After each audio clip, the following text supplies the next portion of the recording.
Test, test, test. Hello? Yes, okay, we're working now. Sorry, my microphone decided to vomit.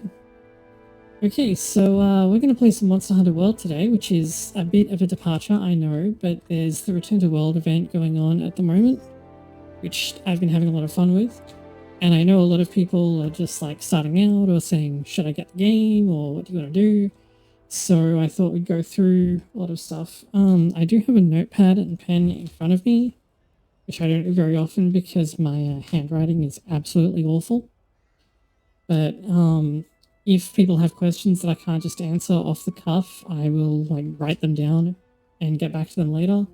And then after I'm done tutorializing, yes, hello Ludwig. Why are you all wet? Were you being a little shit? Were you being a little shit? Once I'm done tutorializing, then we'll do some playing with viewers games. So, when you first start up a game and go through this, the game will actually matchmake you, I believe, as soon as you finish the tutorial stuff. Matchmaking is normally fine if you have friends that play and one of them's like, oh, by the way, you know, I'm hosting a session, you can use this to try and find them, or you can make your own and set your various things. Filter search lets you check for, so for example, this is useful if you are looking for people who are like farming a specific monster that you also want, but for most purposes, just matchmaking will be fine, so we'll just do that and jump in.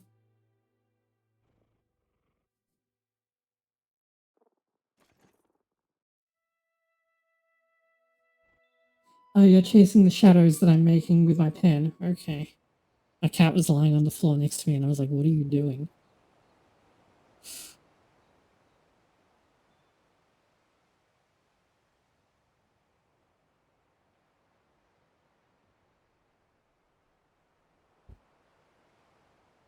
Yeah, since the YouTube channel has been ticking up lately and I've had a couple of people being like, hey, when's your schedule?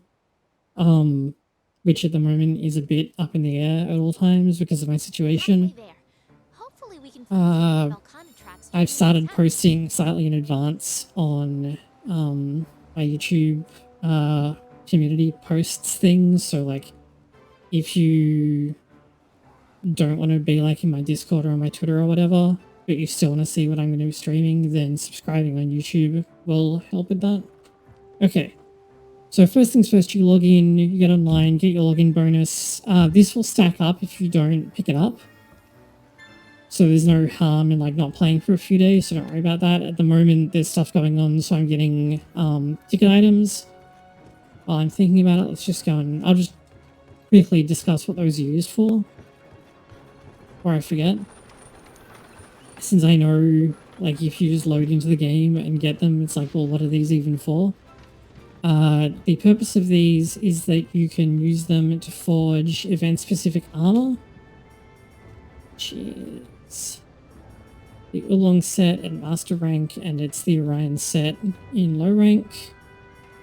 These are actually fairly okay. They're not as good as the Defender gear, but if you aren't using that, then they're pretty nice general use gear.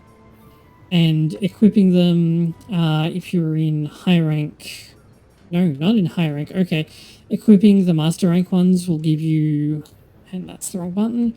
Will give you the Joyful Blessing set bonus, which lets you get the VIP versions of the tickets, which can be exchanged for laid armor. So, yeah. Okay, so this is Astera. You'll spend most of the game here, which is unfortunate because it's very poorly laid out. They obviously realize that because in Master Rank, everything is right where you need it to be. But there's a few points of interest that I want to point out in Celiana. First things first, Resource Center.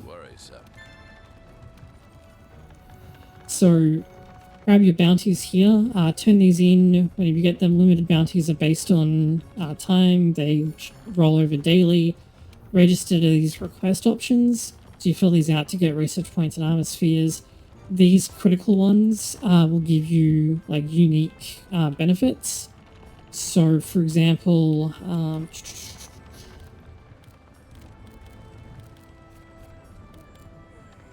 oh, they're not listed on. Okay, very cool.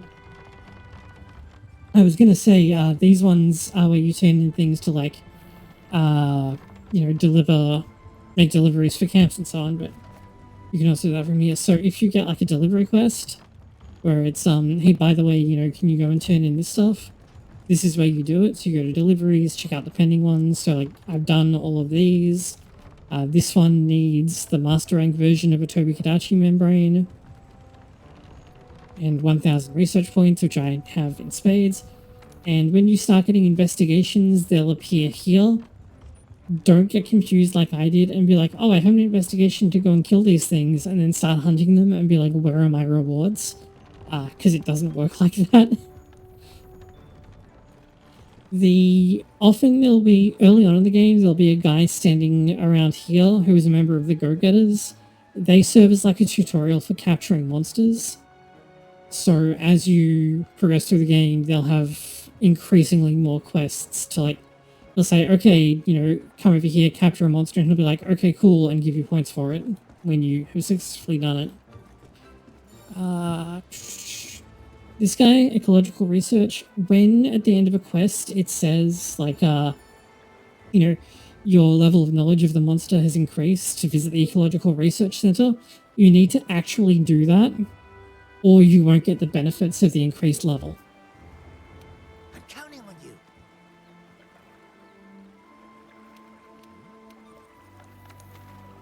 Which you can see here. So when as you are going around and finding tracks and so on, you'll get these advantages as you level up the track.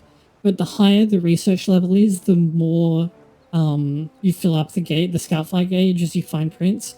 So you can keep like you can level up to max in like, you know, 2 or 3 prints if you have a maxed out research level. And the research level will, the second half will only be unlocked once you move into high rank. And some monsters that only appear in master rank only have these master rank levels instead.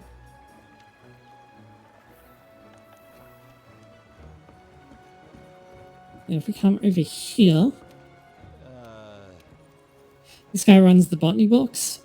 So you can use this to say, yes, I want to make, you know, plant stuff. It's very useful early on for getting flash bugs and dung pods, because there's no real way to farm these in the wild, unlike, you know, flash bugs, which always spawn in a certain place. But if you just need like any kind of plants, then they're a good choice.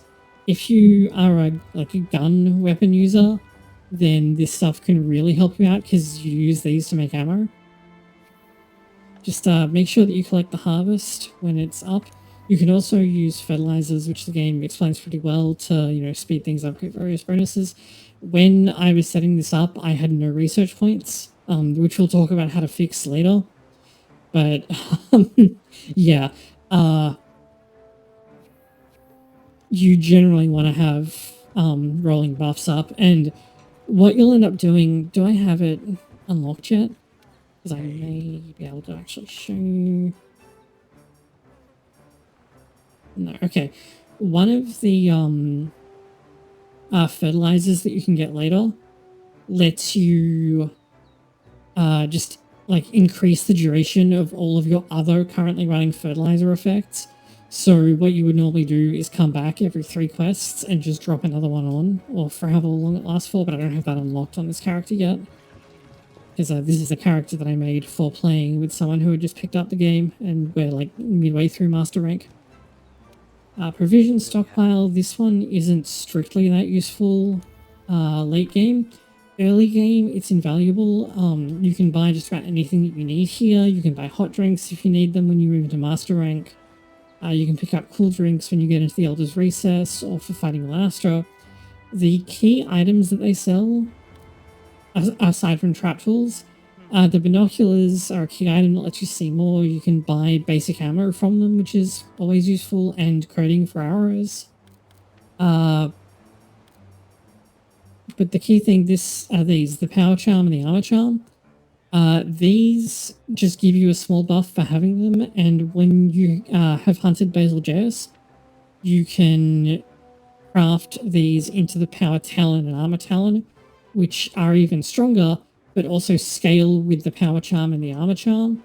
So you can see if you look into my inventory on the right that I actually have both the charm and the talon version of each. So don't forget about that, it's important. And let's go over how to start a quest. Now you can either go to a board like this and say, you know, post a new quest or join a quest. If you pick post, it'll ask you first for a rank and then there's all of this stuff. If you say join, you also have the option of looking at SOSs, which are not necessarily from people in your lobby.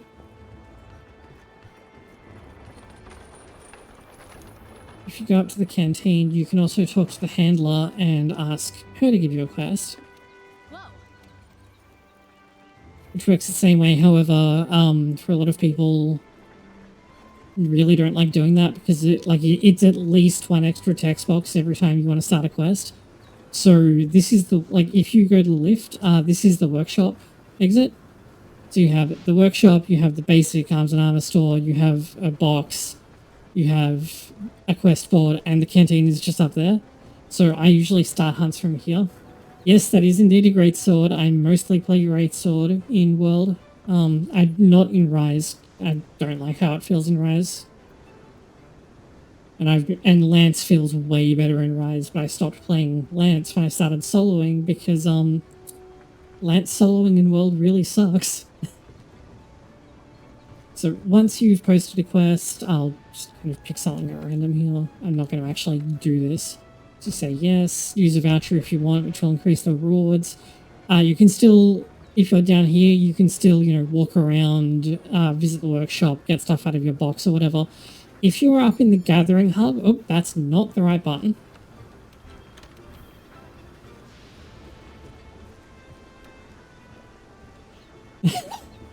See, I really like True Charge Slash because it makes the happy chemicals happen.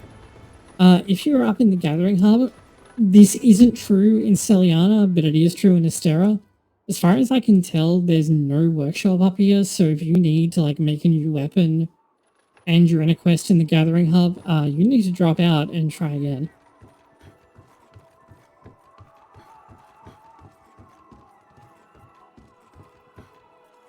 Which is kind of obnoxious, but at least it's fixed once you get into Master rank, and it's fixed in Rise right away.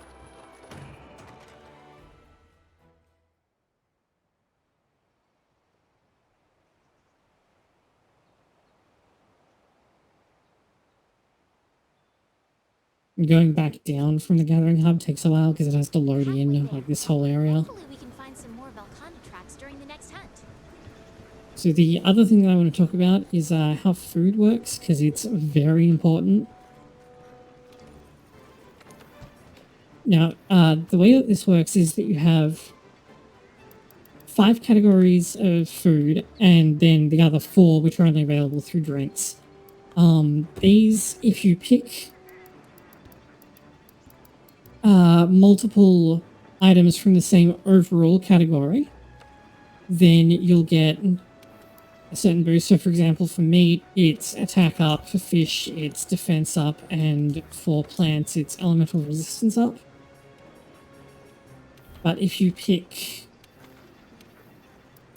from the same row,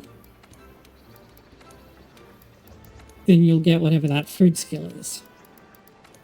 And these ones with the little green glitters, these are called fresh ingredients. These give you, like, more of a stamina boost. In fact, I think they give you a stamina boost at all. Let's check. Yeah, so the more of these you have, the more health and stamina you get from the meal. But they also increase the chance of getting a food skill to activate. So for example, if I go here, we have 2 fresh ingredients. See the activation chance?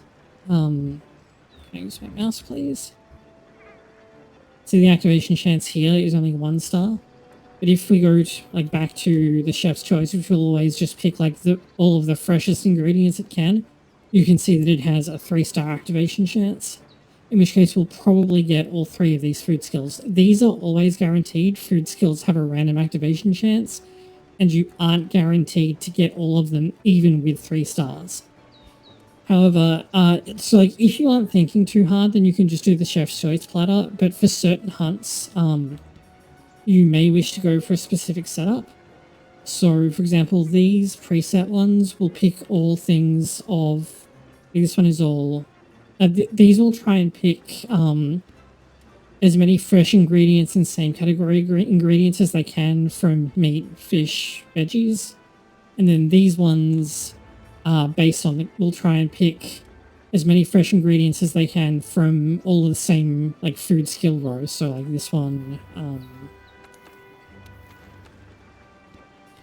is for the hunter's platter, so 2, 4, 6. These aren't stackable, by the way. Like if you have 4 ingredients, you can only get rider. You can't also get polisher. The drink platters, which only show up later, these have very powerful effects. Which are back here. So perception, fortune, preparation, and trailblazer. Carver gives you more carves, and exchanger gives you more research points. Fat Cat and Lucky Cat increase the amount of money and reward items you get.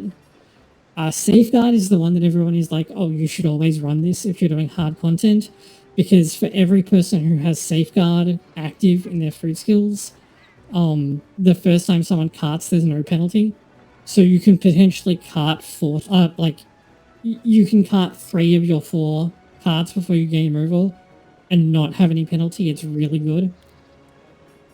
And then this one is more about endemic life stuff, which is actually very useful in certain circumstances, mostly when you're trying to fill out, certain captures and requests, but still handy.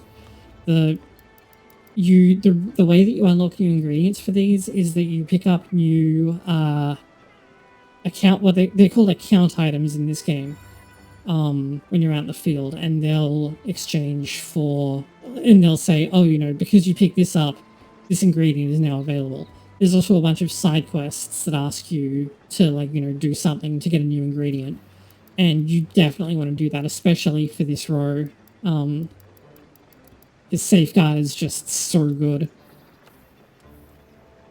So always make sure you eat before you head on a quest. It's important. Oven roasting lets you turn an item into some random items for a pittance of points. There's a lot of items that you'll pick up that you probably won't use, so oven roasting them is a great way to turn them into something more useful, especially because this can get you well done steaks without you having to actually do it yourself, and in some cases it can give you items that are otherwise rare, like dash juice, for example. I think. So, if you're going to go on a quest, what should you bring with you?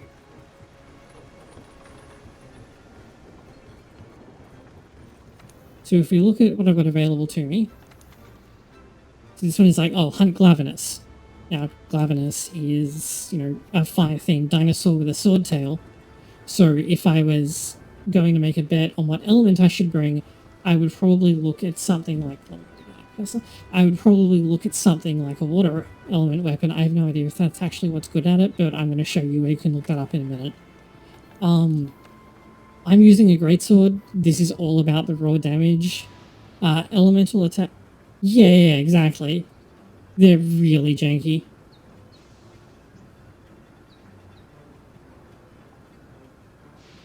Especially the ones that are in the coral place. Oh yeah, no, Glider and Greatsword is so good because of the, ability to just repeatedly bounce and get infinite mounting damage. So, for weapons that do element damage, you generally want to be using, fast weapons. For weapons that do slow hits, you generally want to focus more on raw damage.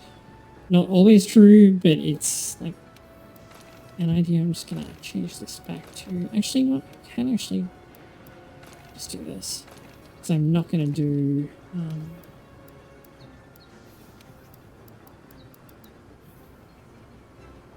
Okay. And then you want to go into your items and think, okay, what am I going to bring with me? this is what I would consider like the basics to bring with you. So I have mega potions, max potions, which instantly fill you up to full HP. Herbal medicine, this is a small heal in addition to being faster to use than an antidote. And poison is fairly common both among monster attacks and environmental effects. Gajalakas and boas can appear on any map after you unlock them, and they can inflict poison on you. Null berries will remove any blights on you. This includes effluvium in the Rotten Vale and against Valhazak and its other version. Energy drinks fix sleep, but they also quickly top up your stamina, so I bring them everywhere around, of course. And Well Done Steak will give you a big stamina boost and prevent it from running out sooner. So that's like the absolute core that I would always bring. And then there's Demon Drugs and Armor Skin. You want to move up to using these in high rank if you weren't using them already, and then for master rank you really want to start using the Mega Drug versions. Which can, like, these can make the difference between you getting one shot and you living. Dust of Life, additional healing effect, a fairly significant one because it's only slightly less than a Mega Potion, but it heals a fairly significant area around you. Bring these, people that you hunt with will love you. Dung pods are invaluable once you move to high rank. You don't need them so much in low rank, although monsters harassing you and like interrupting a hunt can be obnoxious. But I'll see if I can find Bazelgeuse in a high rank expedition and show you why I prize these so much.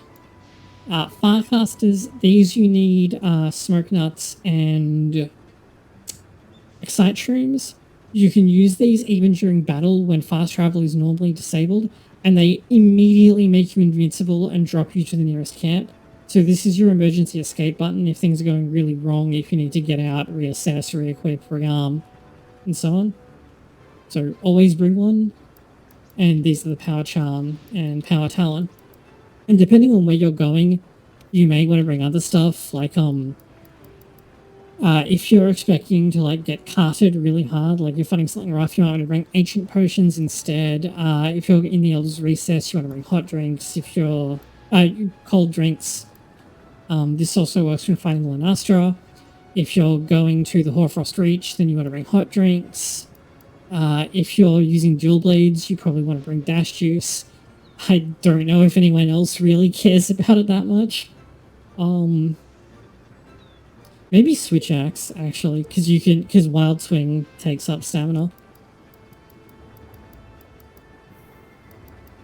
Like, and if you were wanting to capture things, then, you know, you'd bring a trap. You'd probably bring a trap tool in case you, lost the trap. You'd need to bring trank bombs. And there's other stuff that you can bring that might be useful. Like, you might want to bring flash pods against flying monsters, because if you flash pod a flying monster, then it will dunk it into the ground. And if a monster burrows, then screamer pods will bring it out of the ground safely. Yeah, that's a good point. I hadn't been doing that, and that's probably why I'd been finding Switch Axe to be less good at higher difficulties, because you spend so much time having to like try and roll to the right spot. So what I'm going to do is I'm actually just going to, before we go on a hunt properly, and I'll show the game flow, I just want to go over to your options over here, and we'll talk about some stuff that you can mix out here. So I like to have my health and stamina gauge fixed, so they're showing all the time. If that's annoying to you, yeah, there you go. So bring dash juice, basically. I should probably do it on Greatsword, actually, because you use a lot of stamina on Greatsword between the blocking and the, like, shoulder tackle to reset. So if this is on dynamic, then they'll only show up when you start using them. I like having them fixed all the time. Player silhouette means that so that if you're getting blocked by a monster, like the camera is blocked, you'll be able to see yourself through the monster, which you can set it to is up to you, but it defaults to off, and I recommend turning it to, like, something other than that. The other things, you can have the head armor on or off, depending on how you like. For camera and scout fly settings, I suggest setting this to do not follow. And the reason for this is that if you pick up a new track or a new monster wanders in while you're in the middle of a fight, the camera will like dynamically zoom to them while you're getting your ass beat. So I have it set to do not follow so that doesn't happen. And under controls, this has, so type 1 is what you'd expect. You point forward, the character moves forward, like away from the camera. Type 2, up is relative to the direction the character is facing and down is to the back of the character. This is useful on specific weapons, notably sword and shield, who has a back plus button input, so that if the camera isn't like facing towards the back of the character, you can actually like do their back step, but away from the character. You may also like to do that on longsword for its directional like step dodge thing, but I'm not very good at that. For sheath setting, this defaults to auto for some godforsaken reason. If you are on auto sheath and you like haven't attacked or blocked anything in a while, then your character will just automatically sheath, which is bad. So put it on manual. The button to sheath is the same button you press to dash, which I recommend setting to R1 instead of click L3. Especially because it's click and hold L3, like who wants to do that? Yeah, Alatreon, where it's like the most important thing in the world. It's not like with Rise, the sword has that new like drill attack that does 11 billion like tiny hits, and so elemental damage is really strong.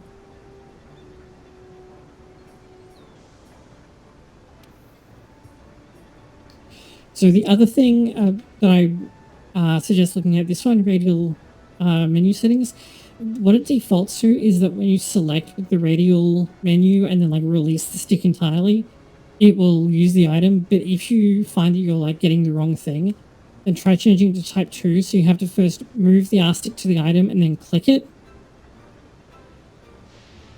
And that like, it's slightly slower, but it does save misinputs.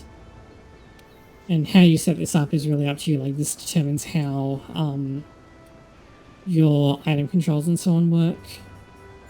There was one other thing that I was gonna point out. Oh yeah, camera. So I recommend turning aim assist off entirely. I find that especially when you're trying to do like a slinger aim shot into like a Kuluyaku, like trying to snipe something out of their hands, I find that this really messes with you. And I also have the camera set to do not focus, though I'm always manually adjusting it, which is how it is in older modern games, apparently. I did see someone make a really good suggestion that you actually use the target camera. It defaults to focus camera. Target camera is that after you lock onto a monster, the camera remains in manual control, but if you tap L1 by default, then the camera will immediately whip around to focus on the monster. So like that's useful as well, especially for something that moves around a lot like Otogaron. You can keep it in your sights much more easily. So I would try like target camera and not focusing at all and just see which one you prefer. Both are useful.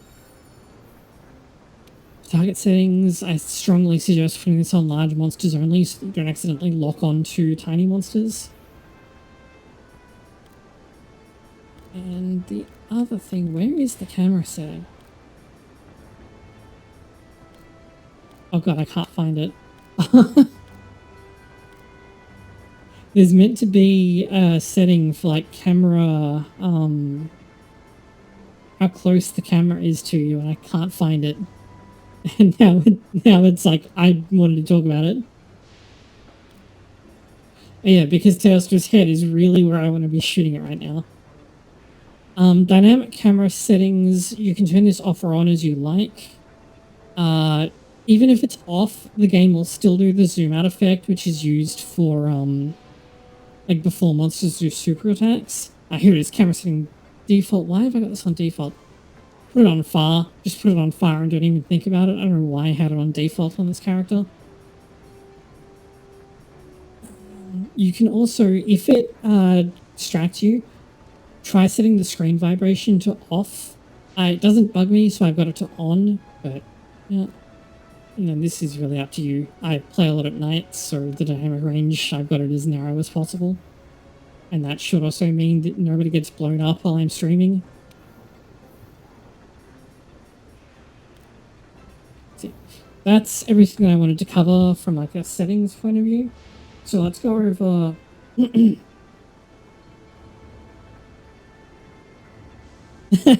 Yeah, Elder Seal, I will talk about that later when I go over weapons more specifically. Let's jump into a quest, because I've got a bunch of optional quests from high rank that I still need to sort out. Or so I thought. Apparently I finished all of them while I wasn't looking. Okay, cool.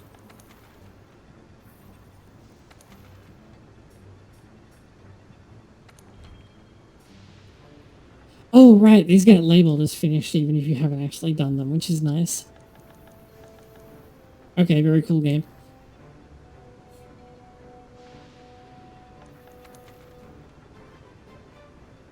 I know, that's what I've been doing. Wait, what if I got a specialist? Oh. Right. What does this lead to again? Wait, hold on. What is this quest?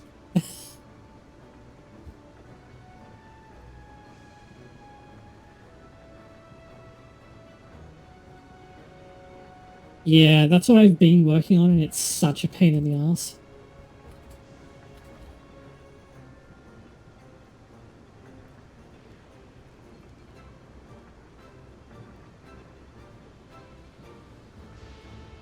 Okay, this is just here for some reason. Alright, well, let's just do this then.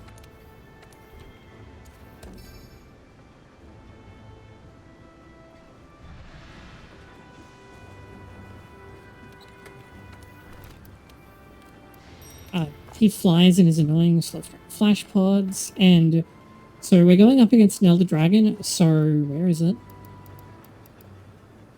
I'm gonna bring a weapon that has Dragon Element, and if you look over here on the right, where I'm... Well, let me just turn off my chat real quick. No, I can't, because it's part of the overlay, you fool. Okay, let me just move this up to the top then. Order, move to the top. Okay, there we go. Now it's over me, but whatever. Oh, okay, it's a guaranteed very big Teostra. You can see on the right here that I have an element of dragon. So dragon element is good against things that use dragon element, and like weak against almost everything else unless it happens to be a dragon. Like it's good against Rathalos for no reason. The other thing you'll notice is Elder Seal. This is like a unified version of a mechanic that existed in previous games where using certain elements against certain Elder Dragons would turn off their gimmicks. Elder Seal changes it to, after enough hits with an Elder Seal weapon, you'll inflict the Elder Seal status basically and like turn off their gimmick for a while. So it's not the best implementation of it ever, but since World was meant to be like a beginner's game, I think it's okay. Now we're going to move this all the way back down here. I think that's in front of everything that matters. Okay. Oh, that's how you unlock that quest. Okay. No, that's not entirely true. Hold on. As I drop my pen. It's what I do is I run it with my Palico as well. And then you get it pretty regularly, and it's like life-saving against Teostra and Lunastra, it matters less, but against Kushala, it's like mandatory.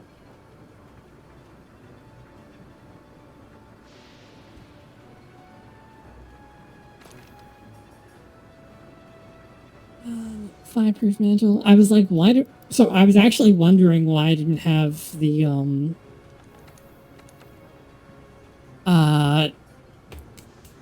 temporal mantle, because I was like, I should have this by now, but that's why I hadn't looked at this list. And one thing about this setup is that if you want to change your Palico's gear, instead of going to my room, you can do it from here at the workshop.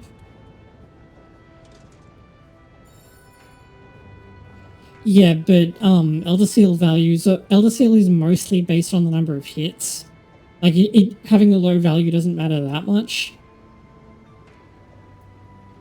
Yeah, that too. I mean, in this case, I'm using the like upgraded pickle weapon, which is pretty good. It's like this one has dragon and average Elder Seal. Let's just keep going with that.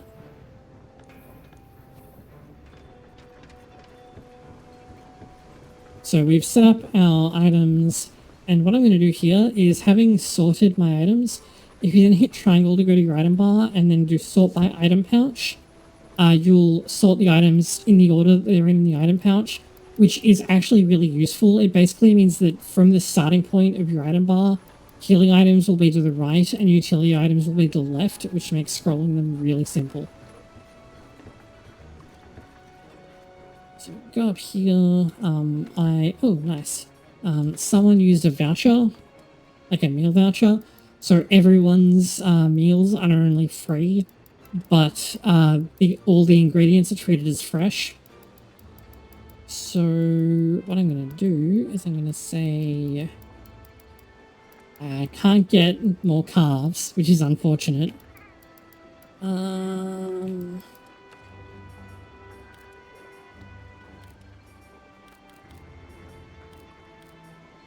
What I can do is I can run specialist and be like, oh, maybe I can, yeah, I can run specialist and be like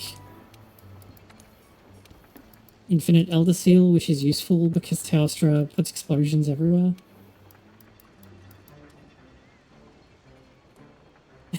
Not only is part break European world, but turning off Gigante's gimmick makes him like so much worse.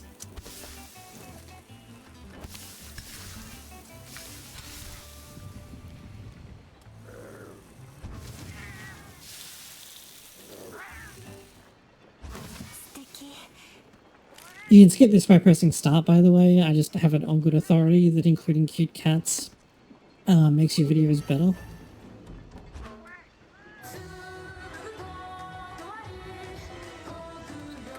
So one last item check, make sure I've got everything that I want, and I'm going to start bringing dash juice.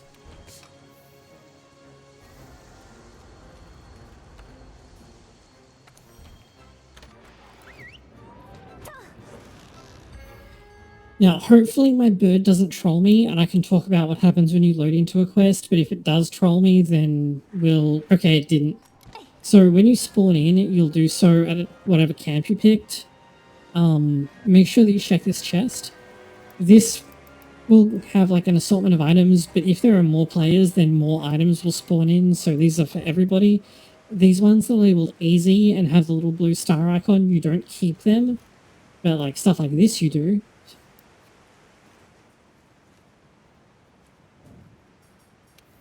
So again, now I have these if I need them, which is nice.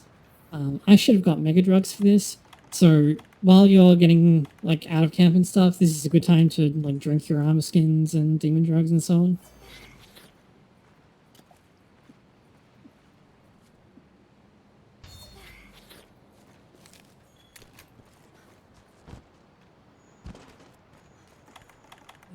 Do I know where he is already? I do not, but there's a palico here, so let's go and pick them up.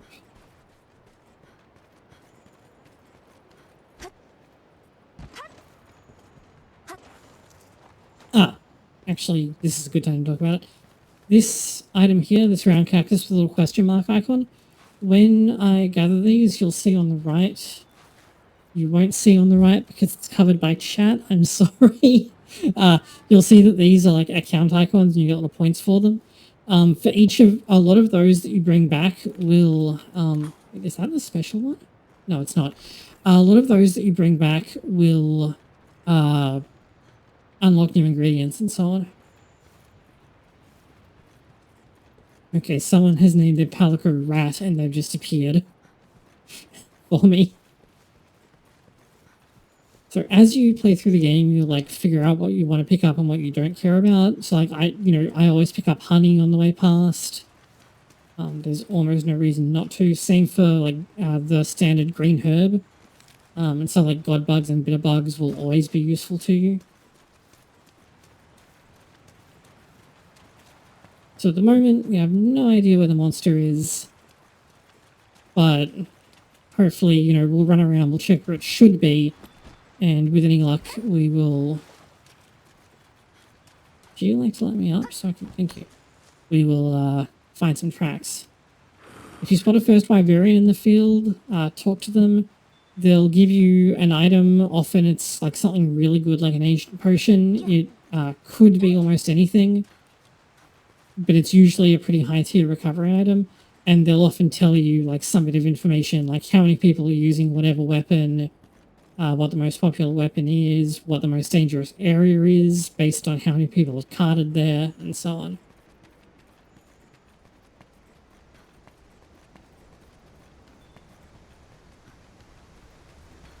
Similarly, bone piles are good sources of the various bone items, and those are often used in crafting, so they're well worth your time to think about.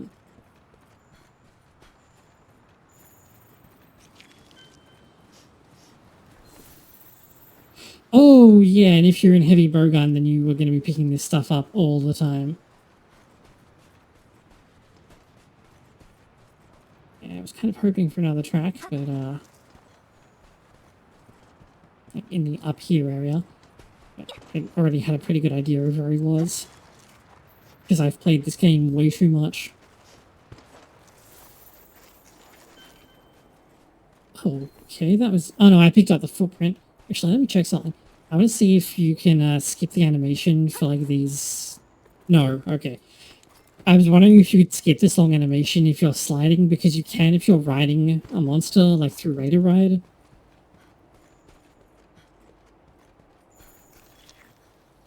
Yeah, I know like nothing about ranged weapons in this game.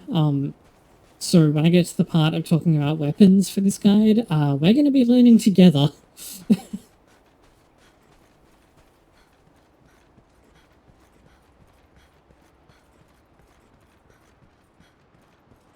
Meanwhile, this Teostra thinks that it's Rathalos and is giving me the world tour.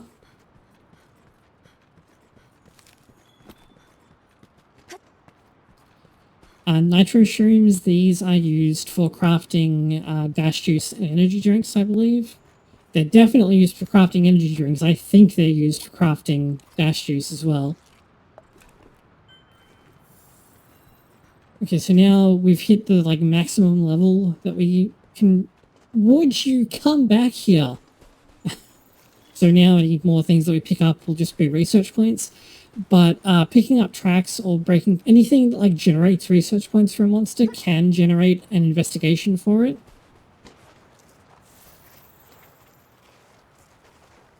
Yeah. Hey. This Teostra is like seriously messing with me at this point. Where'd that juice go? I did pick some up, didn't I? Yes, I did. Let's see if I can start off by getting a wallbang. No! Ah! I grappled onto the wrong part.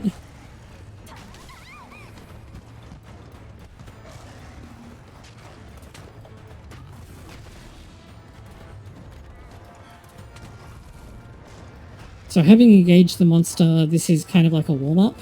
Just turn the volume up in my ears slightly.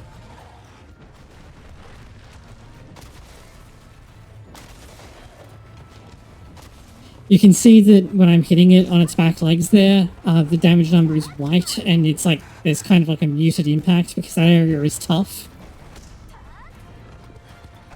Yeah, the clutch claw is not a, weapon of finesse, shall we say.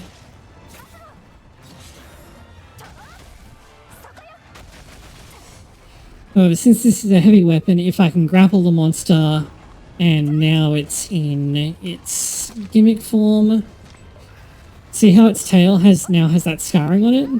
That means that anything that I hit there will not only be, like, it will be treated as if it wasn't a tough part of the monster, but I'll actually do bonus damage.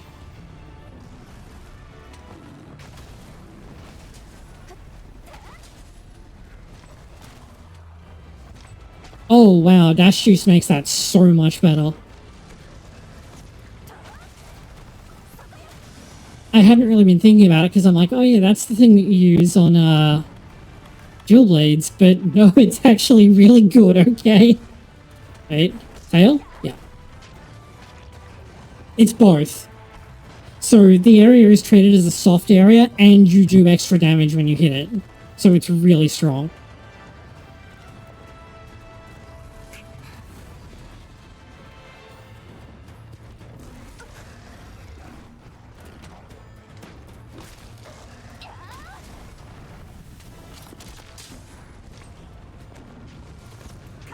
Oh! Oh, he was too high. However, now that he's claggered, I'm going to turn him and try and get a wallbang. Yes! I was worried he wasn't going to be in range for a second there.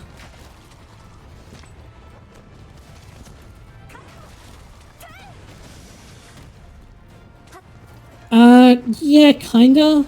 But, like, I don't feel like you really lose a lot of damage when you haven't tenderized an area, but you, like, the benefit that you gain if you have is noticeable, but if you're hitting a soft area anyway, it's still a lot of damage.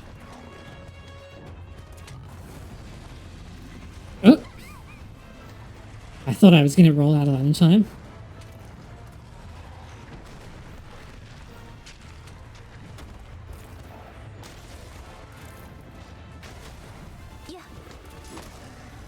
Yeah, except I'm not running weakness exploit, so it doesn't matter. Also, weakness exploit isn't as bad as it sounds because you still get a flat bonus for hitting a soft part of the monster. It's just you get an additional bonus on top of it for hitting a tenderized part. I think, and as far as I know, that wasn't nerfed in the change from, like, base game to Iceborne. They just added the extra bonus on top of how weakness exploit already was.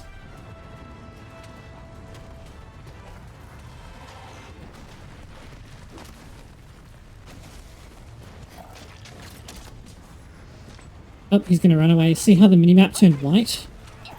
So when it does that, and you're like mid-fight with the monster, it means that the monster has decided it's had enough and it's going to change locations. And I am on the wrong part of my... There we go. This mount thing, you get it from doing the Grimalkin side quests if you have Iceborne. It's quite useful just for, like, moving around while you do other stuff. So, like, you know, I can sharpen my weapon while moving. I can have my dash juice now. And if you jump off the monster and attack, there's, like, a big bonus to your mounting damage. Oh, hello.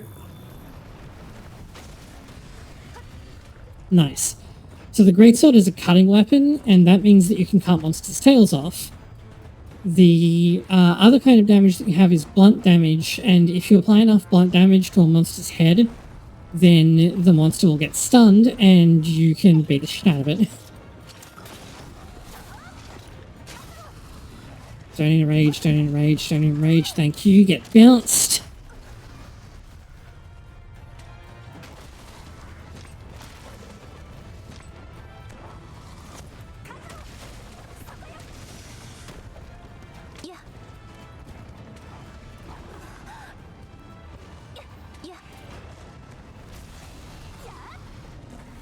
So I've just mounted the monster.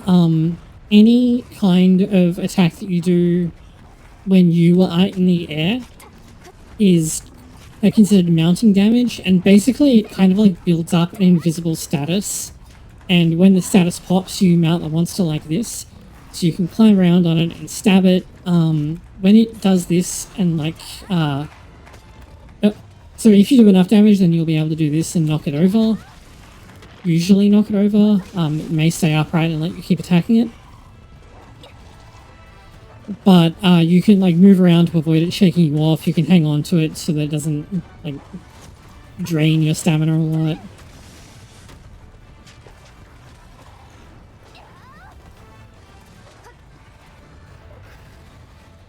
Oh, I see. Because I was like, I didn't think it was that bad, but it sounds more like it wasn't intended to be that bad, and it ended up that way. because of the changes to stuff in Master Rank and the grinding lands existing.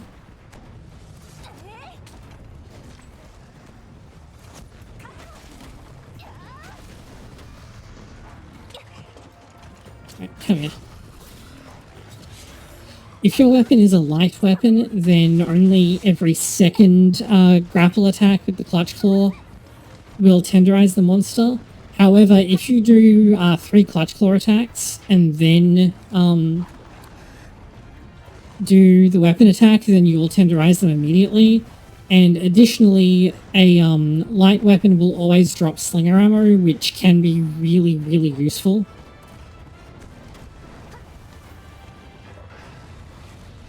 Oh!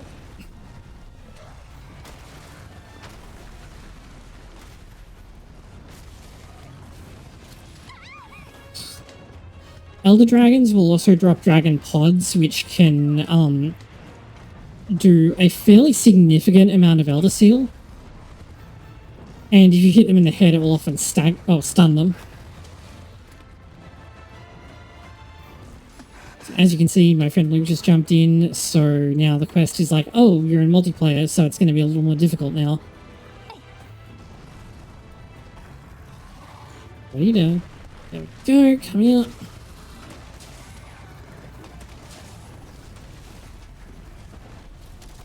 No, its head is still soft.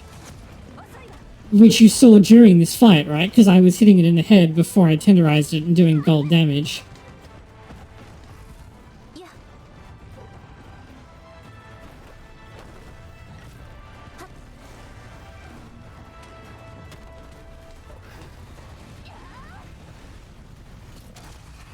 I'm pretty sure it's the same hit zone for Master Rank.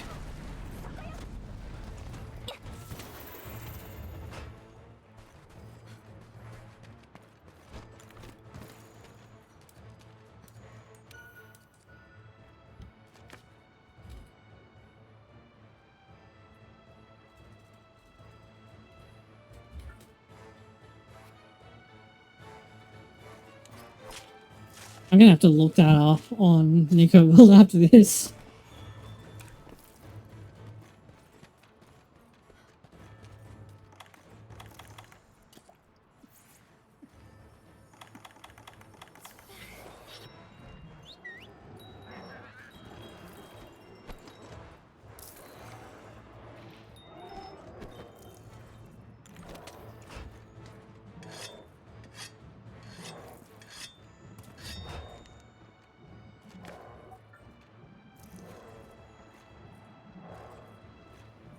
Okay, apparently if you get a tail cut before people join, then the tail doesn't show up in their world, which is interesting.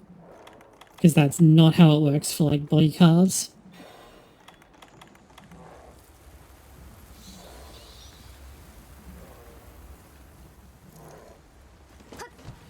So, when a monster is sleeping, the first attack on it will do double damage, and we're going to exploit this unless I screw up the spacing like I always do. So we're going to back roll here, and do 1, 2, 3, and do a lot of damage.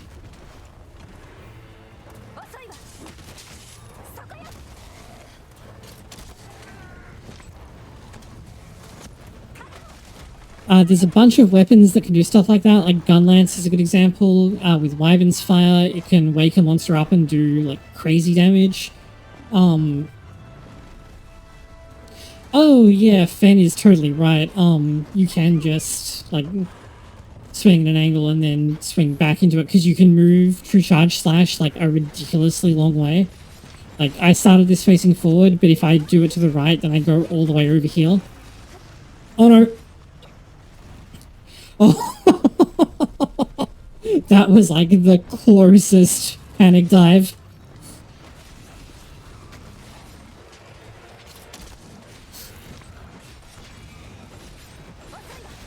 And yeah, if you have like a greatsword player, then always let them do the wake up, because they can do that and get like an insane amount of damage. And don't forget to carve the monster at the end.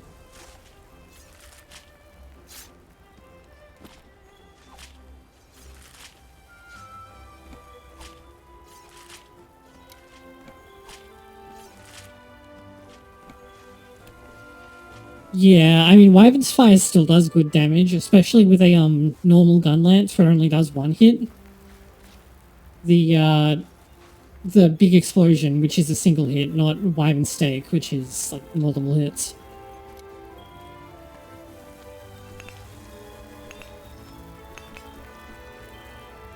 And since you're on a 60-second timer, like go around and gather anything that's nearby.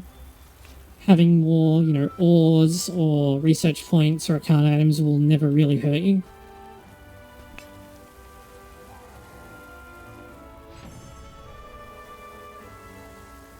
Note that for captures, it's only 20 seconds because you don't get carves. So captures have the same reward table as hunting in this game, but one of the advantages to capturing them is that you only have to wait 20 seconds. But since I like to gather a lot of items during that period, I usually go for the kill. Oh, is it? That doesn't feel right. We'll find out when I'm going down the weapons later. So that's basically what a hunt looks like. If we go up, you can see, you know, since a voucher was used, we doubled our money, and it shows you the calculation for how you get paid out. Weird, okay. I'm obviously misremembering that, so I'm glad you're here, because you know better than I do. You can see that my research level went up. This means that, and see how it says, like, report to the ecological research team? If you don't do that, you don't get the benefits, so make sure that you do that. Oh yeah, if you want to like be in the hunter highlights every single hunt, use Greatsword and use Slinger Burst a lot, because the ones that fire multiple shots, all of those hits count. You can see here, like, I got a bunch of stuff back, so if you check into the resource center, I did this limited bounty, so I get the rewards for it. You don't have to, like, turn it in. You just have to show up when it tells you that you finished a bounty, and you're all set.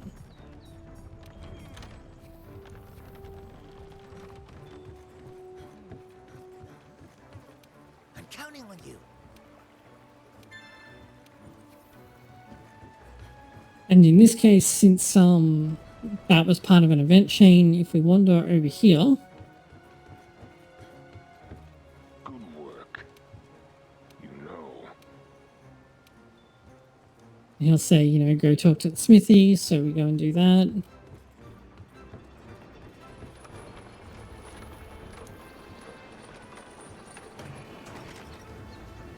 Oh, no. I just realized this isn't going to work. I'm going to have to go to Ciliana for that, so I might do that later. So that's basically like how a hunt flows. If you get beaten up by the monster, then you'll spawn back at camp. You can usually eat again by that point. And you'll be able to like return to your tent. If you need to like get more items, change your equipment, whatever, you can do all that from the tent. Going into the tent will also refill your health and stamina and max out the sharpness on your weapon, which is not normally relevant, but might be. I don't know. It doesn't hurt to know it. So the next thing I want to talk about, like the stats of a monster. So if you go into the hunter's notes, you go to like the large monster guide and go to the physiology, you'll get this list over here, but it's like not really very useful. Yeah, it basically treats it as if you'd done a full sharpen on it, which literally like most of the time doesn't do anything. But I mean, how often have you ever had to go back into the tent in Rise? Because hunts in Rise are so fast. I'm just gonna, let's add window capture.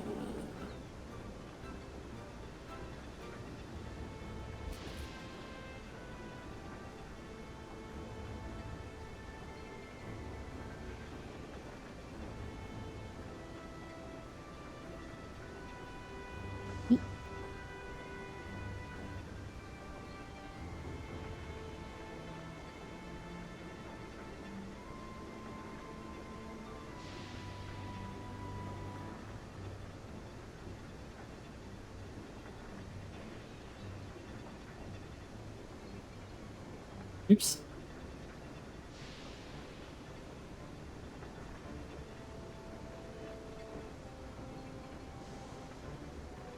Okay, so this site that I'm on now, this is mhworld.kiranico.com. This is the only place that you should go to for almost anything to do with world.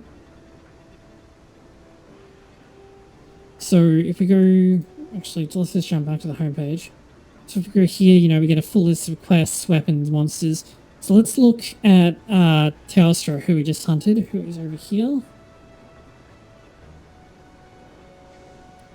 And this will tell you, you know, its attack multipliers, defense parts, and so on. It will also tell you how things are at its head. So higher numbers means that it works better. Oh yeah, you're right, they really nerfed the back damage. However, I mean, you'd have a pretty hard time hitting its back without hitting its wings first.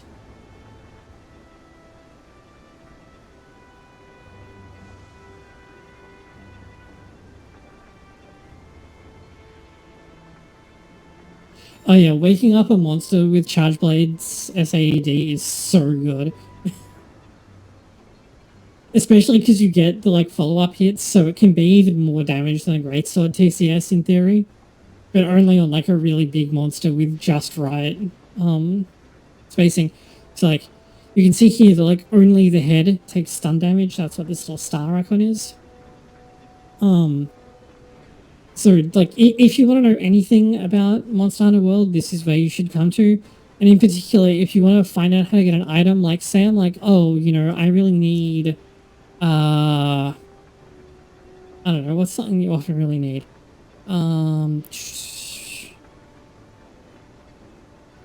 Like a Teostra gem, let's say, because you're making I don't know what. So this tells you like everywhere that you can find it. It's like, you know, high rank, it's a 13% chance of an investigation reward, gold for an investigation that has Teostra in it. Oh yeah, okay, well, okay, Rathalos gems, sure, Wrath. Is it just a Wrath gem, or no, it is a Rathalos gem, isn't it? Ah, it's a Rathalos ruby. So the best way to get these, as you can tell from looking at this, is actually to do, because this auto sorts by likelihood, so is to hunt Asia Rathalos in high rank, which is the only place it appears, high rank and master rank, and have an investigation for it that has a gold reward, and then you have a 14% chance of that being the reward. And then if you look down, you know, you have a 7% chance off the carve, you also have a 7% chance if you capture it, so that's fine. You have a 5% chance for carving the tail, you get a 1% chance for breaking the head and the back. These are also like quest reward chances for the ones where it's guaranteed to appear. So if you're like, oh, you know, I really need this item and I don't know how to get it, this site has you. If you want to know what a monster is weak to, this site has you. If you want to know what's in a quest, then this is the site for you. It's by far the most useful resource. The only thing... Yeah, that's a good point. The chances per carve, so like, while you get more hunt rewards on captures, actually, here we go. You actually... Yeah, so in fact, in high rank, it's 2% off a capture. And that's... There's the carves. And 1% off carves, but you get multiple carves. So, you know, do you prefer 1 2% chance or 3 1% chances?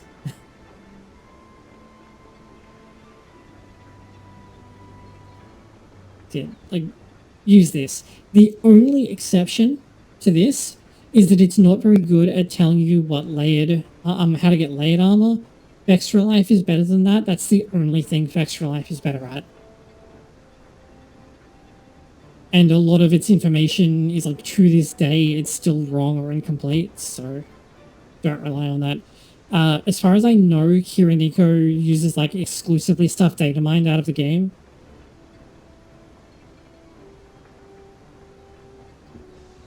Although something that is worth mining as well if you're playing Rise instead. Rise has all of this just like baked into the game in the Hunter's Notebook. It's so good. So Kiranico's Rise page is shit as a result, because like its functionality is almost entirely superseded by the game itself. Which is like sort of a good thing, but also sort of a bad thing. Okay.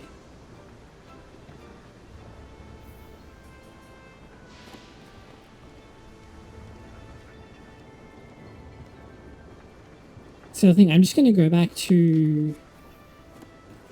Oh, yeah, I mean, I assume that's why it exists, right? Because classic Monhan is like, you know, you don't get told anything. It's entirely on you. In fact, I'll actually just go into an expedition and show you outright. And I'll see if I can find an expedition with Bazelgeuse around. Just make sure to drop off anything you aren't planning on using. Yeah. So for an expedition, just you can either like walk out of the exit or you can just go to the world map. Let's see if I can find some where Bazelgeuse is. Okay, here we go. Elder's Recess. It's not anywhere else.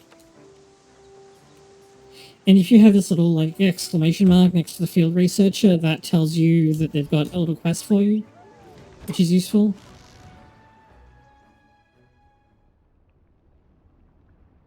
I mean, 5% is 5%, right? Damage gained is damage earned.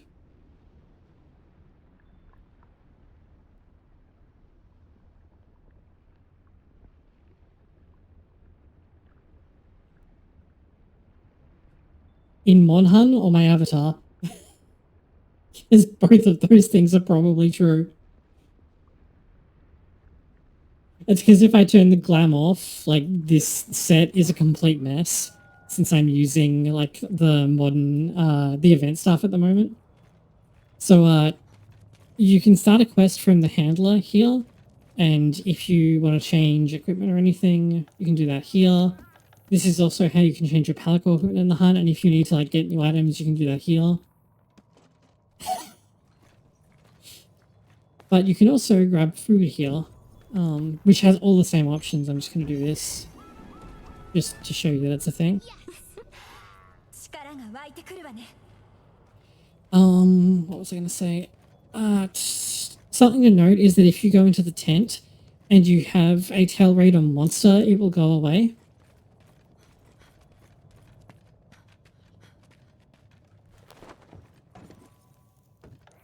Oh, yeah. In this game, it's ice. That's like, whatever.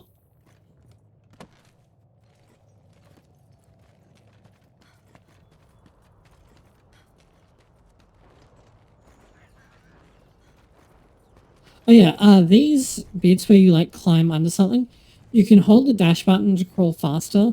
If you do that, then when you come out, you'll stand up immediately. If you are not holding the dash button, then when you come out of this, you actually come up crouching, which can be useful to sneak up on a monster. It's actually, like, I get the most use out of it in arena quests, which is extremely goofy, but, like, the monster will often be spawned almost at the cliff that you come out over, and if you come out running, it will spot you instantly. And no matter what their behavior is, monsters are always hostile in arena quests. So it will, like, immediately aggro, but if you can sneak up on it, then you can immediately, like, do the, like, boulder drop trap on it.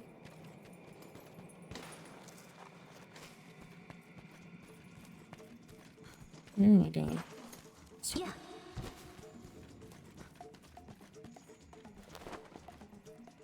Accessing the Gajalakas is a whole thing, but I've done it, so I'm going to keep making use of it. And unlike tail raiders, unlike tail raider monsters, if you quick travel, then your tail raider palico will follow you. And I traveled to the wrong place.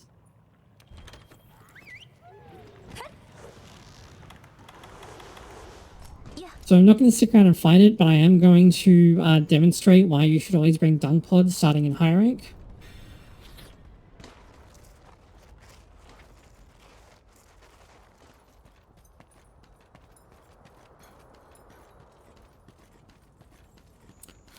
Where's the Dodogama when you need it? Should be right here.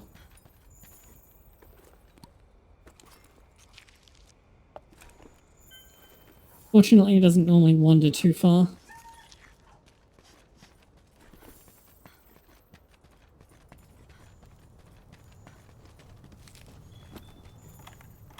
These chill shrooms grow in the recess, and like one of them crafts into 2 cool drinks, or is it 2 for 2, whatever it is. So like make use of that. If you run out of cool drinks, you can just like make one on almost immediately.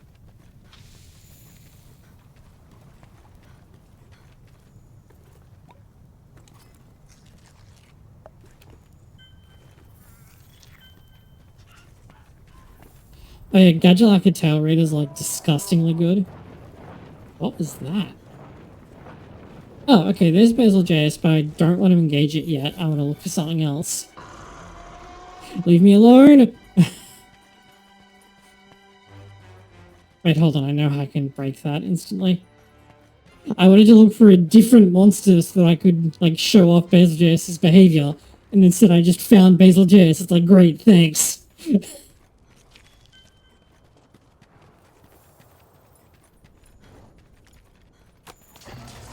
Okay, so we're gonna make this thing raw. Now, if you wait just a moment... Did you hear that there was that secondary raw?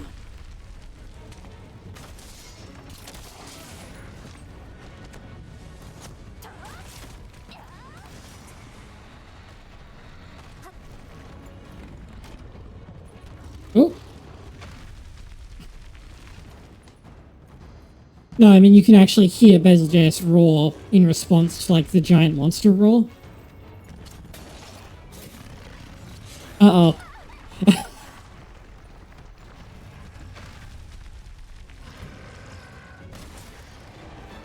Wow. That didn't... Oh, I thought its tail actually, like, came off, but no, it was just, like, the first break bit.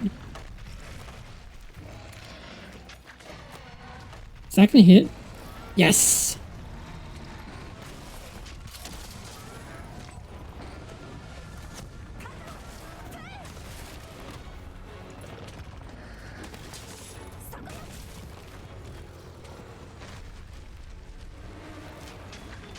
Oh my god, where is he?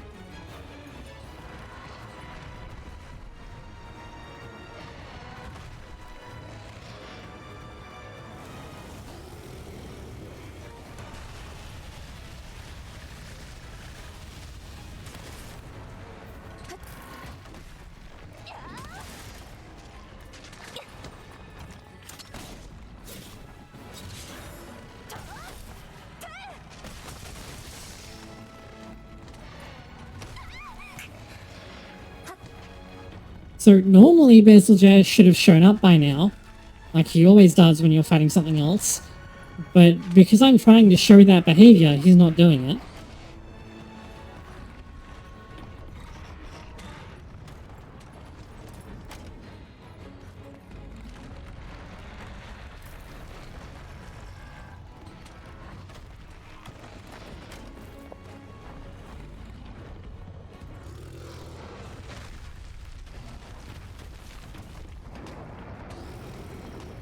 Oh.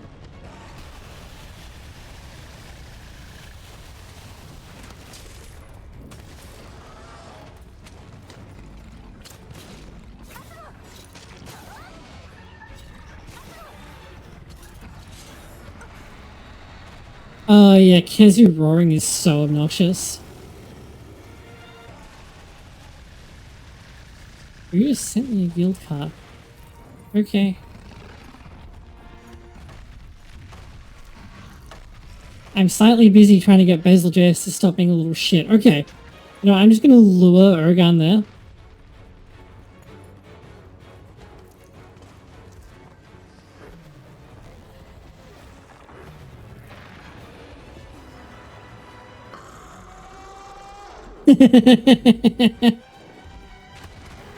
So you can hear that Bazelgeuse's theme actually just overrode the Elder's Recess theme.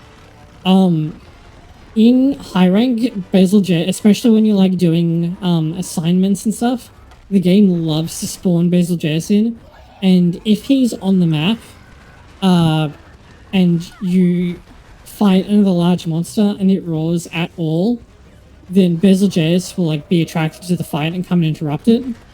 However, he's very easy to make run off with dunk pods, unless the other monster like hits him in the face a bunch. But see, there we go. Is he actually leaving? No, he's... Yes. See, one dunk pod, he ran away. That was like the whole thing that I want to show off. This is why you bring dunk pods. I actually have a friend who was complaining about hunts in like the back half of World being a pain, and because Bazelgeuse kept swooping in, and I'm like, don't you just bring dunk pods? And this we were in master rank by this point, by the way, and he's like, what's a dunk pod? I'm like, you fucking kidding me?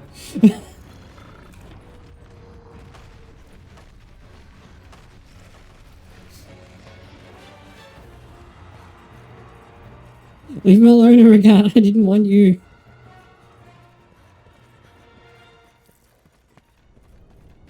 I just wanted you to lure Bazelgeuse, and you couldn't even do that for whatever reason.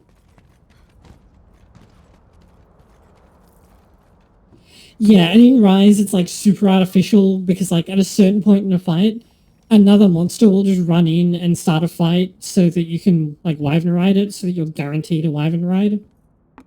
And it feels really bad.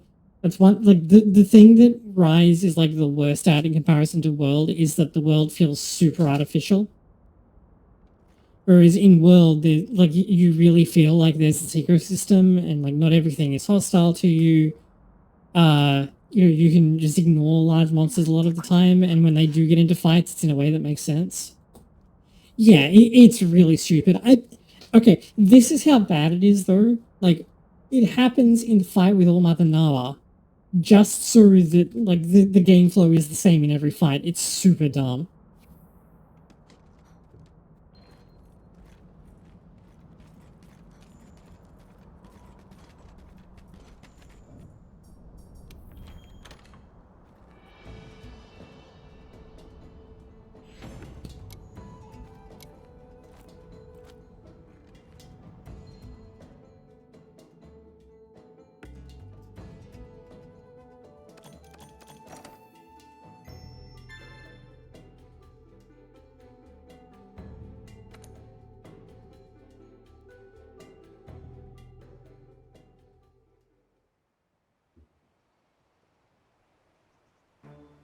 We're halfway there.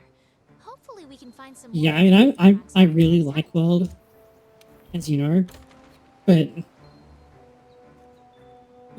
I can see why a lot of people are like, about it, especially if they're already long-time Monster Hunter fans, because World was like specifically designed to cater to the Western AAA crowd, which it did. Like, it's Capcom's best-selling game ever.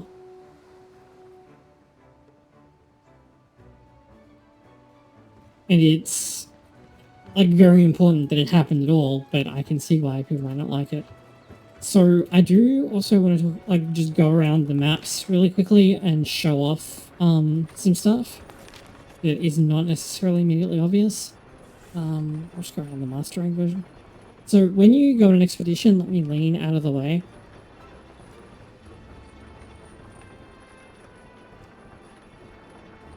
It'll show you, like, if there's stuff going on, what monsters are present, what the weather is. See how it says nothing to report? In some areas, you might see, like, flourishing, so more of that gathering point appears, and they respawn more quickly, which is relevant in the Elder's Recess, because this has the highest research point gain in the base game for the account items. So what you can do if you need research points is, like, you just come here if you need account points for the gathering set when it's in plants flourishing or upsurge or whatever it's called, and just like, you know, run in a loop for an hour while you watch something else and make a lot of research points. Oh yeah, the RNG decorations thing is absolutely awful. Nobody liked that.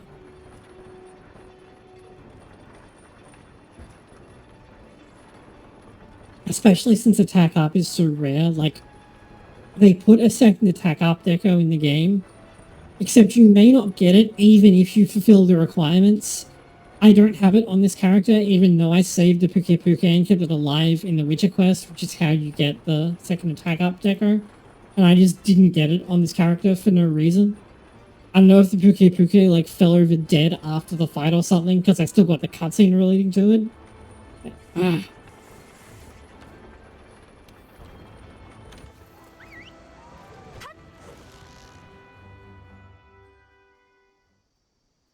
Oh, that's rough. Yeah, I mean, with Gunlance, it's like, oh, do you want to play a normal Gunlance? Well, you know, I hope you like, you know, want to wait until high rank and farm out a Garon for its set bonus. Like, the protective polish is practically mandatory for normal Gunlance.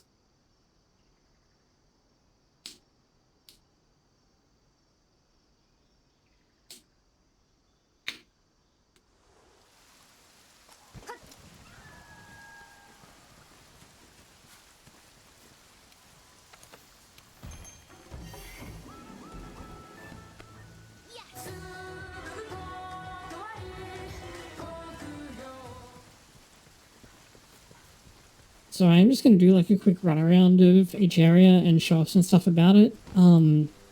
This area has a lot of Aptonaths, so if you need to farm like the basic monster drops like raw meat, they're a good choice. Thank you. And this just happens to help me out, so that's convenient. And down here has two flower items, like flower beds that are account item use. These items will only show up on the minimap after you've gathered at them, by the way, so make sure that you gather at each of them at least once.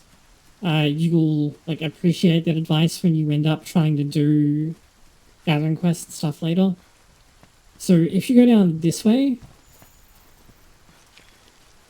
then you get brought out to this area with like the high grass, this little bit that you can swing on, which is cool. That should be plenty of data on Velkhana. Nice. Now we can focus on investigating. This area has Grimalkin doodles, which you'll need for the first Grimalkin quest, which is helpful. So like run around here. There's a red mining outcrop here that I didn't know about, so that's nice.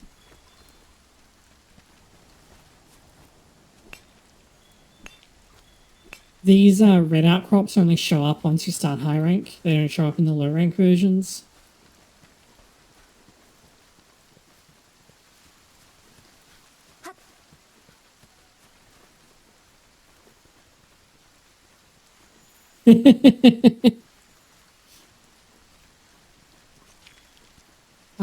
This area down here, the beach can have a couple of rare fish when it's like when the weather and time of day is right. So don't sleep on that. And these trees, with the like hanging ivy, there's a bunch of them in the area. If a monster attacks into them or you like wallbang them with the clutch claw, this will fall onto the ground and basically become like a tiny pit trap. You can't capture a monster with it, but it will make them hold still for a while.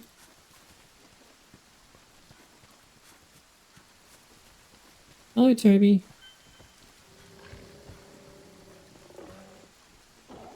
I don't know, did they show that in the trailer? Because they put out the trailer, and I would imagine that if that was going to be a thing, it would have been in the trailer already. Like, what are they calling it? Wilds or Wilderness or something?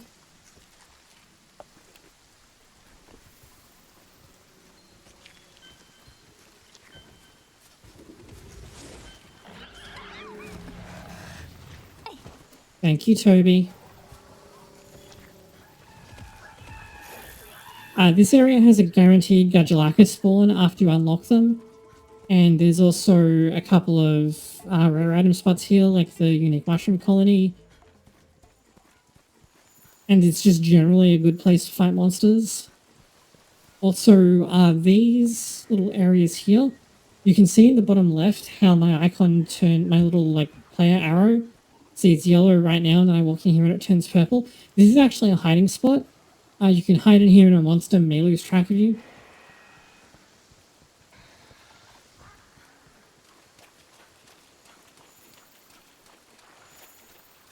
Up here, there's a camp. You'll go to this one as part of the story, so you can't miss it.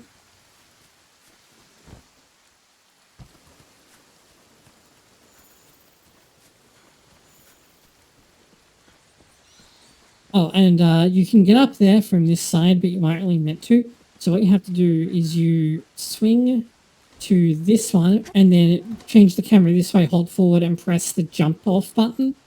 Because if you just try and swing to it, then the game will be like, oh, you're in a wall, and just drop you. So you can find a palico up here. There's multiple unique mushroom colony spawns, and this bone pile can be a rare bone pile.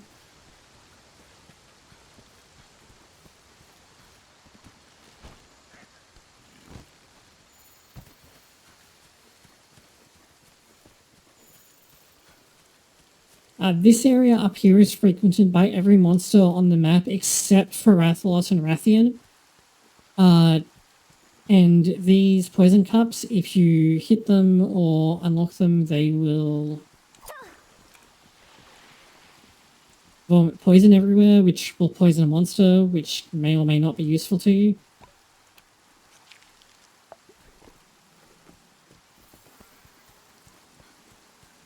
But this area is like Puke's nest, basically. It will often end up nesting up here, where there's also a bone pile, but it will come up here to feed when it's low. And this area has a lot of bugs if you need to kill them for whatever reason. You see, there's actually a branch in the way back there, which is not very obvious if you aren't like paying super close attention. But we're going to go this way first.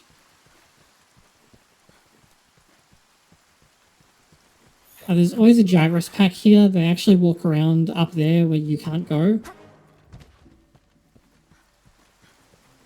But this is also a spot where you'll often like fight monsters. And if you knock them down and the Jagras pack is there, then the Jagrases will attack them. And this is a Nagakuga crack. So if you come up here in Area 8 and climb through here, there's another camp that you can set up.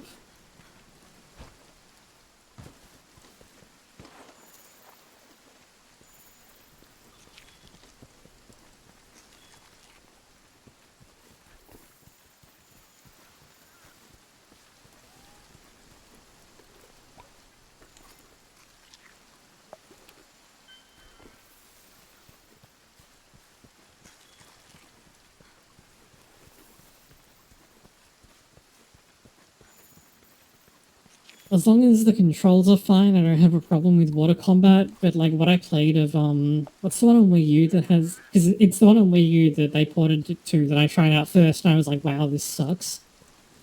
Because I was like trying to play Sword and Shield, and it felt really slow and clunky and shitty. Oh, I was wrong, it was actually an Astera Power Loomer. I know what I'm talking about. Yeah, that I did not enjoy at all. And that was like my first experience. There's another Aptonath herd here. Monsters will often come here as part of a hunt. These big tree trunks, like logs, can actually be destroyed by monster action. And there's multiple of these like trap trees hanging around. Hello, Nightshade Palu. Okay, the game is like, no, you haven't actually seen it here, even though it's right there.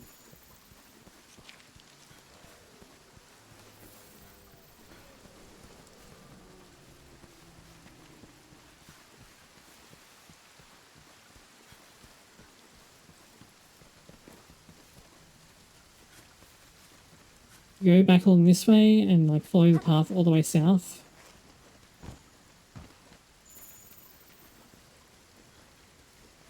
Yeah, I mean playing Sword and Shield was not fun. And neither was Dual Blade, but I think that one was my fault.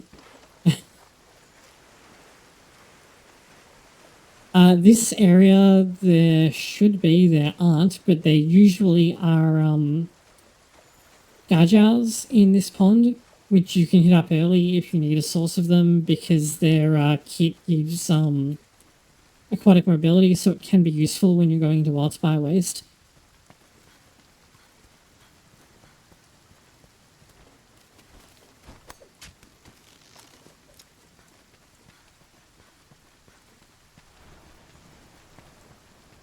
This area, this is one of the places that has a Urkydrome.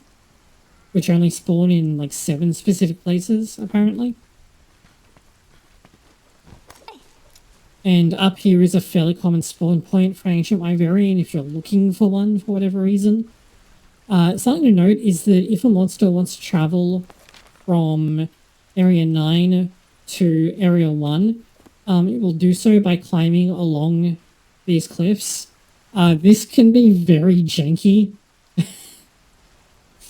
And, like, sometimes the monster can get distracted and just end up, like, walking back and forth across it for ages. Which is quite obnoxious. Oh no! That's amazing. So we've now done a full loop of the outside, but there's also like an inside to Ancient Forest. This map, they really wanted to wow you with the first map in the game, and it's probably a little overly complex. I probably would have like reversed it and put like the Wildspire Waste as the first map, because this is actually quite painful. Like there is so much to this map. So if you wander down this way, this is where the Jaguar's Nest is, that the game kind of tilts you towards in the first couple of missions. So there's usually a pack out here. If you go down here, this is where the actual Great Jaguar's Nest is. Like it will like come and rest over here if you get it low. Yeah, well, that's the problem. I can't do that because I'm about to go and talk about the tree and everything related to it.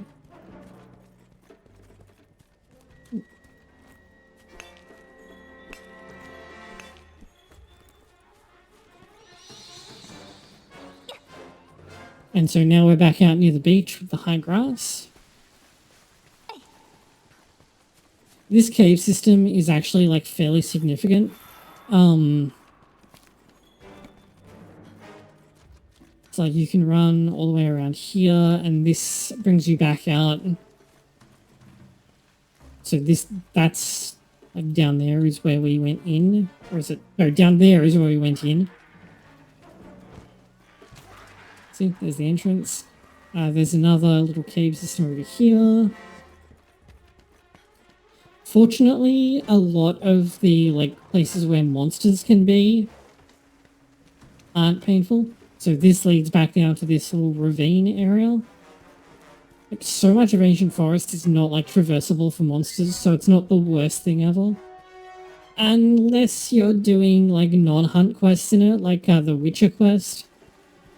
Because you have to basically canvas like literally the entire map, and if you don't already know where everything is, it's really rough.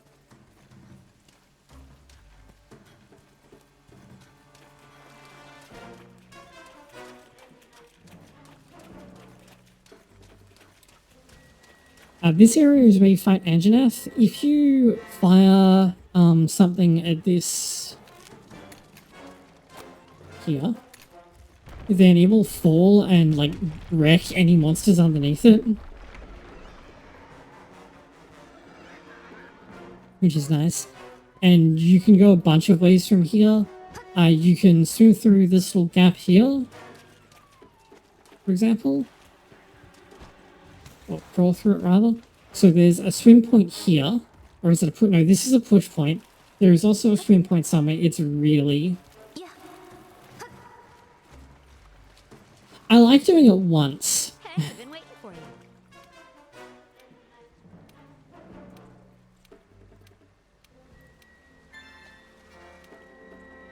Like, as a one-off, it's really good, except that if you don't do it perfectly, then you have to do it multiple times, and it's like, ugh. So, yeah, there's a push point here, there's a swim point here, so... And this brings you out.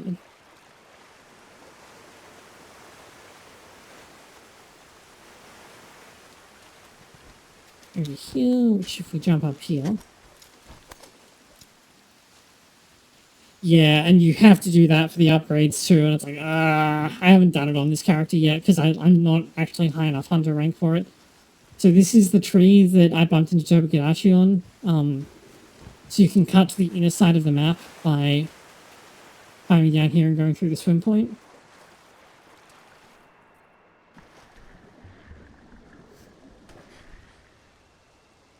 Yeah, I mean, okay, I do really like Ancient Leshen for being, or Leshen generally for being really different, but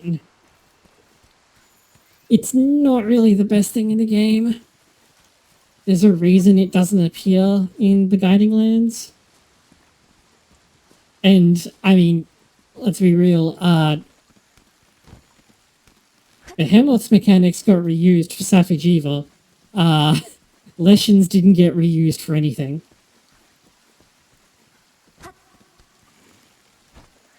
Oh, I just jumped the wrong way. Where am I? Okay. I got very turned around. I'm actually going to go over to this camp. Despite knowing, like, having run around on this map a billion times, you can still really easily get turned around on it.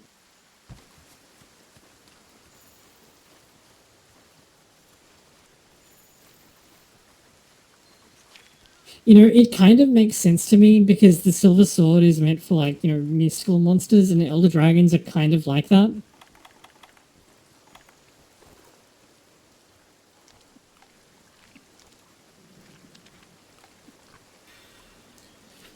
This area has Grimalkin doodles if you need them for the quest. And it also has, like, 3 guaranteed Thunderbugs.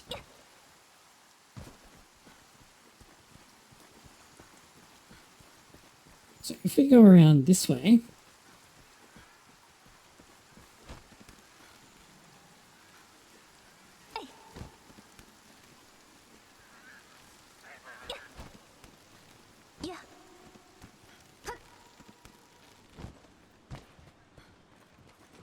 So this is back at where I did the, like, I dropped the rock.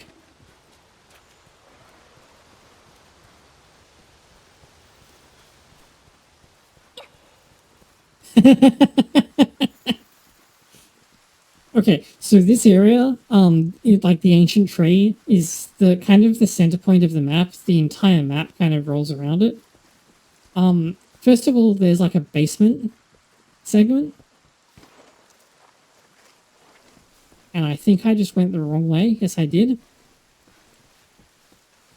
This map is like, this part of the map is very complicated.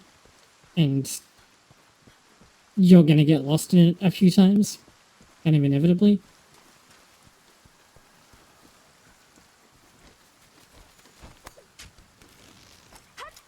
Okay, so up here, this is where Tobakadashi nests, but it's also where Rathalos likes to come and leave tracks. So this is a good spot for that kind of thing. Also, these are mushrooms, scoutables. These are wall runnables, so if you need to get height for an aerial attack, those have got you covered.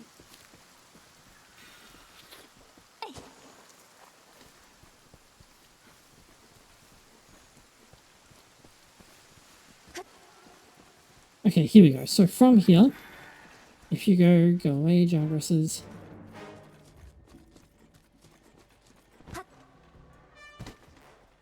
So this, like, bottom area, first of all, there is a guaranteed giant Vigor Wasp here. I got a tiny giant Vigor Wasp, okay. Second, this is where, the Gajalaka Chief is during the Witcher quest, if you, are wondering. So if from here we walk all the way up here, this bit is where Anjanath nests. On this ivy here, it will come here to sleep after you beat it up.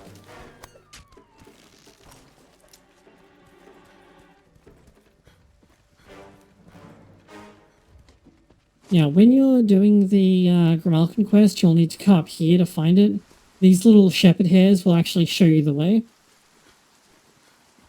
If you just follow them, they'll often show you hidden paths and things. Hence the name. So it will lead you all over this area. And that moss spine will spawn in and look for the Mandragora that's in this area, which is here.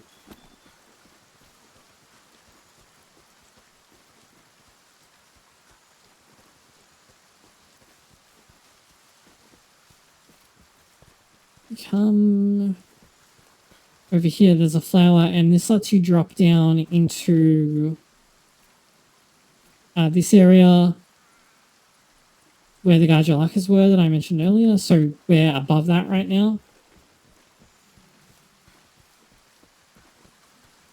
Moss Swine are built different. That's my own explanation. This area is a camp and a really nice one to be at.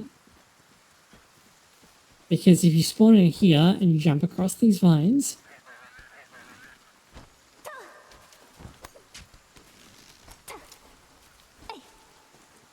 first of all, there's another Mandragora just down there.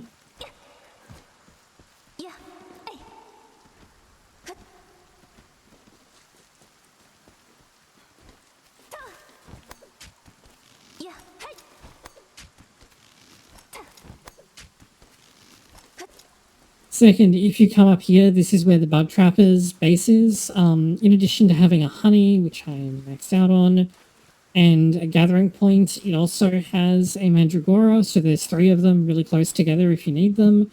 If you are just spawned in, like, you can always come here to pick up a Bug Trapper, which is useful after you unlock them, and coming up here is actually, like, required as part of the unlock quest for them. So you'll always get the, like, turn-in for the Ancient Forest, which is really useful. However, the Ancient Forest camp is also useful because monsters can't follow you through here, like, through to this section. And if we go along here, Rathalos and Asia Rathalos like to hang out here, so does Kushala Daora when it spawns in Ancient Forest, which is unusual but does happen. They'll often be fought down here, and you can often find tracks for them down here.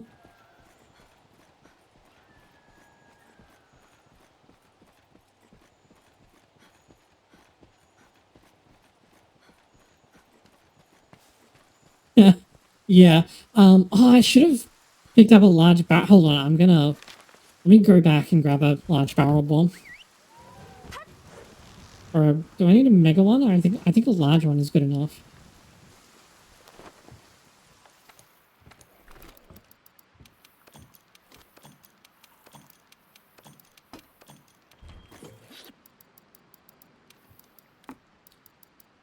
Mega bomb, that'll do.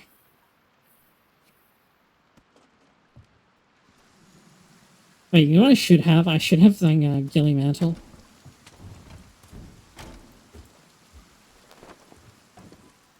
You can tell I've been playing Elden Ring because I, like, keep trying to,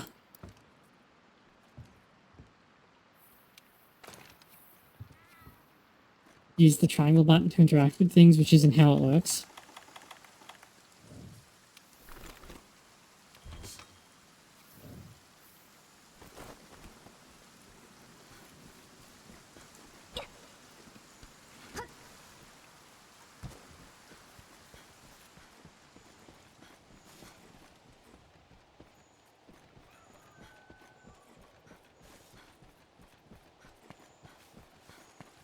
So the reason that the Ancient Forest Camp is helpful is that there's a quest where you have to deliver Wrath Eggs, because this area is where Rathalos and Rathian nest, in this big nest here.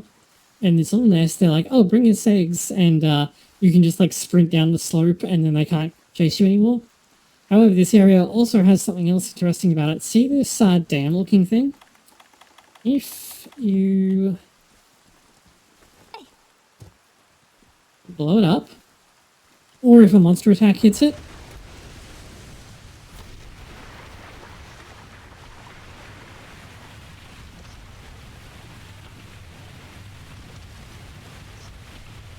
then it will take you for a ride and sweep you down there. This will also sweep the monster and do a lot of damage and give you a hard knockdown, and then you can just, like, jump down and aerial attack plunge them from a billion miles away.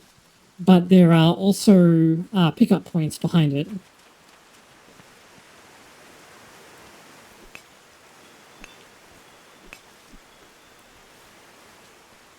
However, it's also just funny to, like, you know, if Wrath is sleeping there, then you just, you know, drop that on them.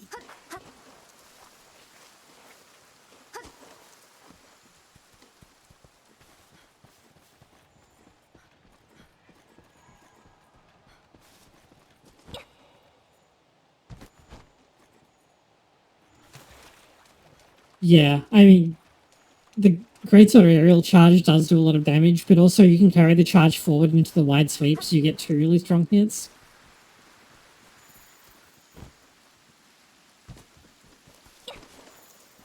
There you go. Oh, wait, no, hold on. I was going to be like, that's the ancient forest, but there's actually one more bit that is worth talking about.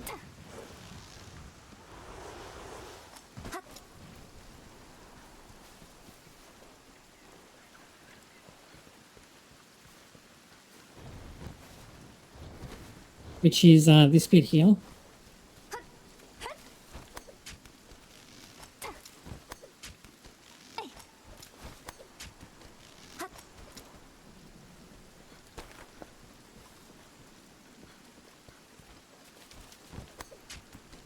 Yeah, Hunting Horn in this game, and especially Rise, just feels really, really good.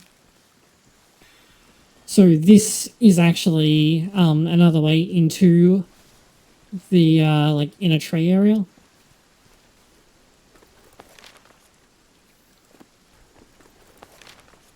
Okay, so there's the approaching forest. Let's go over to Wildspire Waste.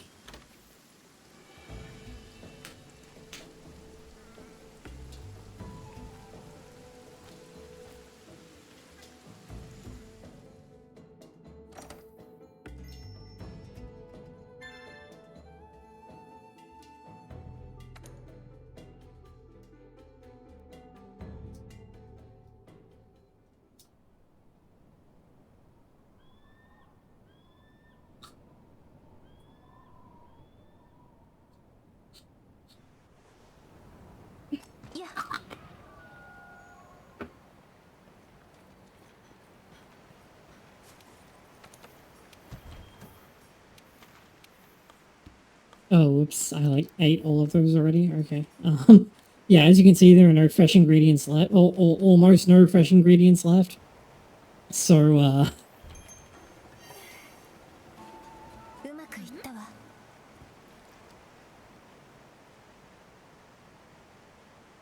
yeah, but I think the silk bind moves make up for that.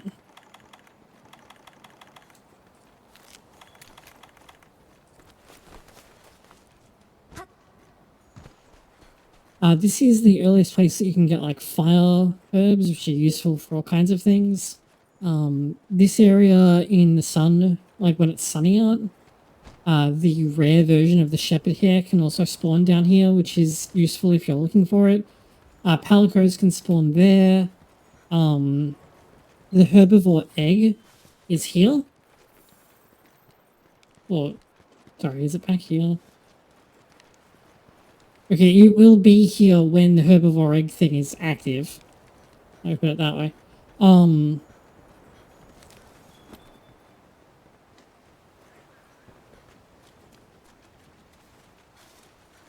What I'll do is I'll just kind of like go on a lap around this way at first. So this is the Baroth nest area. There's not a lot to say about this except that it's there are Vespinoids here, and there are quests and investigations for them, so that's like useful to know about. Also, the on-call mechanic in Rise is like really, in our world is really strong.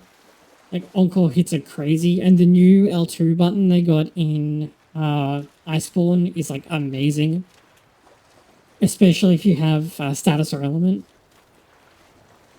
This is where Gerardos nests. It's also a good spot for finding Gadgeow. There's a guaranteed Iron Helm Crab here, which always drops slinger ammo. More importantly, this area has Excite Shrooms, which is the earliest that you'll see them. So this is a good place to like go early and start crafting Farcasters. This area has like 3 nullberries around it, which is also your earliest source for those.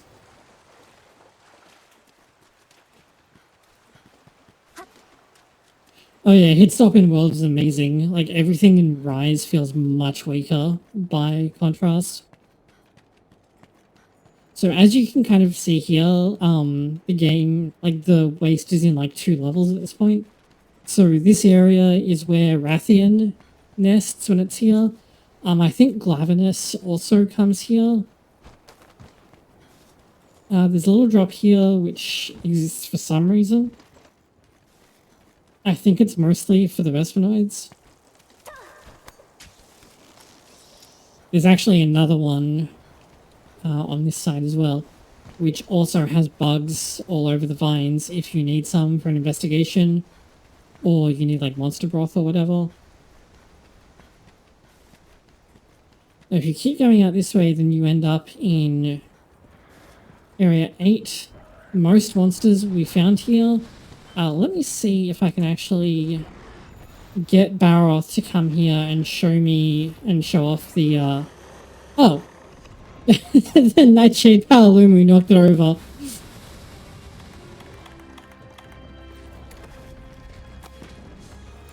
You know, you can go away, please. I actually don't know if Baroth can trigger this. And I somehow lost all of my stones.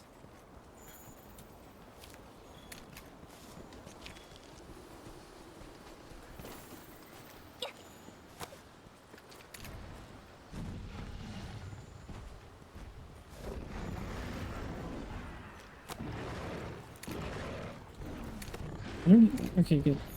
Just look at me, try and hit me. I don't know if Baroth can trigger this. But if a particularly heavy monster attack hits this, then this will... Go on, do the slam. Okay, that looks like a no, so rip.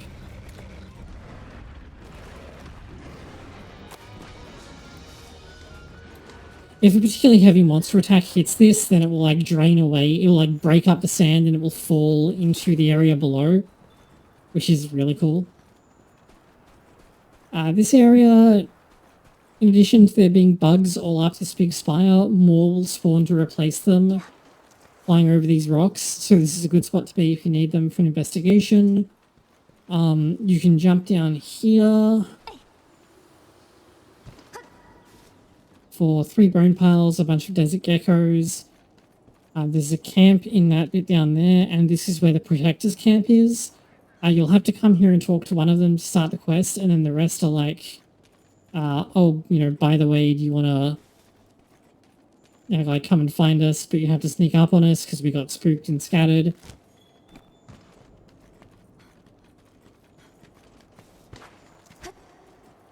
This area, which is where I fought the Teostra earlier, Diablos will also commonly be found here. God forbid you get both Diablos and Black Diablos on the same hunt. Diablos and Black Diablos and Teostra will all come down here to rest after you beat them up.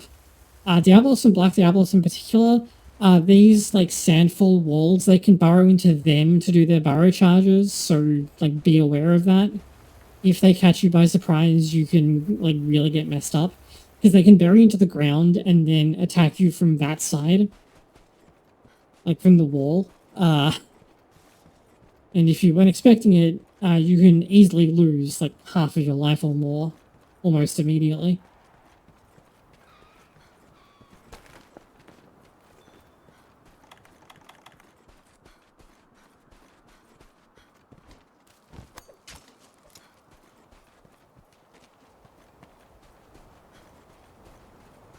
This area is a good spot to look for Diablos tracks as well, because Diablos is a herbivore and it actually eats the round cactuses, round cacti even. This is where Cooler will be when it gets damaged. It will run off here to feed.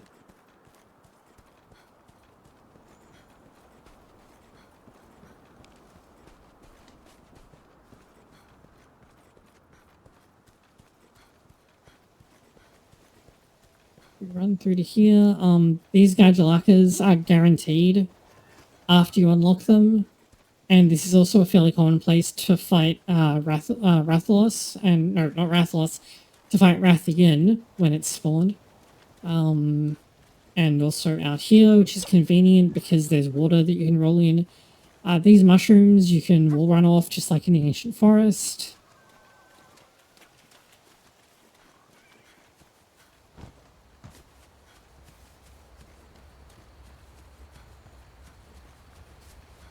I mean, I know what hippos are like, so... This is like the default fishing spot for the area. As you can see, lots of fish, which I just scared off.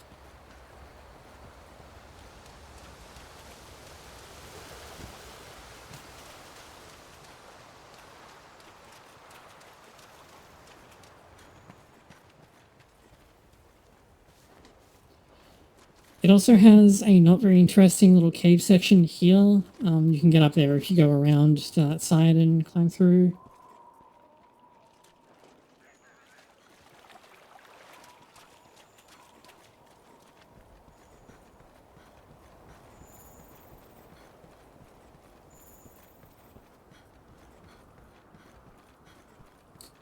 I got turned around and managed to go the wrong way. That's alright.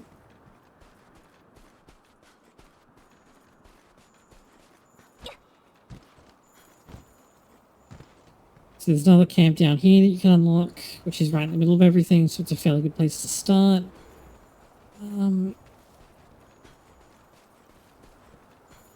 It's not always present, but there can be a small cactuar in this area, which is convenient because lots of monsters will come through here, and so you can hit them with the needles.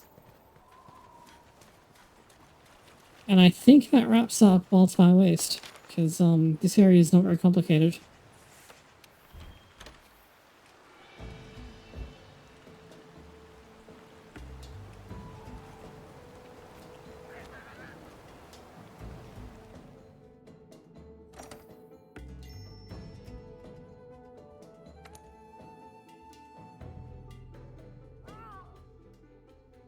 Just complete silence, and you just hear this random cat noise going wow.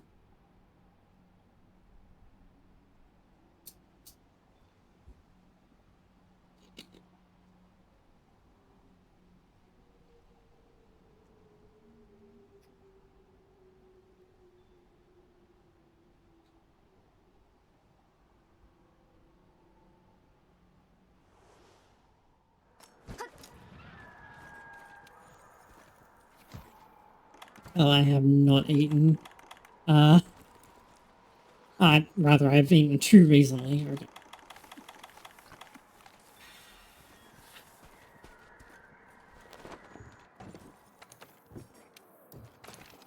This area, this region, there are actually areas that you can either only access or can only, like, easily access, through the use of the glider mantle.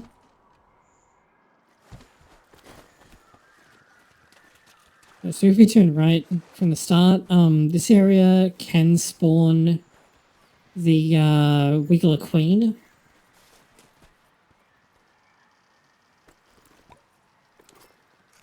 What the hell is this? Cool, it doesn't spawn here, does it?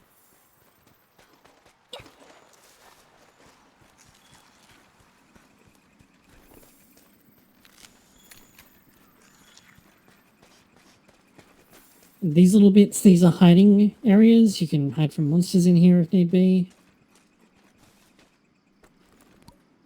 Oh no, it's Coral Puke because I'm in Master Rank. I was like, what is this? No, okay, I figured it out now. Say hi to Seetsley, who is like the most helpful monster ever. Because a bunch of the stuff in Coral Highlands flies, and if Seetsley wanders along, it's not going to fly anymore. This fishing hole is needed for a quest that the fishing guy asks you for. The critter that he's after can be found in that fishing hole, which is kind of hard to figure out on your own. Up here, this is where Seetsi and where Nagakuga will nest. This area also has, I think there's a coral up here, isn't there? You can tell I haven't actually been up here in a while because I've been killing the monsters too quickly.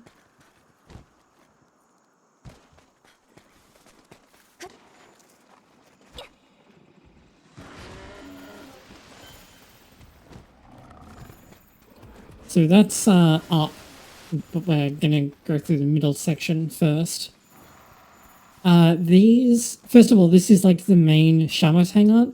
But these big, like jelly coral sponge looking things, if a monster is in the middle of them and gets staggered, they can get trapped in them. and which is fairly useful. It gives you free hits for a bit, and there's some pickups and stuff that you can get down here. Palicos can also appear down here.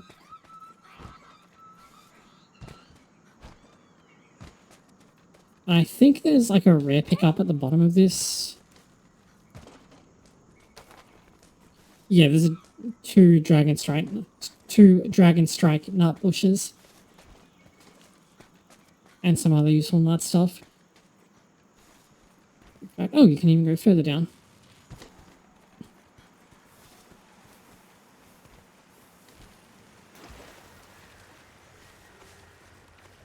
However, I don't recall if there's actually anything useful down here other than like two flow ferns that you... Oh, and there's... Okay, but there's two pearl oysters, so this is a useful spot to go if you're looking for these. Okay.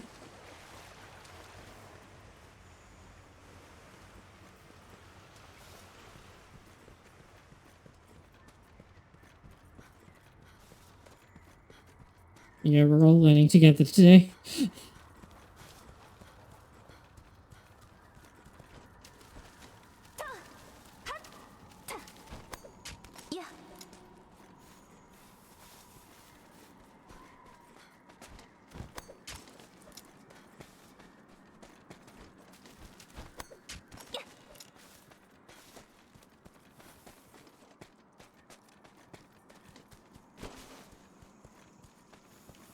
Okay, so this is basically back where we were at this point. Over there is where we ran through. If we keep going along this way, and talk to the endemic life researcher here as well, because she wants something here as well. She wants a gold crown dapper coral bird. This area is where Paolumu hangs out.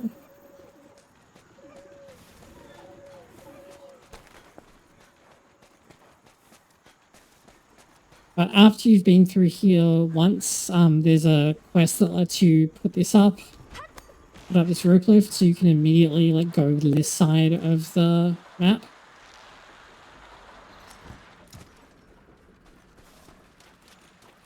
Which is convenient because if you climb to the top of this area,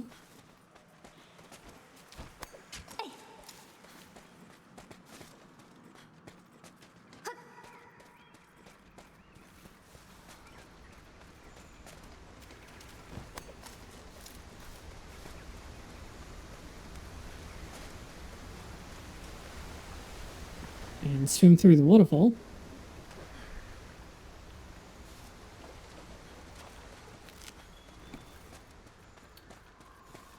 This is where the troopers hang out, and is also a great spot to pick up these things.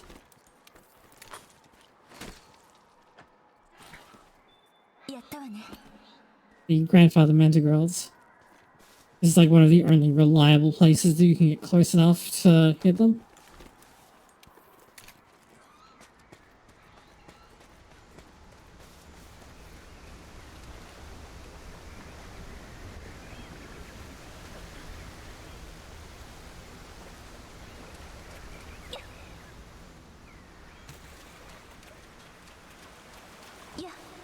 And if we go back through here... No, not I. Now I'm the one getting mixed up.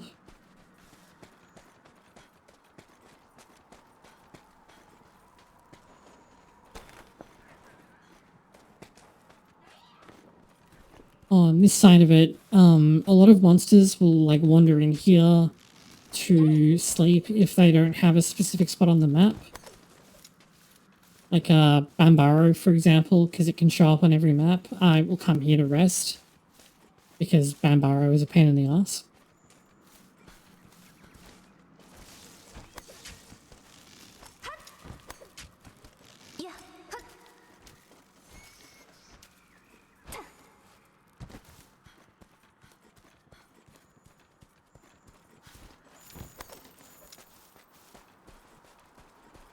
It's not a grandpa, that's a train. There's another camp in there. That's the only other camp in the Coral Highlands as far as I know. So I'm actually going to go back down from here before I go up because I want to show you like where we were a minute ago.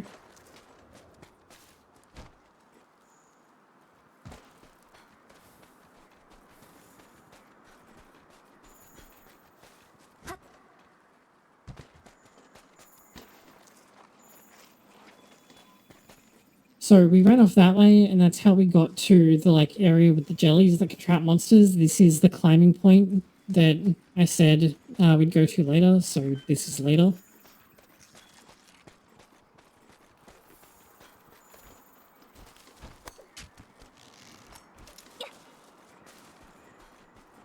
Lots of monsters will come here, so it's a good spot to get tracks for just about anything. There is some noticeable stuff going on here. First of all, there's another rope lift point on this side.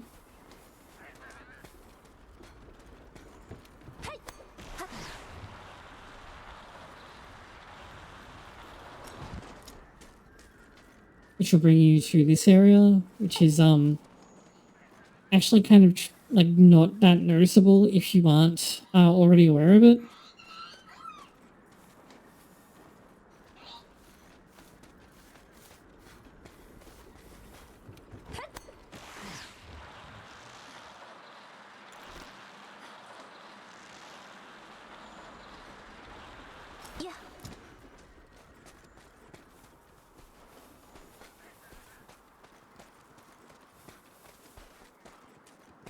There is also this drop-off, which takes you down to the jellies again.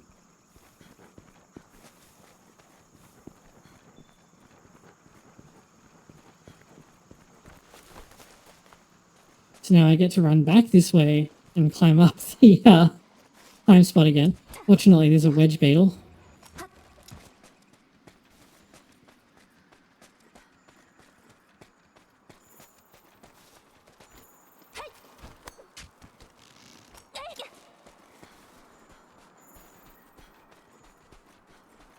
So if you keep going forward from here, actually, let's go around this way first. So you can keep going forward from here and you'll kind of complete a loop around the map to the like top left of the map. So this is back to where I mentioned that you'd often find Palumu, where we took the rope lift from before. If you're left instead of taking the rope lift, then we end up over here.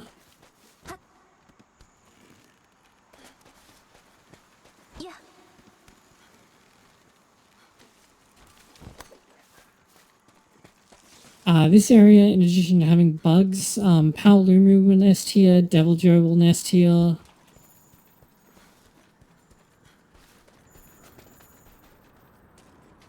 It's one spot to catch these jellyfish dudes if you need them for something. You can also get here from the other side by going up this way. You can also lose a monster by coming in here since monsters can't follow you in here. And this drop down takes you kind of back the way we came. This is one way though.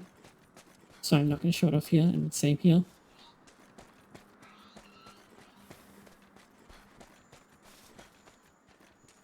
Yeah, these will all get you like back down to the jelly area.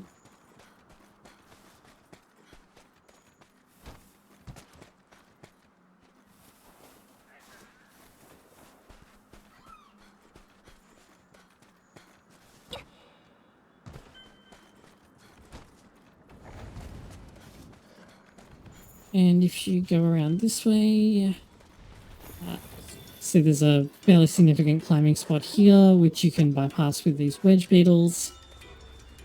Oh wow, the Wiggler Queen is actually out. Okay. No. Please go away, Paolumu.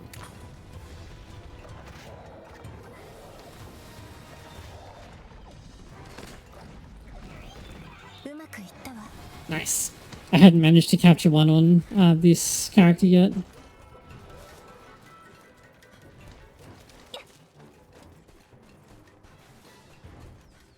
But this is a fairly solid spot to like farm wigglers if you need them for anything. This area also has horned kelbies. Their horns are useful in some crafts. Let's go back to this camp. Oh, I'm still during combat. Okay, very cool.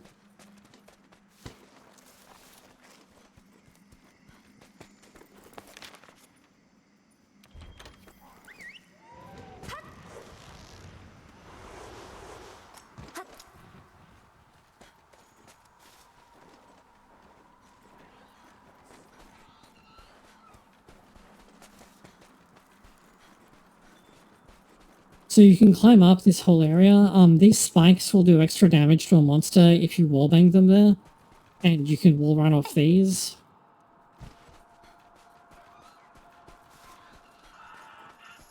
However, that's not the interesting part. First of all, there's actually like a hidden little cave here. Which is quite hard to see from either side.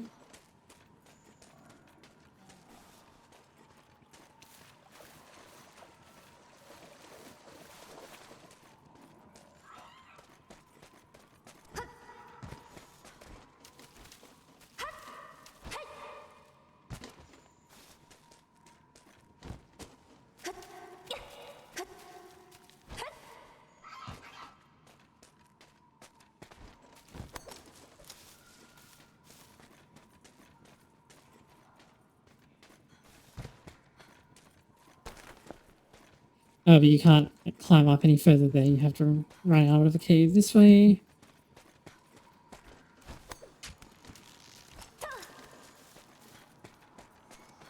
And this brings you out in this like kind of corally section, which is above that big slope that we were just on with the Gajalakas. If you climb all the way up here, and I do mean all the way up, there's also a bunch of like useful mushrooms and stuff around here.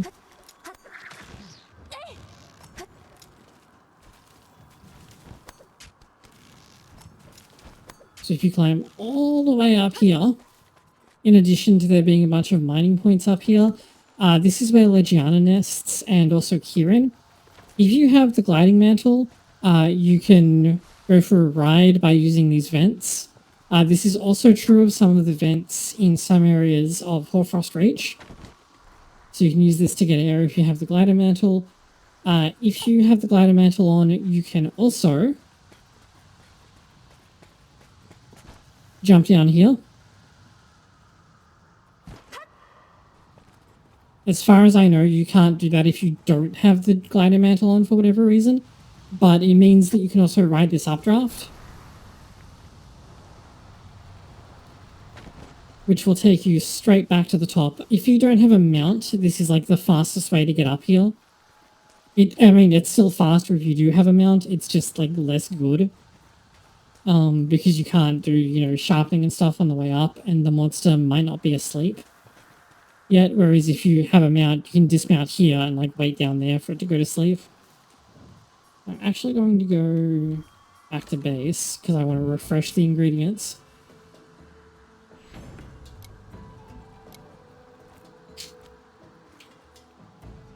And then we'll move on to Rotten Vale, which fortunately is actually quite small.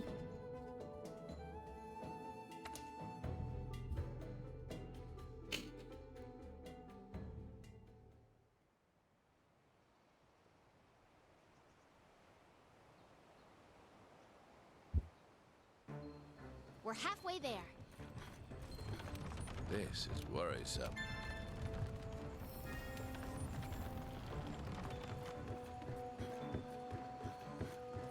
I'm counting on you.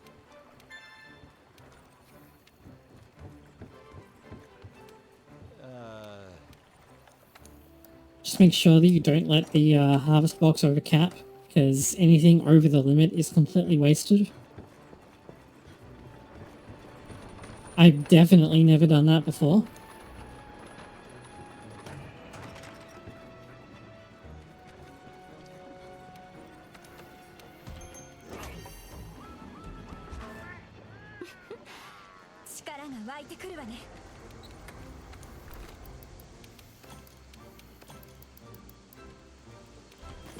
Might keep the barrel bomb in case something happens that, like in case I come across something and I'm like, oh yeah, you can blow this up.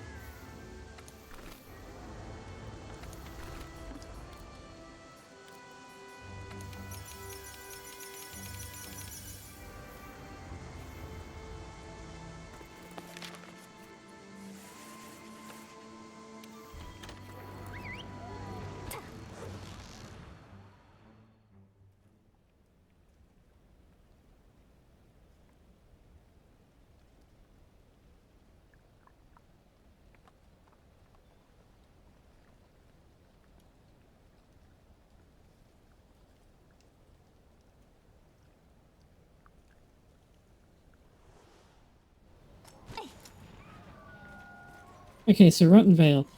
This area is functionally in two halves. There's like a top half and a bottom half, so we'll talk about the top half first. Mostly only Odogaron goes between the top and the bottom paths. The top path is mostly the province of like Radaban, and I think it's the only monster that is typically found up here. Most of the Rotten Vale... Whoa! Okay. Most of the Rotten Vale inhabitants will try and like stick to the lower level usually. Oh yeah, Tigrex, I totally forgot. Yeah, it hangs out up here too. This ivy area, did you see how it like kind of wobbled when I landed on it?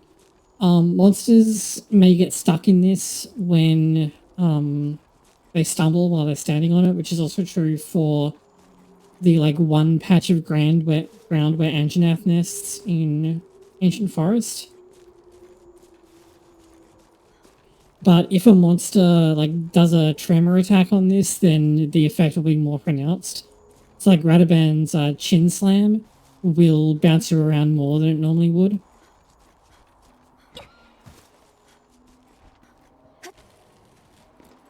There is also this like secondary layer here, which is mostly only relevant because it is here, right? Yeah. No, I'm in the wrong spot. Okay.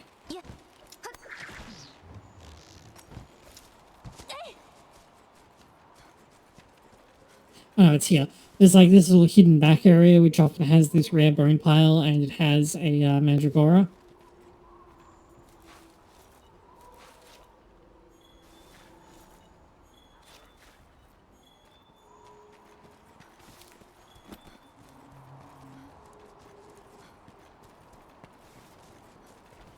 You can actually go further down if you like. Okay.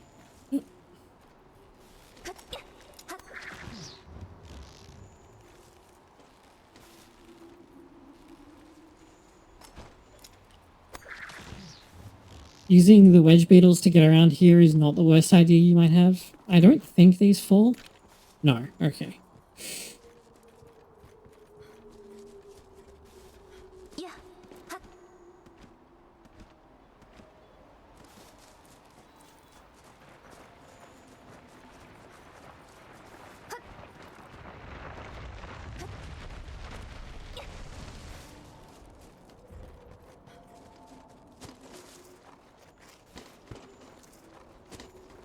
Radaban just loves this whole area. It just gets to like ride as much as it wants.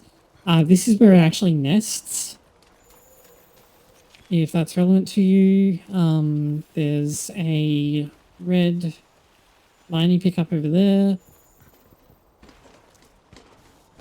This is where you usually see like the upper and lower monster paths intersect. And there's also guaranteed to be Gajalakas here.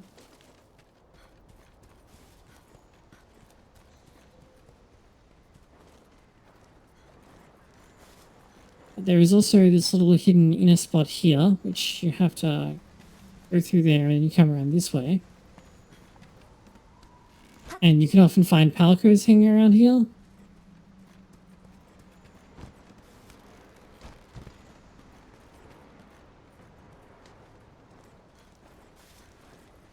So that's like basically the top half of this area, and then we get to the bottom half. Oh, hello, it's full Granjanath, okay.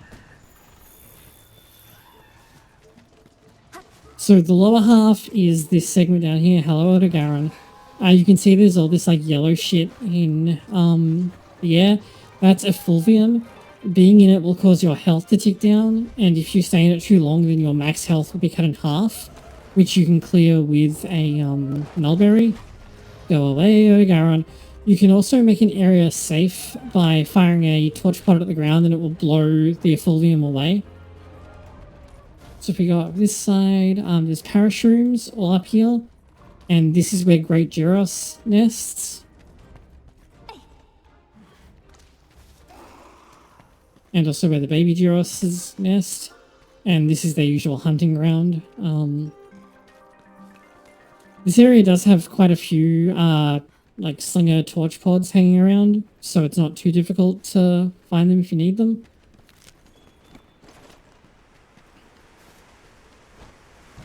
There's a little fishing hole here, and this is also a good spot to get a Devil's Blight, which are otherwise quite rare.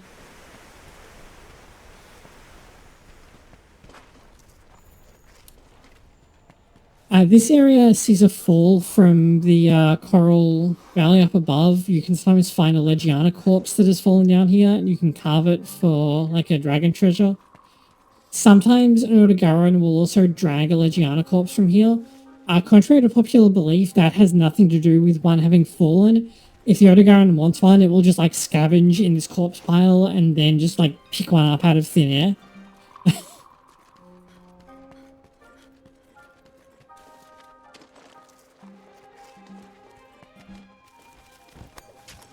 If we go up here,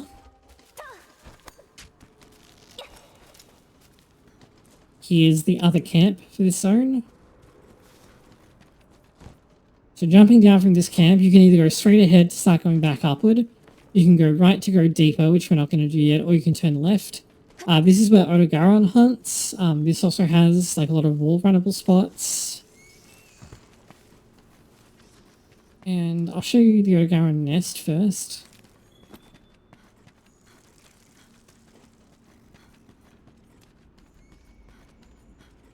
So Odogaron will come and nest in here when it's hurt. There's also 2 push points here. There's nothing that super useful behind them normally.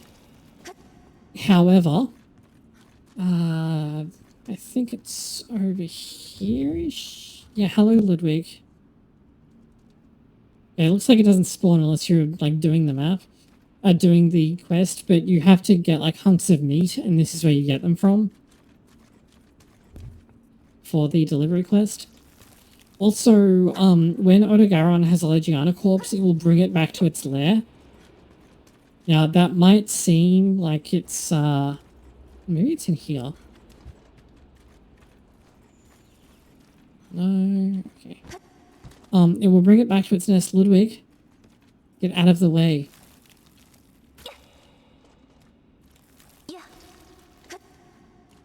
So this area, you can actually hide in... Where is it?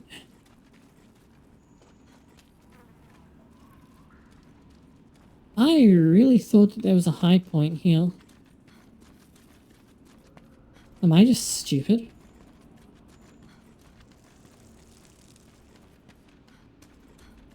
Maybe it's only there on... No, that can't be right. Okay, I'm surely just being wrong. But, to unlock the Plunderers, you need to have the Odogaron drag a Legiana corpse here, and then you have to wait and see, like, that a Plunderer will come over to it once the Odogaron leaves. You can literally do that from when you're, like, from back here. You can just wait back here, and once the Plunderer comes out, it will never leave.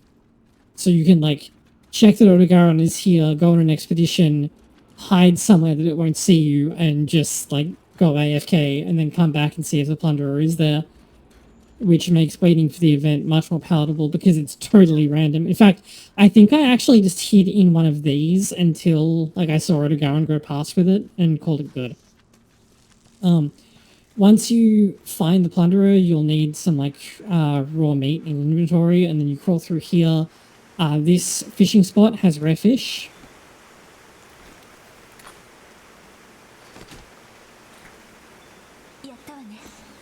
Which you can easily fish up by using the capture net. And this is like where the Plunderer base camp is. You have to like come in here and put down some raw meat and then back off out of sight and then walk up again later. And there's also like a bait bug and some hunting up here and another Devil's Blight.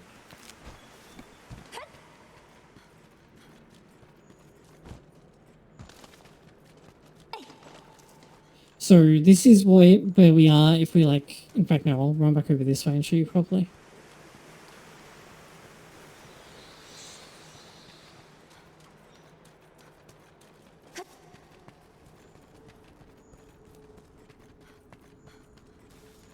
So up there is the camp. So if you like turned immediately and went down this way, this is where you'd be. This blue stuff is acid, by the way. So if you stand in it, your health will start getting ticked, as you can see in the top left. It's all recoverable damage, but it ticks pretty hard. You really don't want to get knocked into this and stunned. Vale can actually travel between areas through these acid pools, which is kind of obnoxious because you can't follow it all the way. Yeah.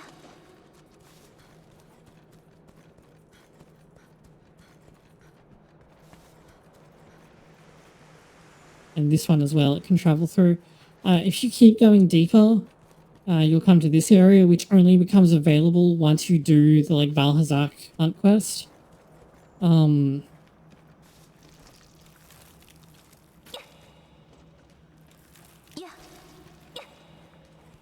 And this is where Valhazak nests.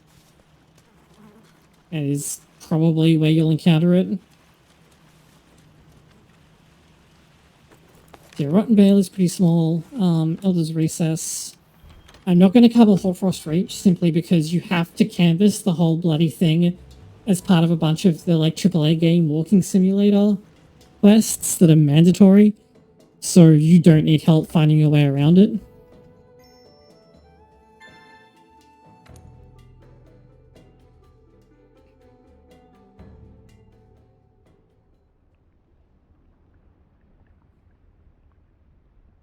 No, don't start kicking me. I already have like a big red mark on my hand from where you chomped me earlier, you little shit.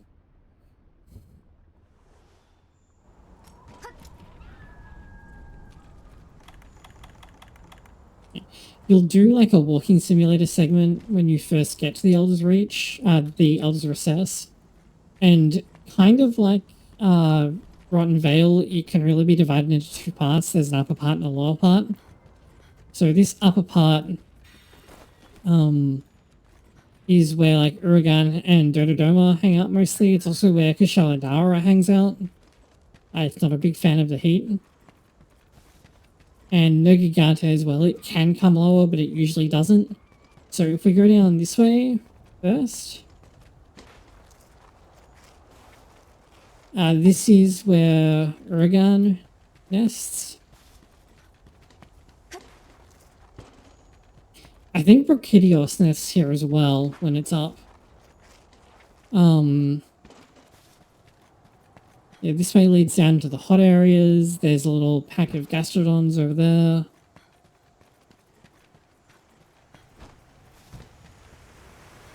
Fishing spot here.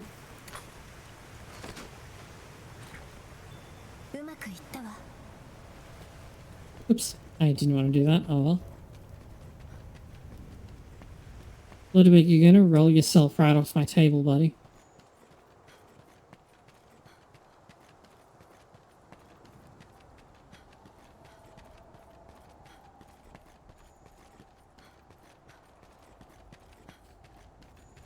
Nice view, at least.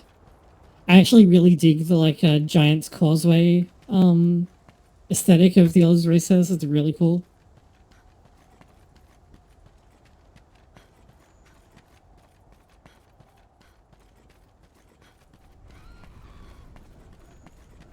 In addition to these Nitro Toads, these ones explode, unlike the Paratoad, and they explode really big.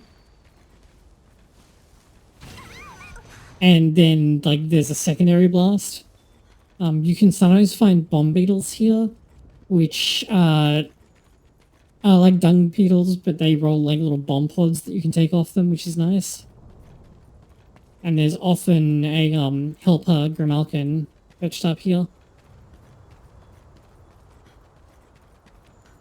So Kushala Dara is usually fought up here. See these like spiky crystal bits? If you attack into them,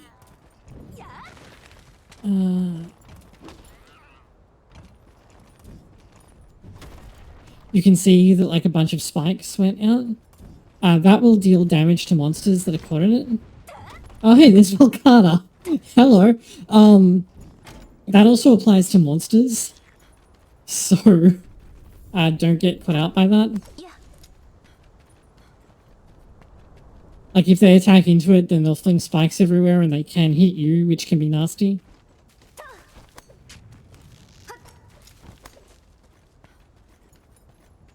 If you travel up here...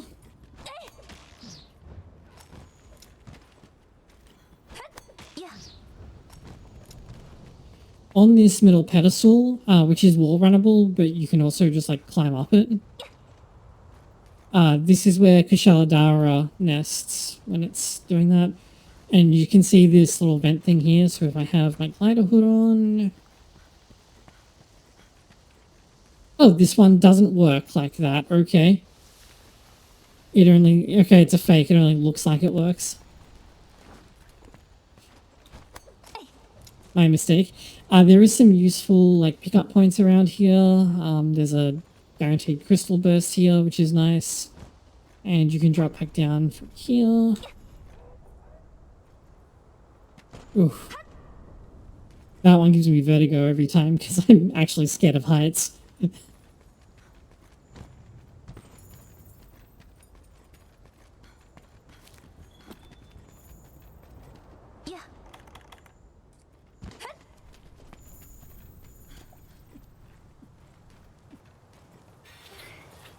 So this area, No Gigante likes to hang out here a lot. If we go further this way, this area is initially blocked off until you do the No Gigante hunt quest, because it, like, smashes through the wall, like, all dynamically in its intro cutscene, so they can't have you just wandering around here before that.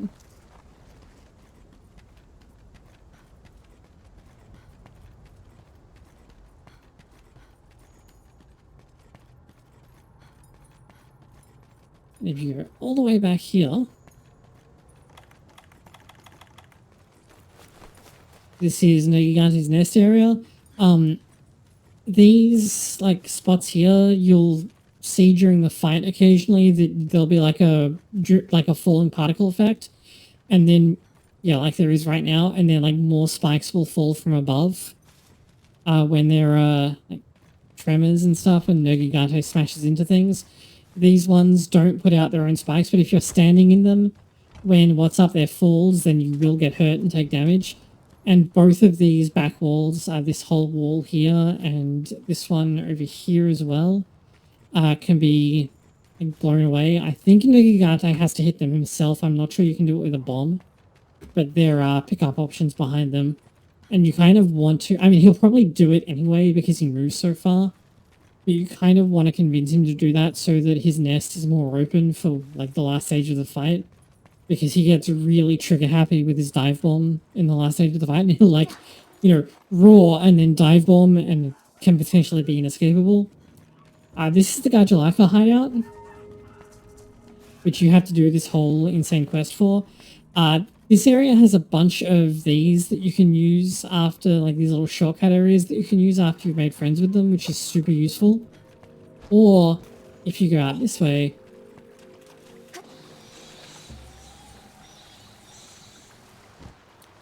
there's a second quest spot here. Camp here, sorry. So that way leads back to the No Gigante hunt point.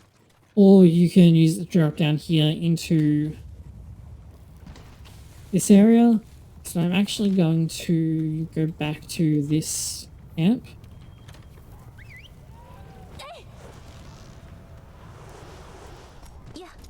So this is where we started from.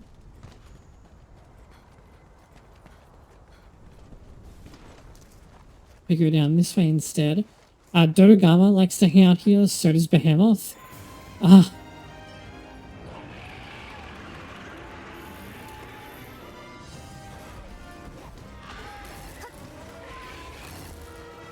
Go away.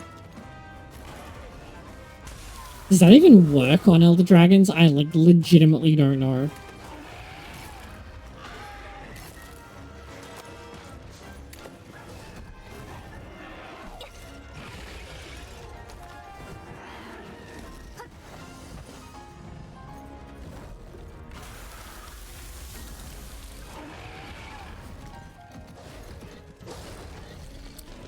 Dunk pods.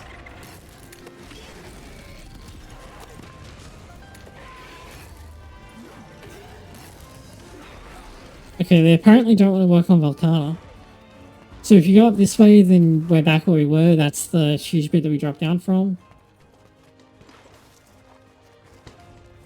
Well, Volcana certainly isn't having it. If you drop down here, there's like 2 shortcuts.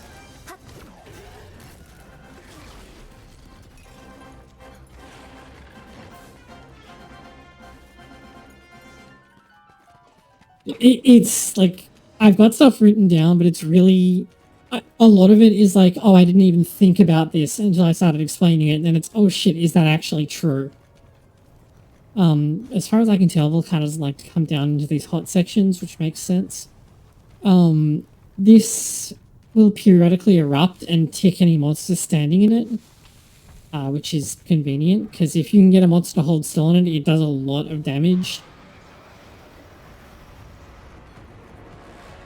Up here, this is where Lavasioth hangs out, and it gets like access to a suite of attacks where it, you know, drops down into the lava below and then launches itself between the holes and scatters lava everywhere, which probably contributed to it being the least hunted monster in the game's first year.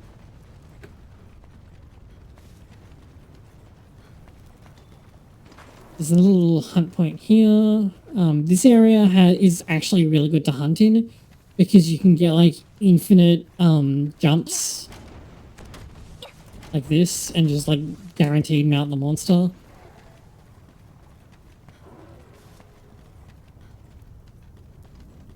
And then this is where we came down to earlier from that drop down. It's not actually here, but if Teostra or Astera is on the map, then you can go through here and there's like this little section down here. Yeah, I mean, blame Plesioth, right? And yeah, that's all of Elder's Recess. So we've now covered all of the areas. You might notice that Ancient Forest took forever, and then the other ones were really quick, and it's like, yes, that's correct. You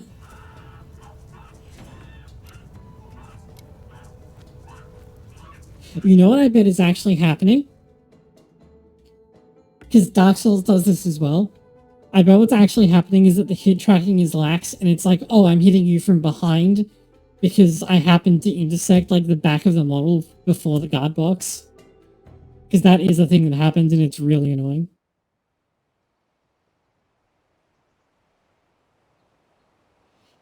Diablos is, and especially Black Diablos with its like charge slide hip like tail smack thing is really bad as well. Because you can block that from the front, and then the last hit hits you from behind, and there's nothing you can do about it. Okay, so that's every area run down. So let's go and have a look at equipment, which is like the next big thing.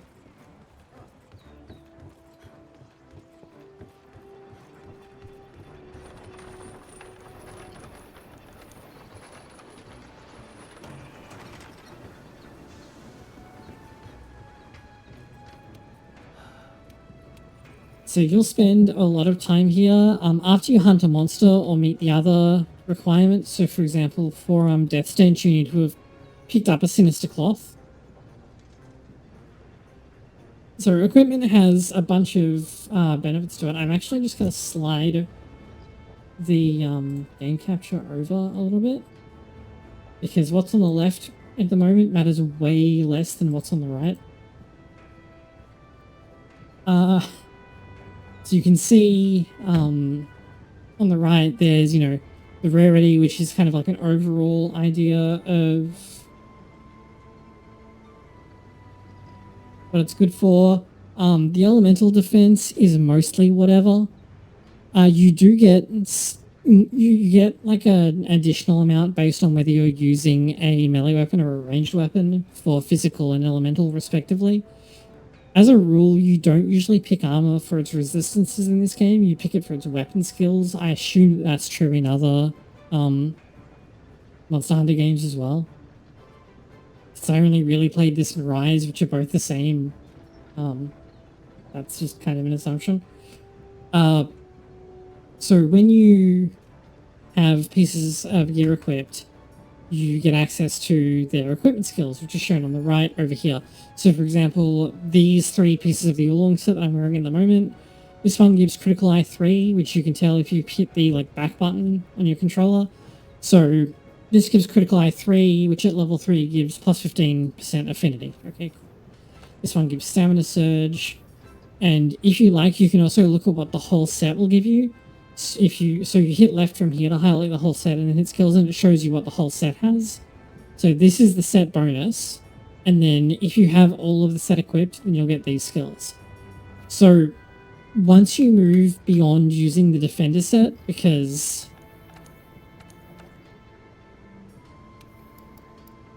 or the guardian set, and probably the defender set, let's be real, you can use this all the way through high rank unless you are like, I guess, playing Gunlance and you really want to farm out a Garon.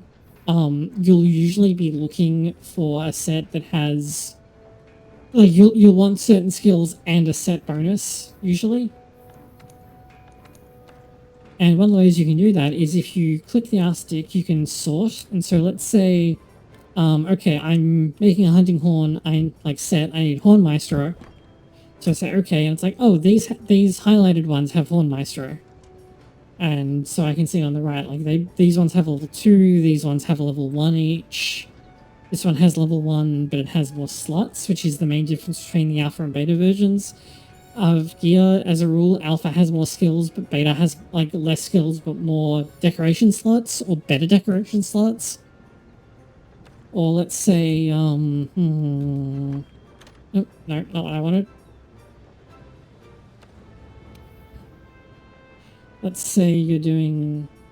Why? What's Volcana's set bonus? Because I genuinely don't remember.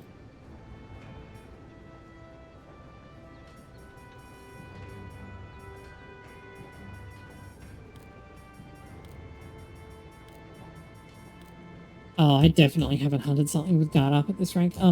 Let's say you're doing like a lance build and you're like, oh, I want guard up, which is just called guard in this game, which I keep forgetting. So you're like, oh, I want guard, so here's guard. And here's everything that has guard, so you can start thinking about, okay, what do I want to have on a set, right? Oh, does it also have Frostcraft? That's not the same as Frostframe Barrier Frostcraft, is it? That gives you, like, the better draw effect?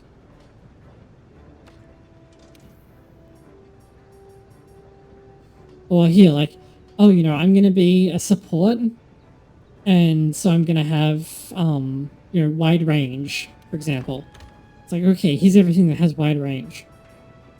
But you also want to keep an eye out for, monsters that have set bonuses. So, for example, Nagakuga, set bonus, wrong thing. So with 3 Nagakuga equips, you get access to this. So your sharpness loss is 70% lower, and if you use a ranged weapon, every shot you have a 30% chance of just not expanding the ammo or coating, which is pretty sick. Like Barioth has Punishing Draw, where your draw attack has a stun effect and gets +5 attack power. This works with Longsword Special Sheath, by the way. This one has critical status, which allows status build-up to like trigger on critical hits, which is really good. The Rathian set just doubles poison duration. This makes poison actually really good. Like, it does an insane amount of damage over time if you double the duration.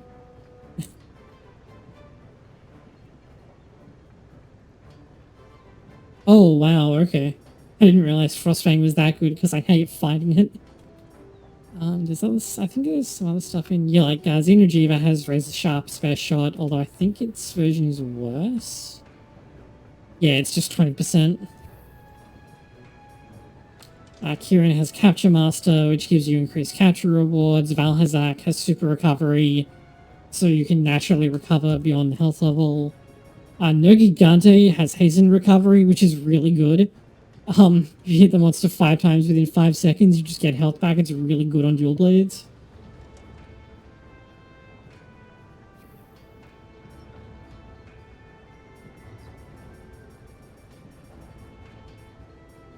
Like Diabolos, you get Bludgeoner, which is kind of whatever, but non-elemental boost innately is kind of nice. and its set is like full of useful stuff. Like this one gives critical element, so elemental damage on critical hits goes up, and then if you have 4 pieces, then you have like True Mind's Eye, which is extremely good.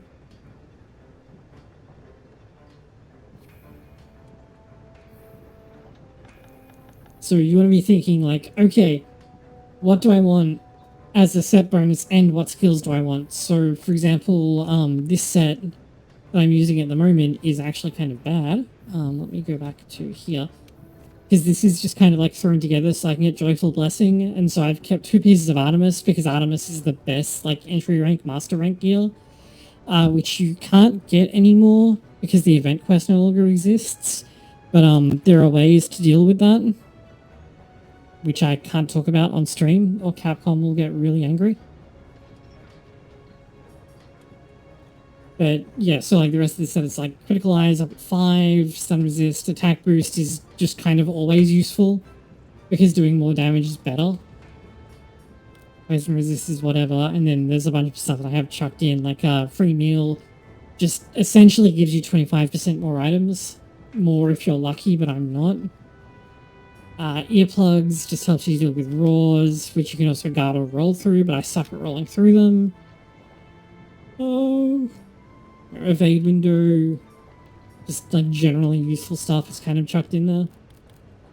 This is not like a specific set, this is just like, oh, I'm like progressing. And then for endgame, I'd be like, okay, here's, you know, this curated set that does everything I want it to do.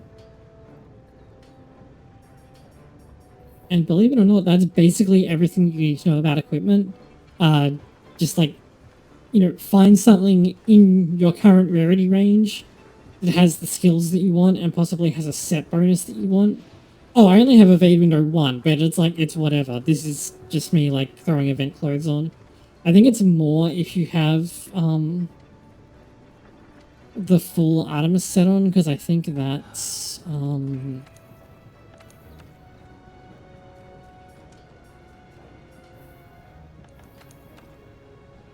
I can't look at it in here, okay.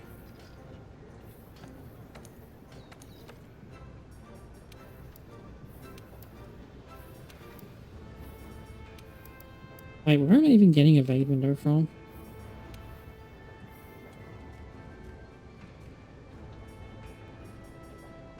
Okay, I must just have Evade Window, like, slapped in a decoration or something.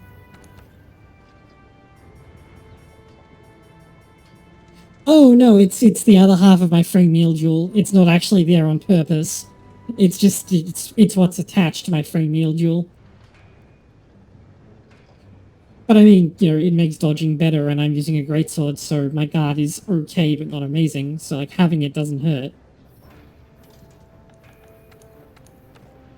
For Palico equipment, you can really just go for like the maximum defensive value.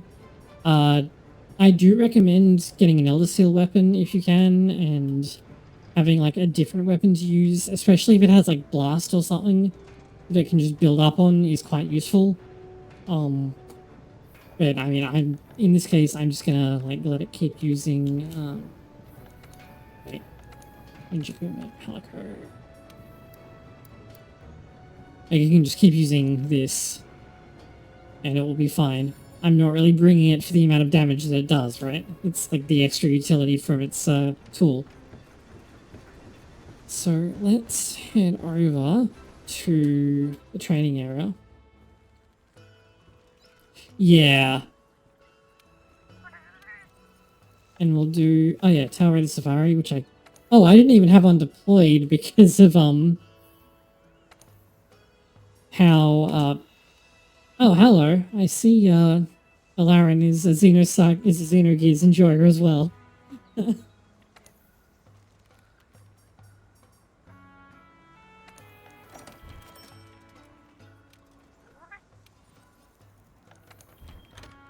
Let's pop into the training area and we'll do a quick discussion about weapons, during which you'll also get to see me like completely fuck up at range weapons because I have no idea what I'm doing with them. Fortunately, like, I can put a link to an actually good go over of the weapons, so in the description on YouTube. So you aren't relying on this. Okay, let's run through the hunting basics. Okay, can we... I should have...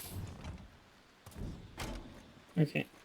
So, in fact, let me, I'm just gonna change my equipment. Ludwig. Yes. Stop rolling on my mouse, you little shit. Go on your mat. As he tries to close OBS. Great, thanks.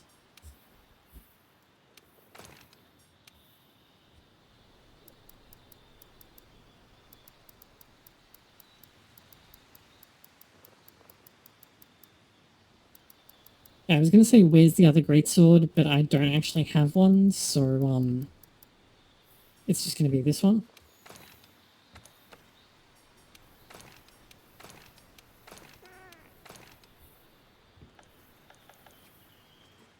Okay, so while my layered armor is still there, I'm not using any equipment except the weapon. Yeah, it's yeah, since you don't get a physical damage benefit, unlike with a melee weapon. So greatsword, this one is really simple. It's really slow and it hits like a freight train. As a rule, you don't really care about anything except true charge slash. So 1, 2, and then this is true charge slash. Now, the second hit of this does more damage if the first hit connects on a soft part. But it still does insane damage, even if it doesn't hit anything, which is why I use it for wake-ups. It does have some other useful stuff to know about, though. After a normal attack, if you press no directional button and press triangle, you get this side blow. This is blunt, it does stun damage. You can hit triangle and circle, you get this rising slash. You can actually do this outright. So, like, if the monster is just standing there and you have its tail in sight, you can just do this. You do slightly move. Also, after... See how it takes, like, forever for you to pick your weapon up? If you just roll out, then you don't have to deal with that. And you can do that in any direction, which is nice.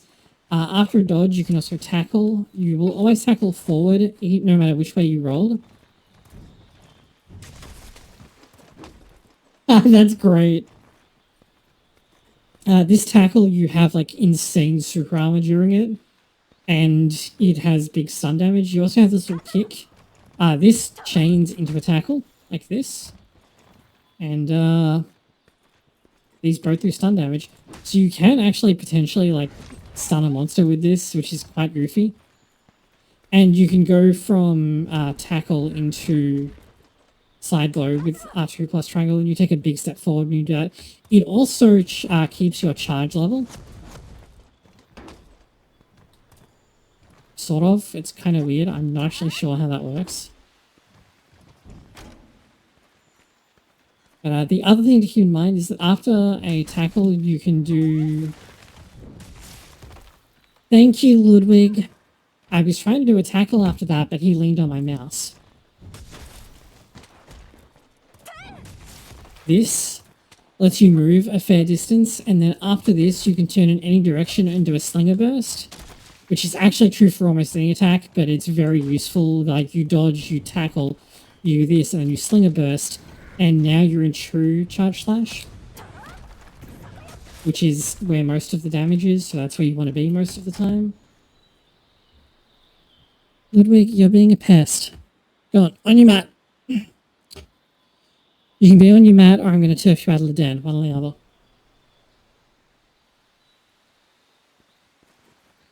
The other thing about charging, you saw how the character kind of like flexed a little bit and glowed bright? That's when you want to release the button. If you release it before then, it's only like a weaker charge. And if you... Oh, hold on. If you release it after that, or just keep holding the button, then it comes out much weaker. So that did 214. If you do... correctly, it's 305. Like, it's a significant amount of damage. And yeah, slingers that give a lot of ammo are really useful because you can be like, you know, oh, the monster moved. Slinger burst, true charge slash. Boom. You do have some stuff in the air as well. You can jump off and get this. You also have a unique thing that you can do when you slide. So when you are sliding, you can draw upwards and you get this plunge. After this, if you do this wide slash, it retains the charge level from the initial slide and does a significant amount of damage if it actually hits a monster.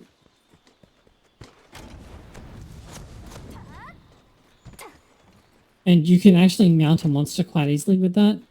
But that's like everything there is to Greatsword, apart from being able to guard, which is useful if you are bad at dodging like I am.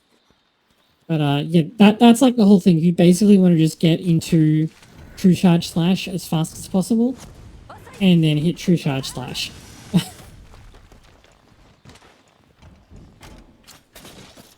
You can't do that on this one. Hold on. Training options.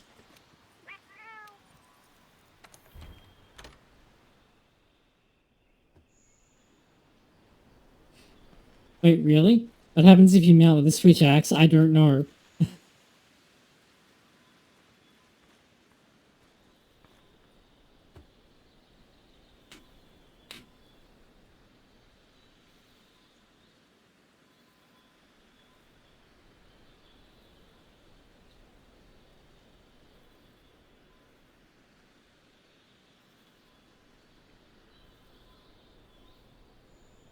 Oh, right.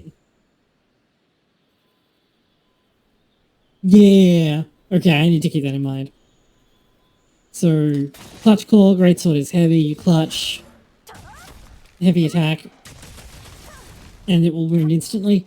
This actually does not do a small amount of damage. So,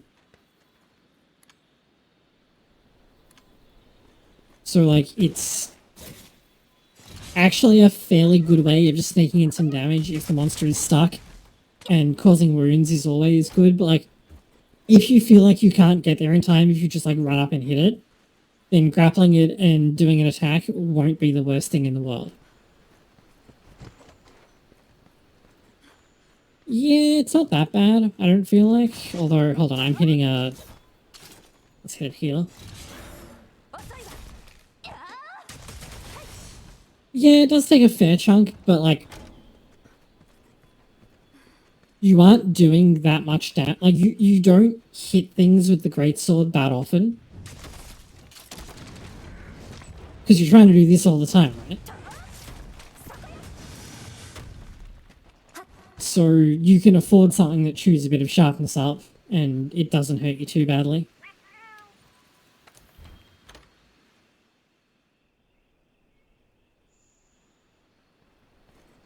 So let's go to a different weapon. I think for a lot of people, they'll see, like, Sword and Shield and be like, oh, this is obviously the starting weapon, right? Sword and Shield is actually very complicated, like, no bullshit. First of all, something that is very notable about it is that you can use items while you're guarding with Sword and Shield. So, like, you know, I'm guarding, I press the item use button, I just, you know, bomb has been planted. But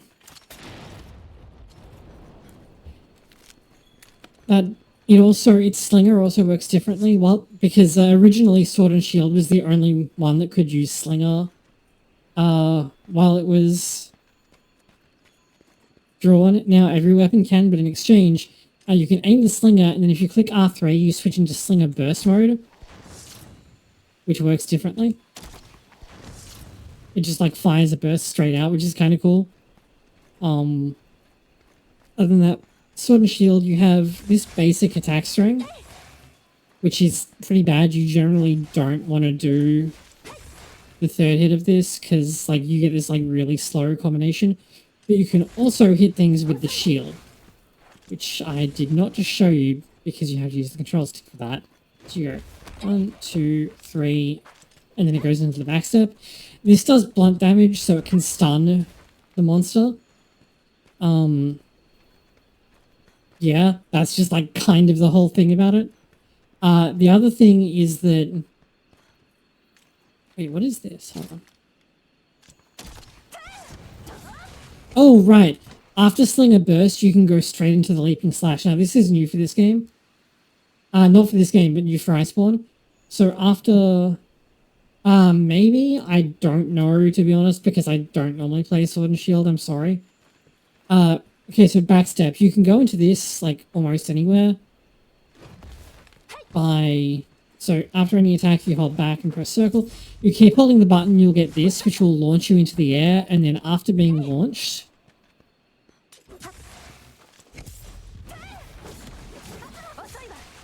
You can either do this jumping slash, which does mounting damage, or...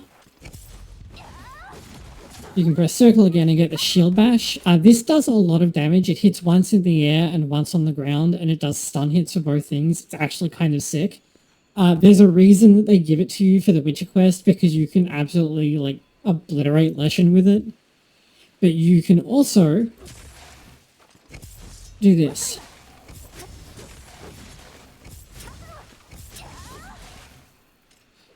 This attack, the Perfect Rush. So you do this by pressing triangle while you're charging the backstep. I don't recommend releasing circle and then trying to press triangle. So I push circle with like the inside knuckle of my thumb and then like press triangle with the pad of my thumb. And if you press the button just as you get the glow effect, then you get this like full Perfect Rush. If the Perfect Rush actually connects fully with a monster in that last hit, you'll like latch onto them and do a last hit where you launch yourself away, which is kind of cool. There's also some other slightly weird things about this monster. First of all, you've got this round slash. You can do this after most any attack, and it lets you completely change your facing. Or like significantly change your facing at least.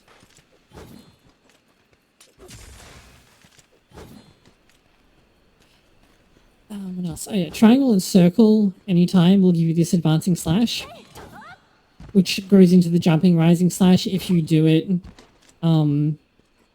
upper ledge, and you get this jumping advancing slash if you do it off a ledge, which moves you a very long way. So, like, you can get air basically whenever you want with this. It's kind of sick.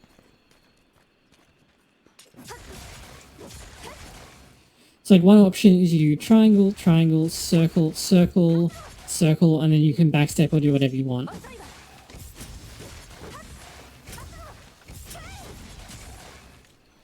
The Perfect Rush can also be steered a long way left or right, which is kind of nice.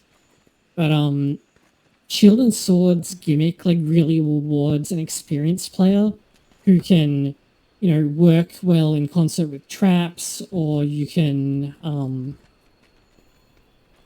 you know, make use of various items, which I'm not very good at, so it's not very good for me. And similar... Oh yeah, actually no, I can show you on this. This is a better idea. Let me swap to the Clutch Claw training version. So first of all, if you have slinger ammo... yeah! Because Perfect Rush is amazing. After any dodge, you can hit L2 and you do this uppercut. If you land this, then you just grapple immediately. So you can, like, instead of having to, like, aim and, like, roll up to a monster, you can just immediately, like, roll, uppercut, jump in. Yeah, that is the downside to it. It's like true charge slash. You kind of have to build the whole, playstyle around it. So speaking of Sword and Shield, and I did the wrong thing. It has a light attack, so you get this, and it will drop slinger ammo for you, so that you can use that because you know, get the slinger burst and everything. And remember that if you land the slinger burst, the monster will probably stun, and you can go straight into Perfect Rush off it.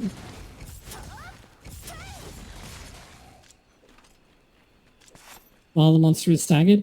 And since this is a light weapon, check this out. If you do 1, 2, 3, and then do this, then the monster will be tenderized. I don't know why this tenderized early.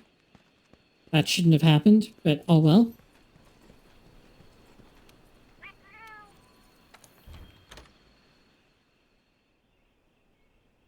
Yeah, and like you do it in a monster's face, they probably like stumble, and then you get to perfect rush, follow them up while they can't do anything about it. Yeah, longsword. I've actually been playing this in Rise. It's a lot of fun. So you'll see in the top left, there's like a little sword gauge, and The long sword is a close-range weapon designed for cutting attacks. Gather your spirit to increase its power. so it's now filled up. So when you do the R2 combo, that expands the gauge. But landing the last hit, see how there's now that white glow around it?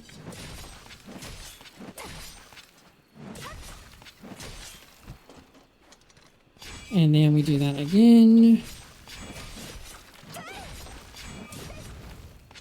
It's now yellow.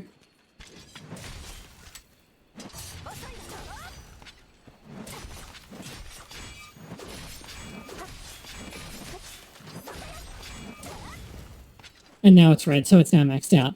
While it's in this state, if you land the Spirit Thrust, you'll go up, and then you land this Spirit Helm Breaker, which I totally whiffed because I'm really good at longsword.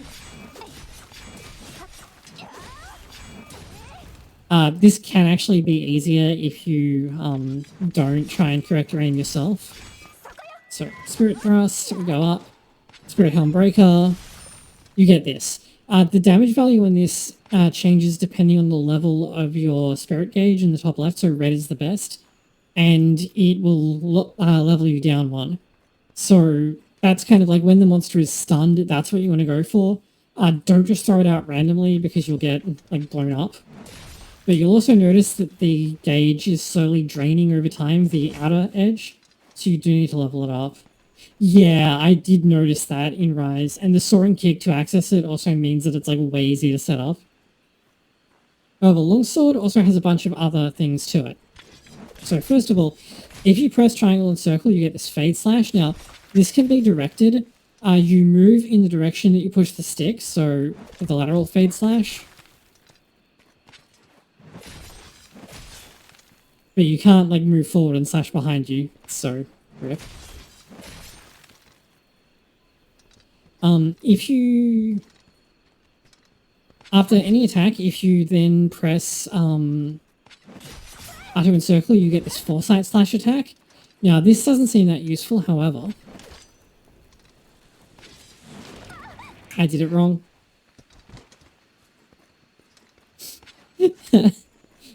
However, immediately screws it up.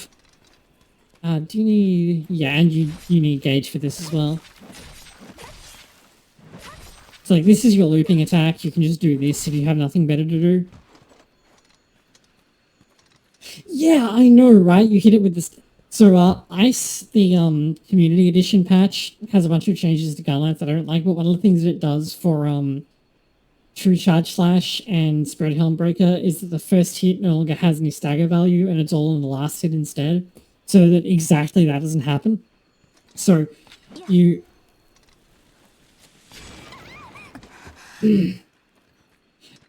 Unironically, this is slightly harder than it looks because you can't just do foresight slash out of nowhere, right? It has to come off an attack. There we go. So if you dodge an attack with this, and now I have to build up the gauge again.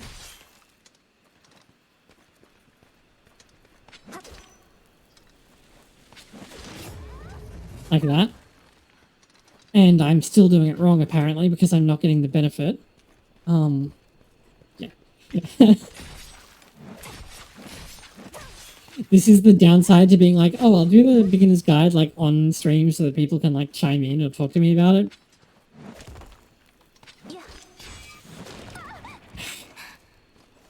I think I'm actually stepping, like, too far back from it.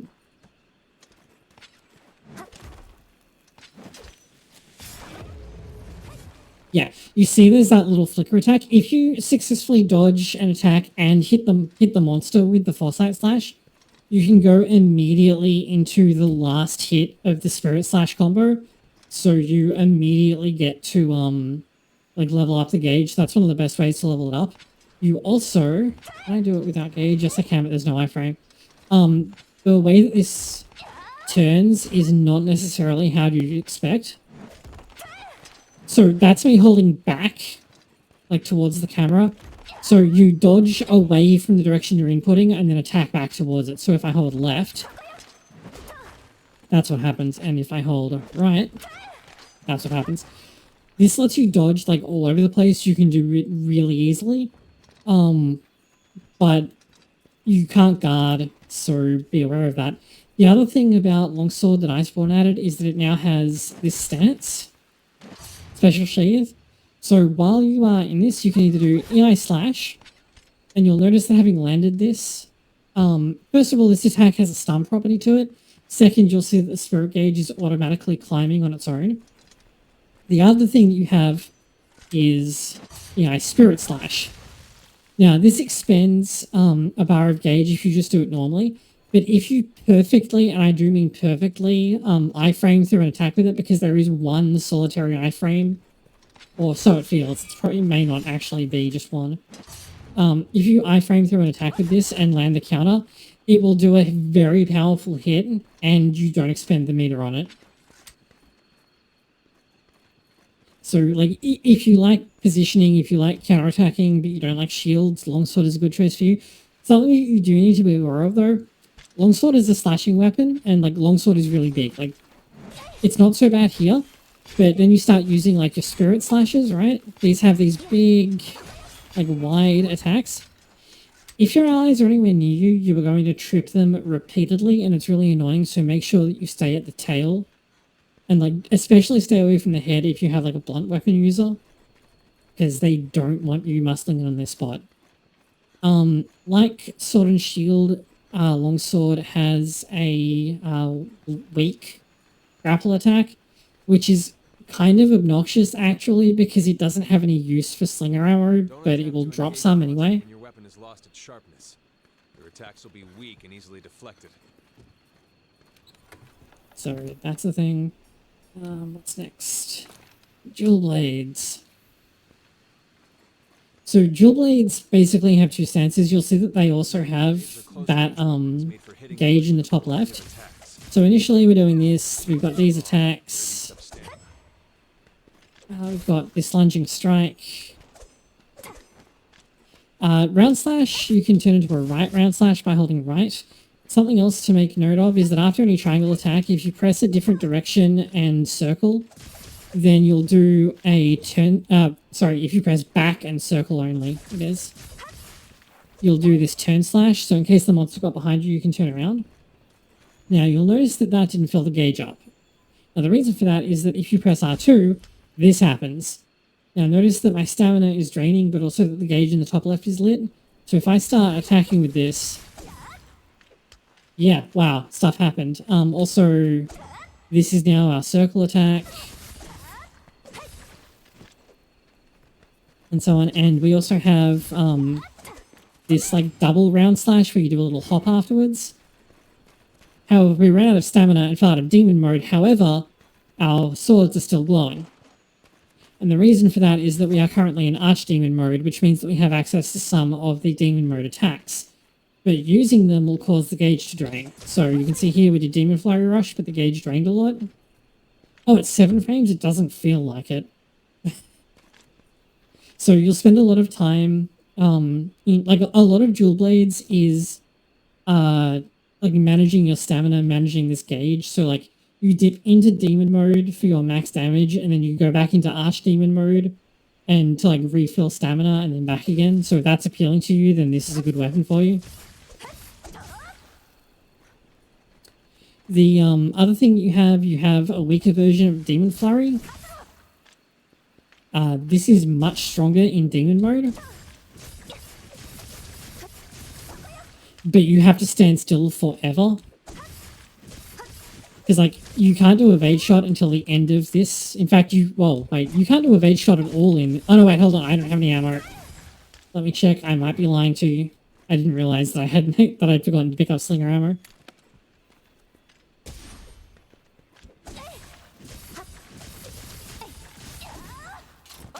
Okay, yeah, you can't do evade shot until the end of that. So evade shot is the new thing that they added in Iceborne. So you can do this after almost any attack, and you can like cancel out of the attack and move a significant distance while also getting an attack in. Hey Malone, how's it going?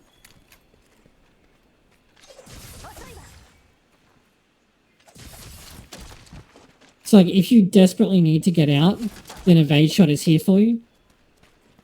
And the distance you travel, especially if you have evade extender, is like actually kind of insane. Something else that's worth talking about is that in demon mode, your dash is this instead. Which is quite good for getting you out of dodge. And something that you need to talk about with Dual Blade is that if you hit an attack, if you hit your jumping attack with dual blades, something kind of magical happens.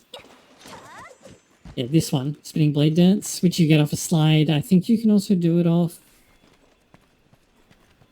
a regular jump. Yeah. Something to note is that if you you can do Demon Flurry Rush down here and you'll go into a slide. But if you land this attack into a monster, then you will Beyblade down the length of the monster, which is not necessarily great, but looks really cool, especially if you do it for a really long monster. Like, Kulve-Taroth, like, you land a Beyblade on that, and, like, dopamine just flows. Otherwise, it's actually a fairly basic weapon. Most of the, like, technical stuff about dual blades is managing like your two gauges. You don't have to worry too much about like necessarily super deep combos. The only thing I'd say is that you don't want to use Demon Flurry if you don't have a really big window, because you can't cancel that. Hammer. This is fun. Hammer has... So, first of all, Hammer is kind of like Greatsword, except that its charge attack is on R2, and you can move around while charging it, which is kind of sick. So, we are now fully charged, and we can hold this until whenever, right?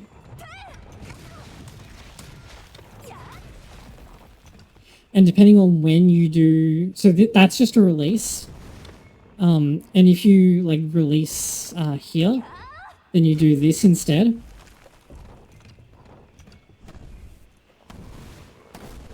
So if you're moving, you get this, and depending on when you press triangle, you get a different follow-up.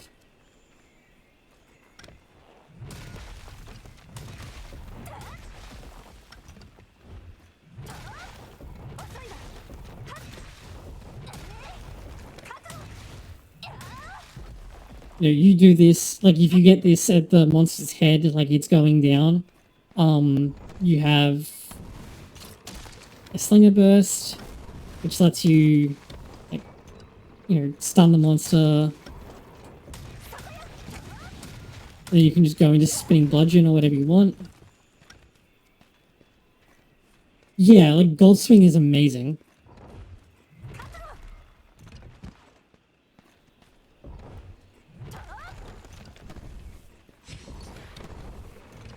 You also have this Power Charge, which, I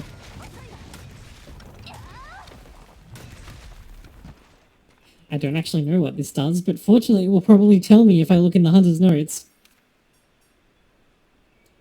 Boosts attack and stun power and renders you immune to flinching while attacking or charging, and changes the motion of your charged attack. Okay, cool. Can you tell I don't play Hammer?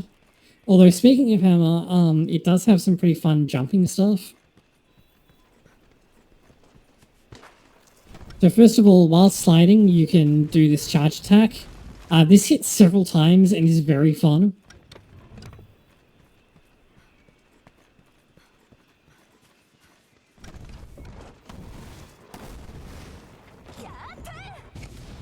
So you can either go into like that jumping charge attack, which then goes into an upswing.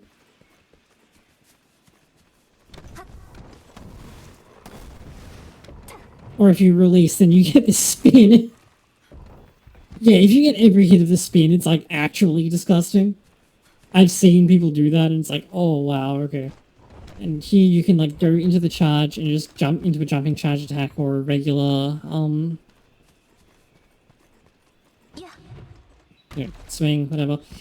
Hammer doesn't have a super deep move list, but because you can't guard and you like, you know, if you roll, that's your charge, right? So it's not like Greatsword where you like tackle through things to upgrade your charge level and then move into this.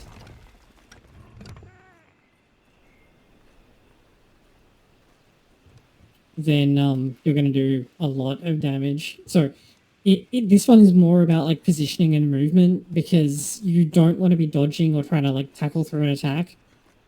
Like, so you need to like run around the monster basically. So you need a lot of, I guess, experience. And also you're going to be glued to the monster's head. So that like, you know, you're in the danger zone and you don't have a guard and you like don't have any way to maintain your charge while tackling through attacks other than power charge. So you do have to be aware of that. Hunting Horn. This weapon I like a lot. So Hunting Horn is deceptively simple. You'll notice that in the top right we have like a list of notes. In the top left there's like a little gauge. So first things first, self-improvement. So now that we've played those two notes, we have those in our little gauge. And if we wanted to, like, say, have attack up as well, then we do, you know, this. Now have attack up as well. So when you hit R2, you'll play the song and it will do this kind of damage. And then you can do this to encore it and get an even bigger version of the effect. However, what you can also do, and I will,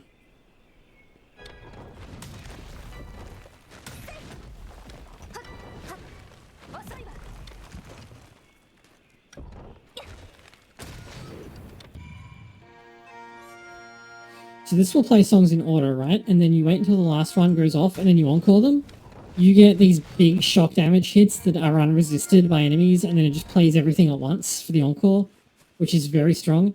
Look at how fast we're moving. This is the benefit of self-improvement. It's really good. You start moving incredibly fast and all of your attacks get true mind's eye so they don't bounce. So you can play songs wherever you like. And this is like, all of your buffs apply to you, but they also apply to your team. And so it's like, you know, everyone just got attack up L and everyone just got defense up L. And so everyone is just hunting better. Or for example, we're hunting Kushala Dara. Yeah, like this, right? Yeah, you hit behind you with that. Like, say we're hunting Kushala Dara, which does, like a lot of wind stuff.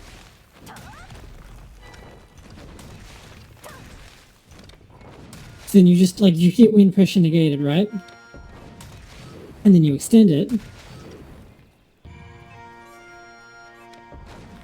And now Kushala isn't going to do shit to you, and you've just turned off its gimmick. So there is a couple of things. Yeah, it's really silly. I think they wanted to, like, make sure that you didn't, like, mega whiff with the kind of weird hitboxes.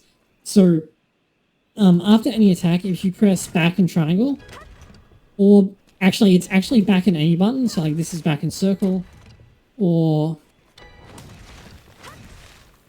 back and triangle plus circle. These are all the same attack, which this, by the way, deals cutting damage, just in case you're at the monster's tail for whatever reason.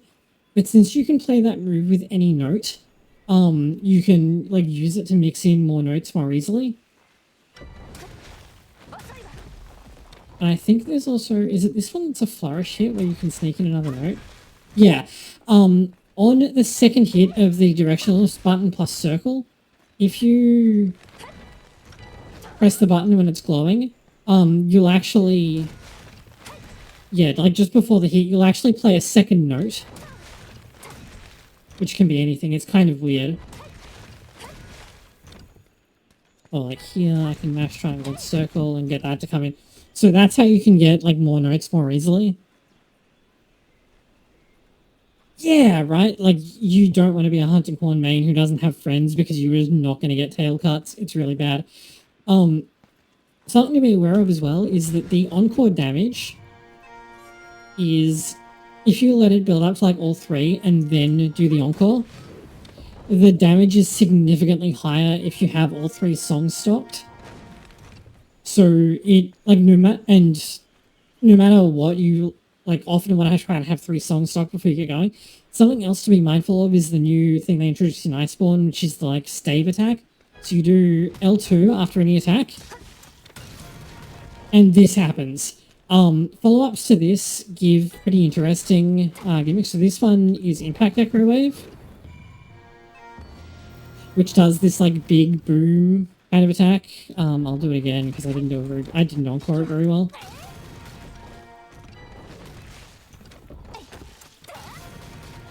It's like you can actually just loop this and get like a ton of impact echo. Yeah, that's what I'm doing.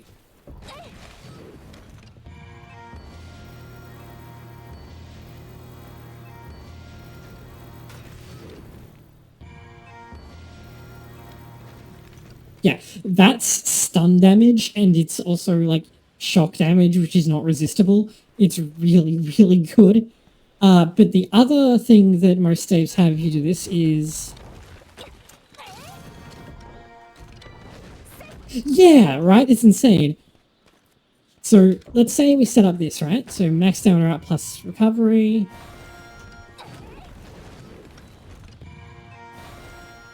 So anyone who runs through this little cloud that we've left will get this effect, and it lingers there for some time. So if you have like health up, and you can receive the effect multiple times, by the way.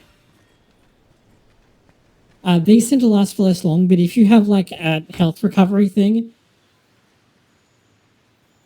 yeah, no, Hunting Horn is like super good now because I mean it was already pretty good in World, but like the KO damage you get on this attack is actually absurd. And so for those like sticky bits that you leave on the ground, if they're like health up, then you can run through them multiple times and get multiple bits of health back. It's really good. For jumping and sliding attacks, they just have like a really like basic bitch overhead. I think you can do this with any input though. No, but you can go straight into performance if that's what you like, which is kind of funny.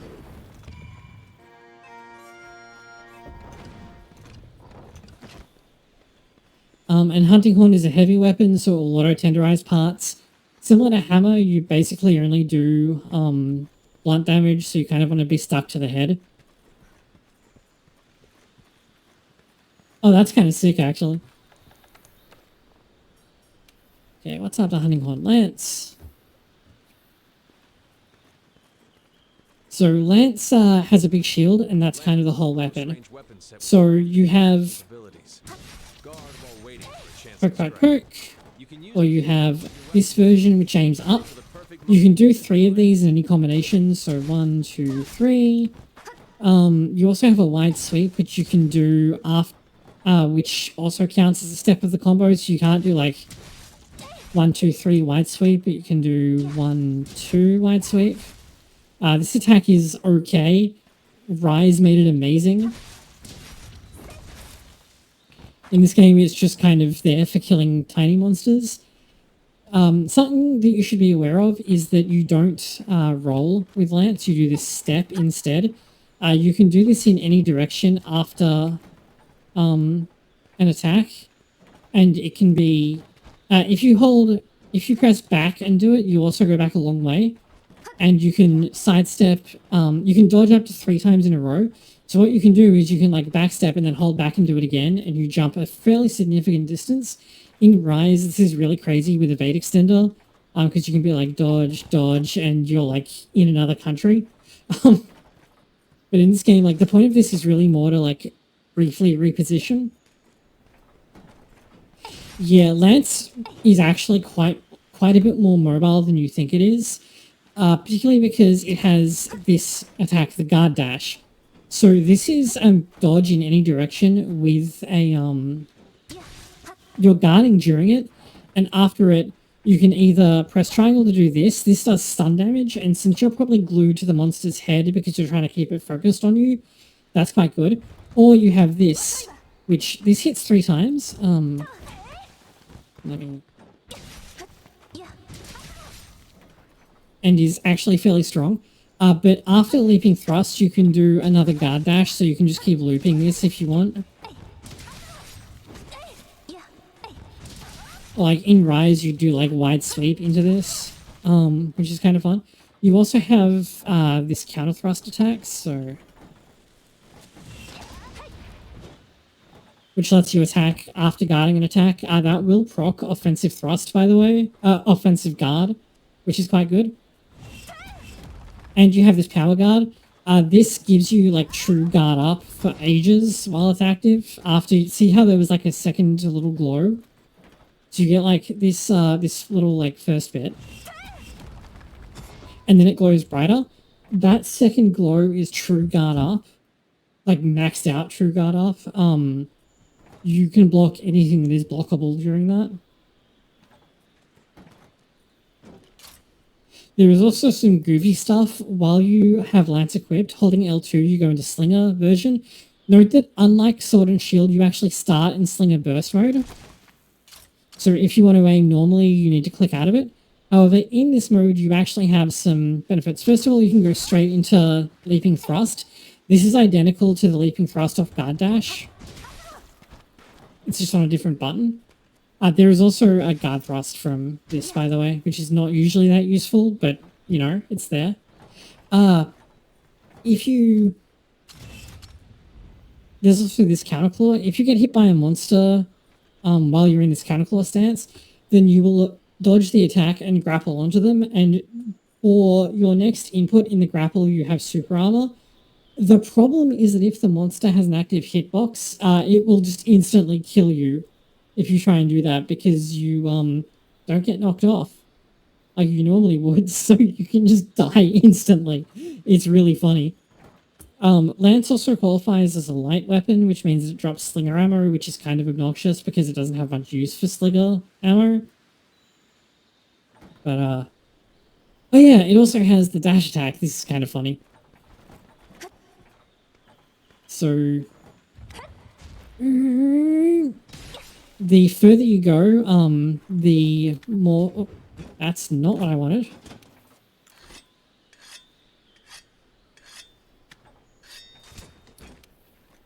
So the further you go with this attack, the more speed you build up. And if you do it down a slope, you can build up like almost immediately.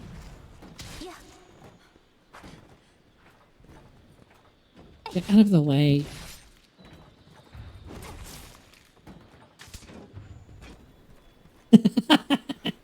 That's great.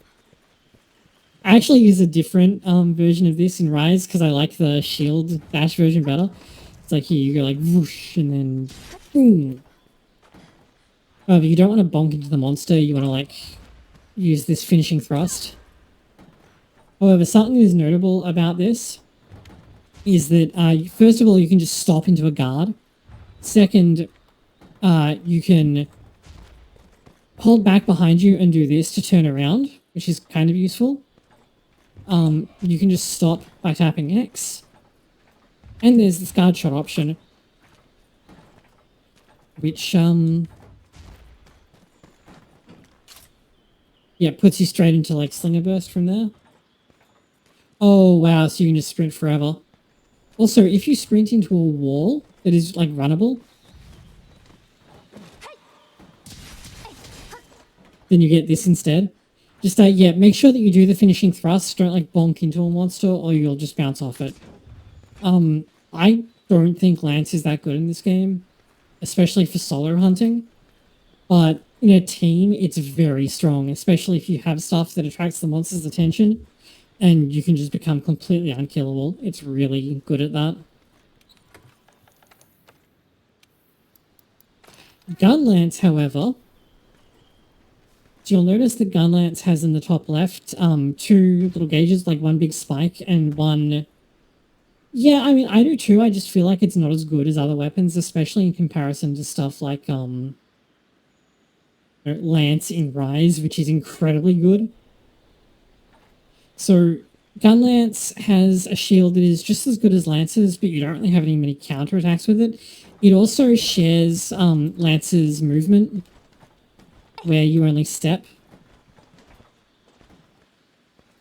which is arguably to its detriment. So similar to Lance, you have this 3-poke thing, but your circle attack, instead, you have a gun, basically. This is aim. And after an attack, you can also charge it. So you reload this by guarding and pressing circle, but you can also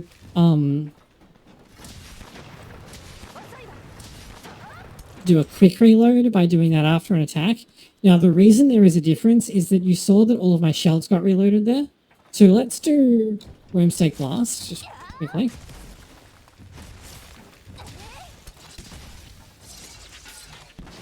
Which is kind of sick, actually. So you'll notice that it's now glowing red. And so let's say I do this, boom, do the wide sweep. Quick reload. Notice that only my shells were reloaded. It doesn't reload the Wormstake Blast. If you want that, then you need to do a slow full reload. Which is not too difficult to fit in, but like you need to make sure that you don't end up without one when you need one. Also, instead of a slinger burst, you just have a regular slinger shot. So let's go over this quickly. So if you, after any normal attack, you can shell, and if you keep pressing the shell button, you'll actually keep doing it up there. Oops. And if you shell 3 times in a row, then you get the Wormstake Cannon, and so on. Something that's notable is that if you, like, loop this, it will keep doing the attack that you last did. Now, this is relevant because say you want to hit something high up, well, the guard perk on the Gunlance is actually its high thrust. So if you do this, this is how you can shell stuff that's up higher than you. And similarly, for stuff that's flying, it's like, oh, I want to hit them with this. You can just do Rising Slash over and over again. Or you can just double shell them. The other thing about Gunlance is that after this overhead smash attack, if you shell, it will fire all of your shells at once. This is where normal Gunlances are good because they have the most shells. Wide Gunlances have better normal shells and a stronger Wyvern's Fire, which I'll talk about in a minute, and long ones have really good charged shells. So Wyvern's Fire is your first big attack. If you have to wake something up, you can do it with this, especially if you drop some bombs and so on. Yeah, you are quite correct, 50 times 3. And now we're on cooldown, as you can see. Something to be mindful about this is that, and I'll actually show you that once it reloads. For the overhead smash, there's 2 ways you can get into it. You can either do this forward plus triangle, which gives you this lunging up thrust, and then you press triangle and circle together for the overhead smash, or you press triangle and circle and then triangle to go into it. This is also the attack that you do if you jump off a ledge and press R2, you do this slam, which can then go into burst fire.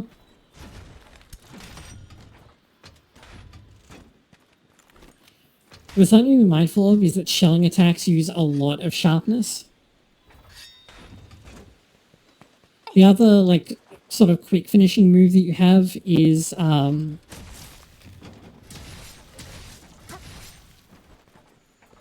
the Wormstake Cannon. So this, you can go into... The easiest way to do this is probably off of this combo. So after the wide sweep, if you press triangle again, then you get this. These hits do fairly significant damage over time. It's all shock damage. The monster will be very unhappy about it. No, the shells for this don't use ammo like a ranged weapon would. They're like a unique thing. You don't have to use consumables for it or anything, unlike the light bowgun and heavy bowgun.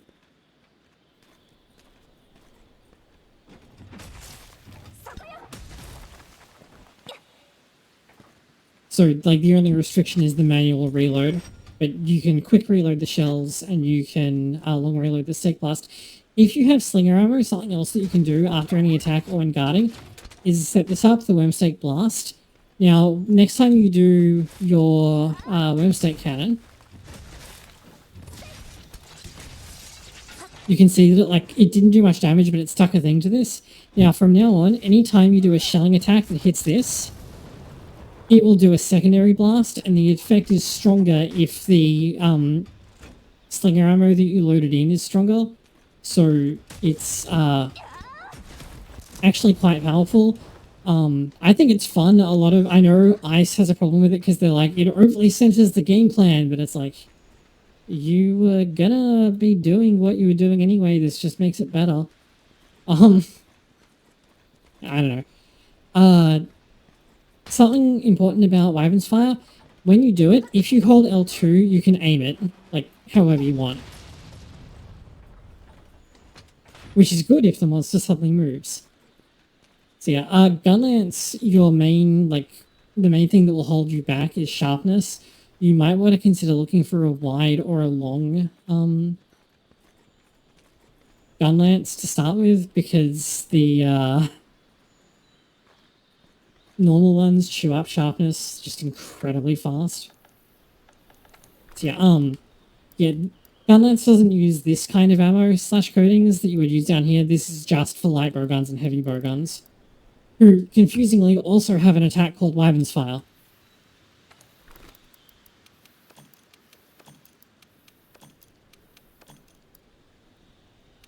Yeah, I mean, them changing it to Omnilance is why I don't play Omnilance in Ice, because I just don't find it fun.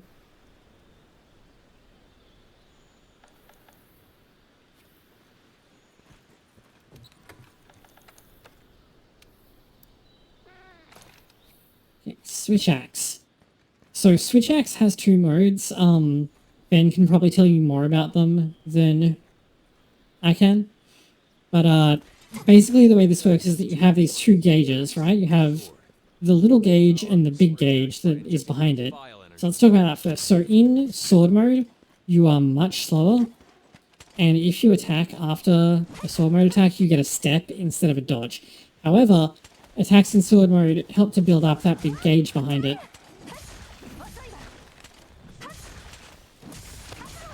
And when the gauge is full, you're in amped state, and whatever file your weapon has will be applied to the attack. You also want to be,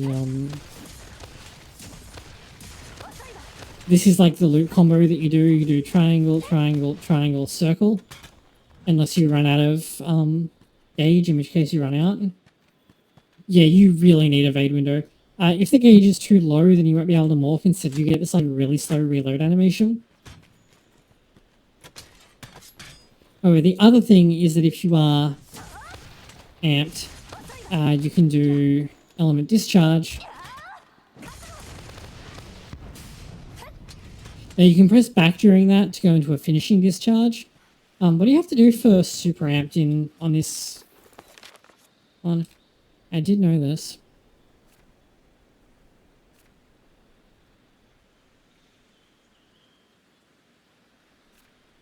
Okay, no, you just only get the latch against a monster. Let me swap to the other card and see if I can get a latch.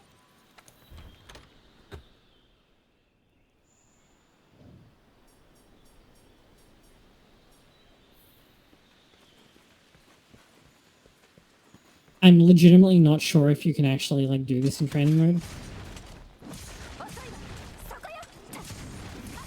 So you use the circle buttons to build up the amp gauge. Okay, no. So if you mash triangle during this, then you get this full discharge. But if you hit a monster with it, you latch onto them and do a 0-sum discharge, which is much stronger and also blows you away and stuff. So for sword mode, if you are in, once you get into the amp state, the combo that you want to do is triangle, triangle, triangle, circle. And then you just loop that and switch back when you can. Now, something to note is that when you switch, if it's after an attack, you'll actually refund some of your, sword mode gauge, which is convenient. As for the axe, yeah, if you're latched on, and the monster starts doing stuff, You have super armor. It may not knock you off and you may just die. So, yeah, that's good. On the axe, it's fairly simple. This is just, like, something that you can loop as much as you like.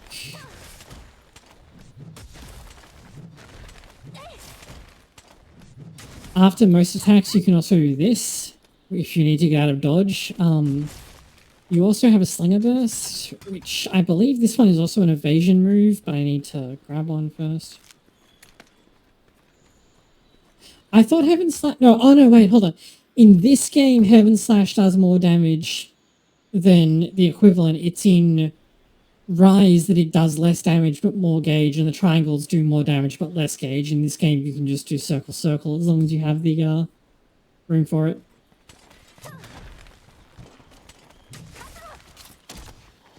So you have the, like, turning Slinger Burst from Greatsword in case you need to reposition. You also have the, you can go straight to this up slash and then just be like, do this if you need to hit a tail or whatever, which is kind of sick. And you can, like, morph in, morph out, whatever. Then there's this. So Wild Swing takes stamina. You can do this as much as you like. And did you see that there was that, like, little red glow just back there? Yeah? So after you see that, if you do this morph sweep, that hits really hard. You can also, after you've done it, if you do this, then you'll notice the axe part has started glowing. So your axe attacks are powered up in this state. You can also do Fade Slash out of this, and you get, like, this big, like, backup from it. Now, this doesn't have a pizza cutter or anything, does it? That's only on the Charge Blade.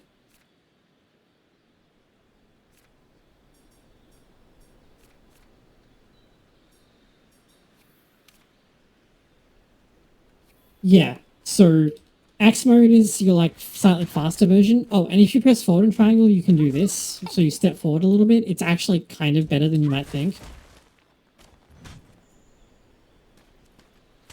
Yeah, if you, like, start landing this and you've got the powered axe, it's just really, really good. And if you get an opening, you can just, like, do, like, if you have, like, a tiny opening from Wild Swing, you can just do the morph sweep and then morph back again. You'll notice that you actually move fairly quickly in axe mode, so, like, you use this to get around. The downside is that in sword mode, where all your damage is, you have, like, no defense at all, so you'd better have that opening. Yeah, how much do you even get off every slam? It's like... Yeah, 40... This is me with no armor and the, like, most basic possible axe, and that's 42, so that's pretty good. It will be much more with setup, and if you have, like, focus and stuff, that's really strong on Switch Axe. So while we're talking about... That was Power Axe mode.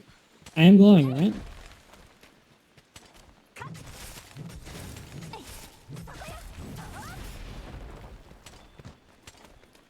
Or am I forgetting how Switch Axe works? Because I don't play this weapon.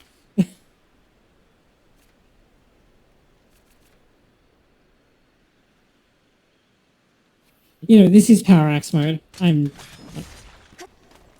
Okay. Don't confuse me like that. Alright, let's go over to Charge Blade while we're talking about these. Did I make... Oh, I totally did. Okay. Something I want to point out that is actually useful,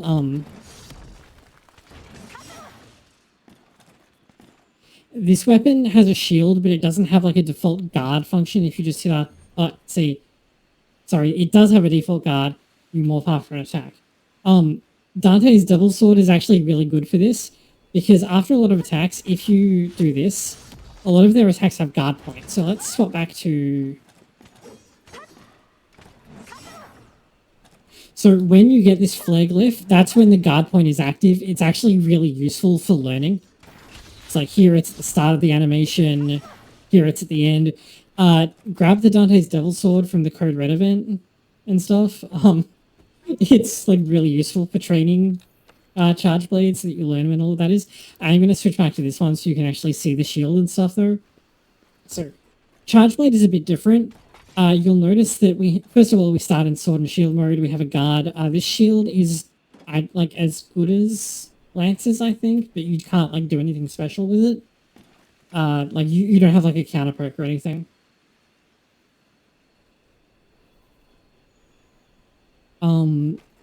So when you attack in Sword mode, you'll fill up those files in the top left. The best way to do this is with the charge double slash combo. So now they're red, and if we do that again, you'll see they've started glowing, and we're now bouncing. So the way that you deal with this is that you guard and you do charge files. So now all the files are ready for use. And if we go into this mode, our circle attacks will have the file effect added to them.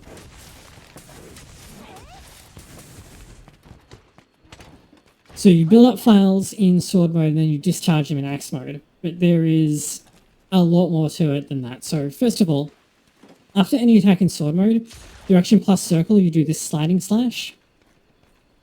This can be done in any direction. By default, you'll kind of like turn inwards. So if I do like lateral slash here and don't press anything, I've kind of turned in a lot, but you keep holding the direction and you'll like stay turned out. If you do triangle and circle after this, you get this attack. This is actually a cutting attack for some reason. Despite using the shield. And if you do that again, then you'll go into amped element discharge and so on and so forth. So that's like triangle, circle, triangle, circle, triangle, circle. This is the easiest way to go into amped element discharge, which we'll talk about in a minute, but it's important. For sword, otherwise what I usually do is just do this. Repeat until you have a high enough... Yeah, I guess that's true. Repeat, and it really looks like it on this weapon too. Repeat until you have a high enough like built up charge and then charge them for files. Now, here's where it gets complicated. So first of all, if you charge, I'm just going to wait for that to expire because I want to make sure that it works like I remember it working in this game, because it works differently in Rise and it messes me up.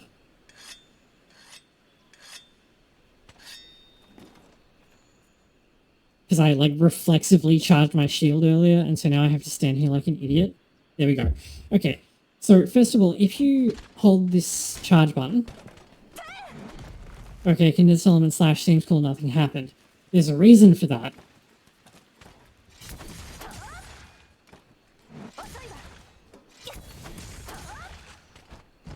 Yeah, right? So first of all... You might be thinking, okay, this seems kind of weird, what do you do with this? So when you would go to do amped element discharge, if you press the shield button during this starting bit, you'll do this. And you'll notice that all the files kind of went into the shield, and the shield is now like this. If you guard an attack while this shield is active, like this, you'll actually get a file, like a tiny file explosion from the shield. You can knock monsters out with this, with stun files, it's really sick. However, if you then do...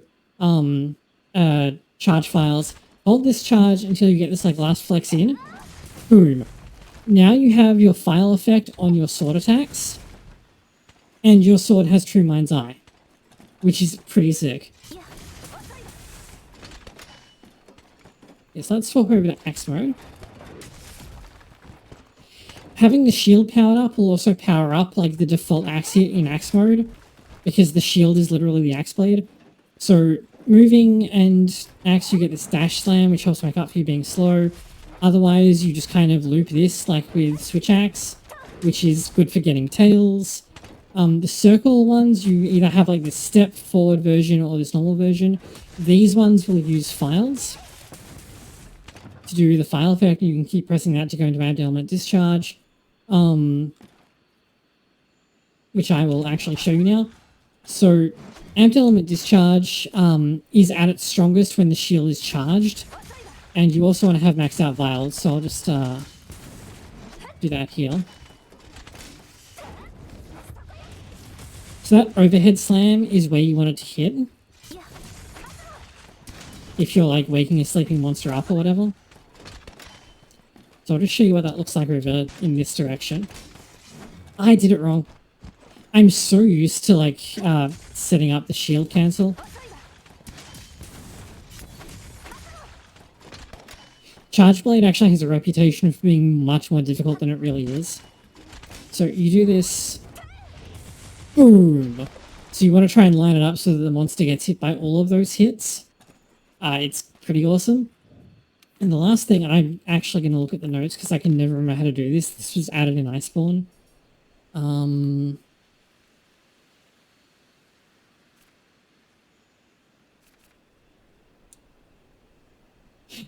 Fan, how do you do the pizza cutter? Oh, it's L2 during the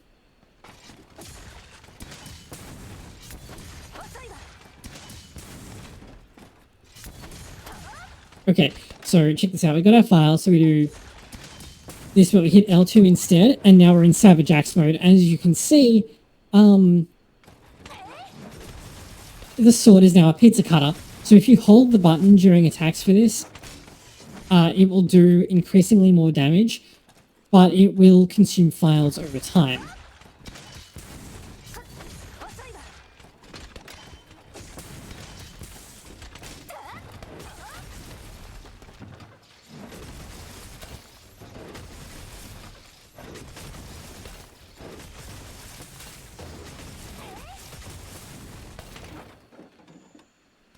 This is like very good for cutting tails, especially if you're planning on using this. Just make sure you hold the button during it. This is tons of fun.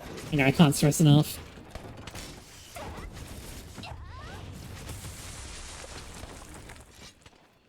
However, it will drain files over time, so like you need an opening for it. But yeah, like the thing about Charge Blade that makes it difficult isn't its move list, which is fairly simple. Yeah, it's super good in Rise. Like you have to manage file, like how many files you have, how much file charge you have, keeping your shield charged, keeping your sword charged, being mindful of guard points, you know, using the right mode at the right time. There's a lot to go on the mental stack, so it's not like no individual part of the weapon is very complex, but the weapon together is like a huge pain in the ass. Yeah, like it doesn't really have any like ignore moves. Like maybe you don't do this very often, but that's pretty much it. Because like, well, you know, normally you'd only do like the first hit of this and then you do this, right? By the way, if you have the shield charge, this does a file hit, which is pretty sick. Also, is Charge Blade heavy or light? I think it's light. Oh no, it's heavy, and it switches you into max mode. Okay, sick. Okay, and it like does file hits on the way down, so that's actually quite good. Insect Glaive. You actually have an insect. Okay, so Insect Glaive has two parts, the insect and the glaive. The way that this one works is a little bit weird. You have your attacks to start with. Lets you control insects.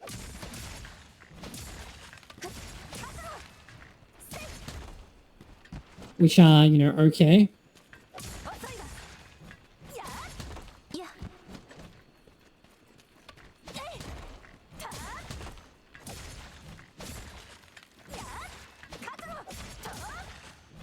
You also have the branching combo, and this is actually fairly deep.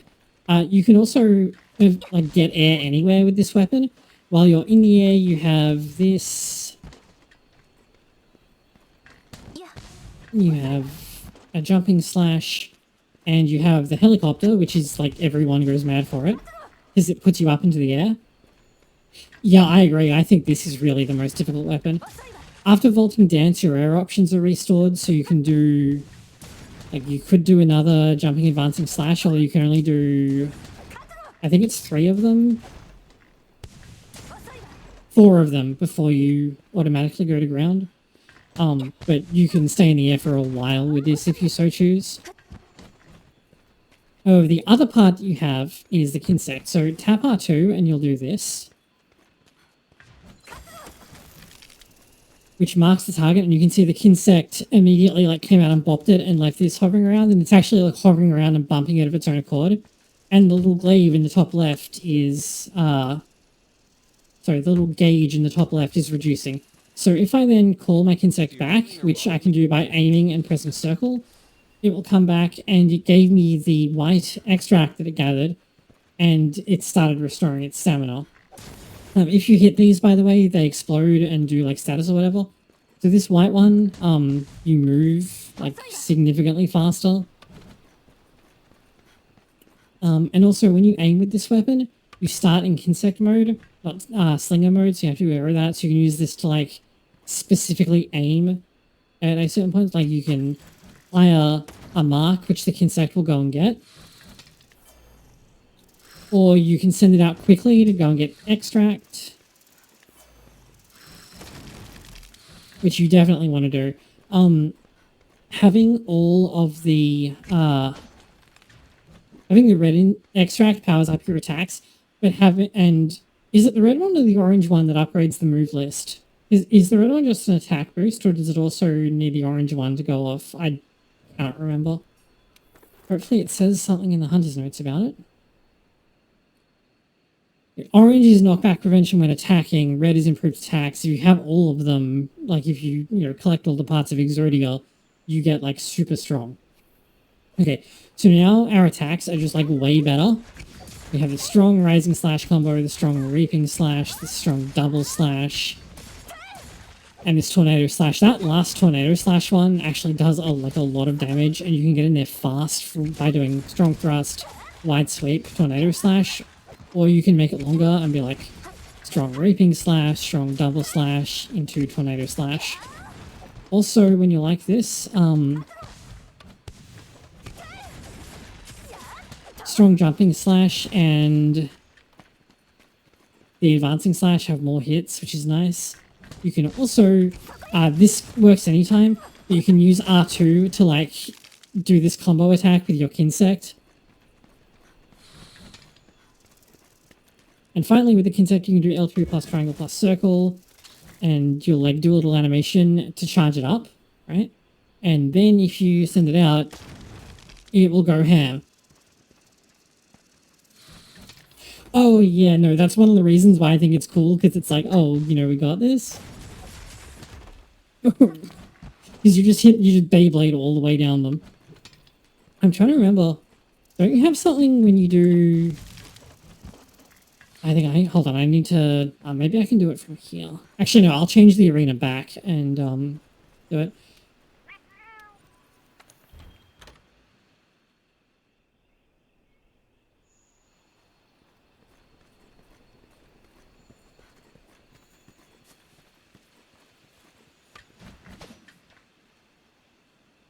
Yeah, and I'm, like, incredibly bad at managing the Kinsect, but that's, like, the main reason I think this weapon is so hard. So if you mid-air jump, you'll, into a runnable surface, you'll cling to it, and you can either jump down or jump off, and you get this, like, full jump animation, which is kind of sick. If you're, like, trying to get stamina back, you can, like, hang out here, and then you, like, jump off, and you get air actions again. It's kind of cool like that. This is a light weapon, so you get slinger ammo, but that's useful, so...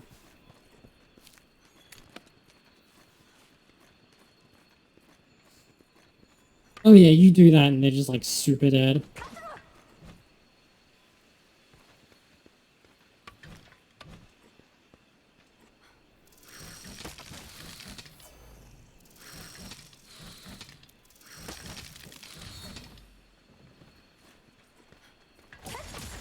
See, there's like a bunch of Kinsect types. You can set them up in the smithy, and all that. This weapon is really fun, but in my opinion, this is the hardest weapon in the game to play well. It's not the hardest to clear missions with, because like... Oh no! Now I'm not in trouble anymore, right?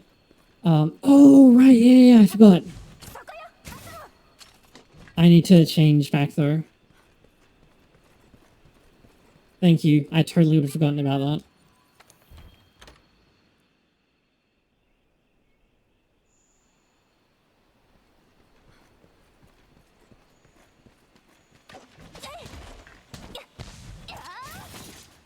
So yeah, this is just a standard mid-air grapple, but it lets you just like grapple immediately if need be, which is kind of sick.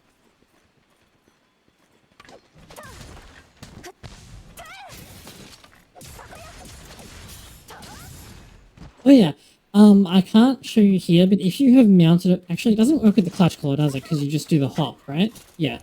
If you have mounted a monster, when you move, like not clutch claw mount, but like mount with the insect glaive, if you move, then you'll like Beyblade up and down them as you move. This doesn't do much damage, but it's nice, like bonus damage. And while your best damage on the insect glaive is on the ground, you're going to spend a lot of time in the air because that's why you're playing insect glaive.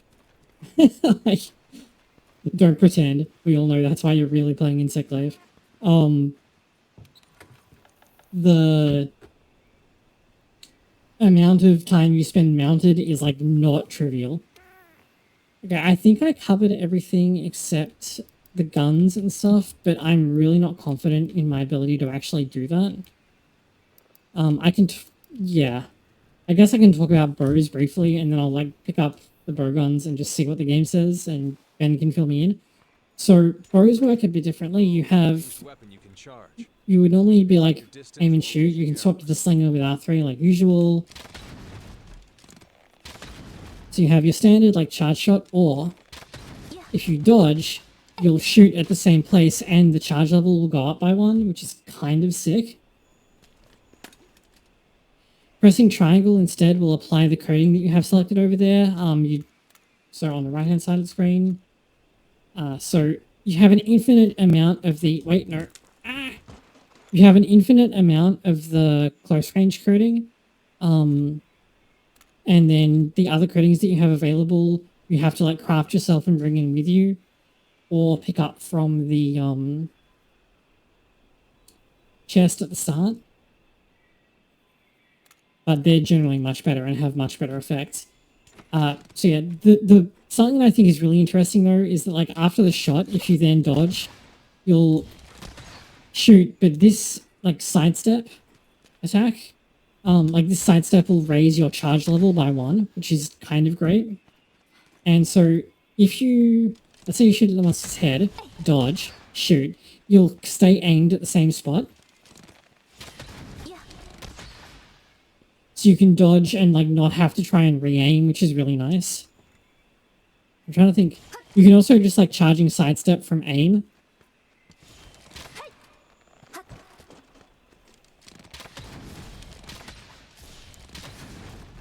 So you can see there, like it auto-adjusted to aim at the same point that I was already shooting at.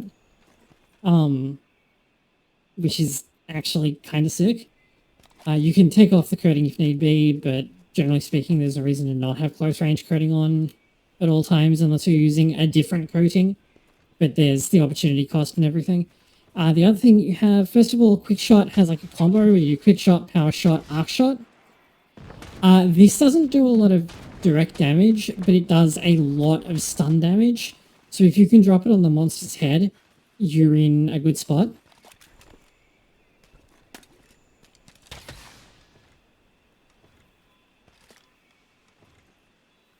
And the other thing you have, first of all, from Slinger stance, you have Thousand Dragons, where you combine the Slinger, the Clutch Claw and Slinger with the bow and arrow and do like a mega attack. To be honest, it's really good when it works, but when it doesn't work, it's like, oh my god. Oop. Sorry, this is Dragon Piercer, the other powerful attack, which... This is your stun punish button. What I was trying to do was this one. So if you have slinger ammo, you do this attack where you like combine everything. And you do this like big boom attack, which the result varies depending on what slinger ammo you have. So...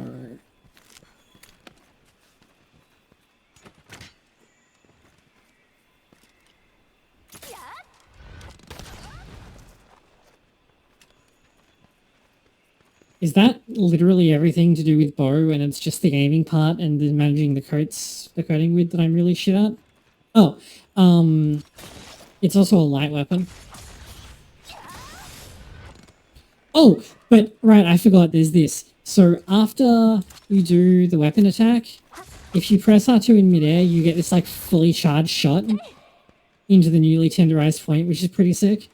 And it's a light weapon. It drops slinger ammo, which you can then, you know, feed into Thousand Dragons if you want to. So the bow is often said to... Actually, wait, no, hold on. I'm forgetting something. There's like something else you can do, isn't there? Where you like do... Isn't there a stab? Like a stab with an arrow that does mounting damage? Or is that a jumping thing? Okay, that's just the jumping attack. I could not remember if you could just do that anywhere. So yeah, this does mounting damage. You can also do like a midair shot or charge in midair. I think Bow has something fun about sliding as well.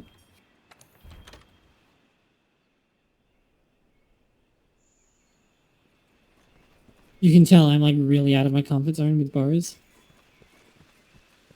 And then I'm going to go even further out of my comfort zone with bow guns. Okay, so I think you can just charge while sliding. Oh, you just draw into a charge shot. Okay. So yeah, bow is often considered to be like a really good starting point from going into ranged weapons from melee weapons, which a lot of people start with. Okay, good, because I know fucking nothing about bow guns.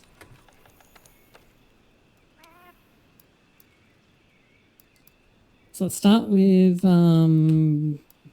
this looks like a light bow gun. Something about bow guns as well is that they can actually be customized, which, changes how they work with certain weapons. With certain ammo types, or does other stuff, like, heavy bow guns, you can have this shield where you, like, auto-guard from the front. This one lets you reload when you're doing an evasive slide, which is kind of sick. Yeah, I was gonna say, I'm pretty sure that's just, like, on everyone who does bow gun. So, bow gun, you have an infinite amount of normal ammo, and then you have to bring in this other ammo. And similarly to the bow, there's like this, so like not in range, then this is the good range. And then I'm out of range again, so you want to be like here. Because if you're back here, the damage is greatly reduced. And how far back can I go before I stop doing any damage at all? Oh wow, you can go all... Okay, you have to be all the way back here to be out of range.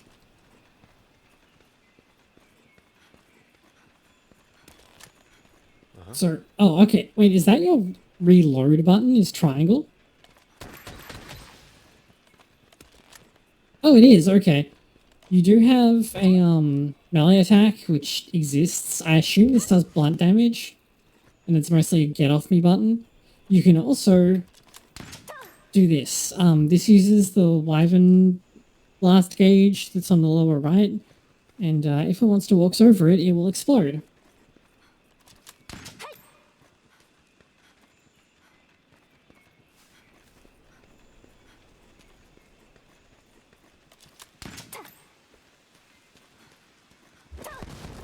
Like that.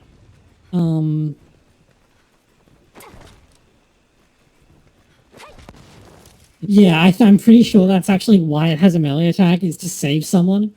Because, okay, if someone is stunned or asleep, if you hit them and make them flinch, it will get them out of it, which is important. But, like, so let's go to, how do I, oh, it's L1, of course. It's like you go to pierce ammo, which is longer range.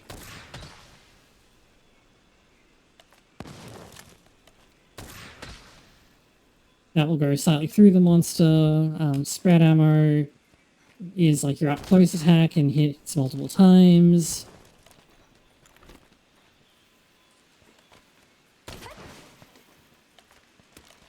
Sticky ammo does this. Slicing ammo is no longer the only ammo worth using. It used to be like so incredibly good that there was no point using a different kind of ammo, but they've changed that. And you can also get like status ammo, which is kind of sick. After you do a shot, you can also step like this.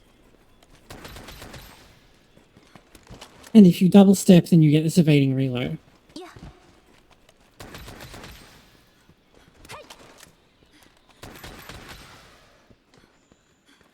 I thought. Yeah, there we go. Isn't there like an immediate like long distance slide after this, or am I dumb?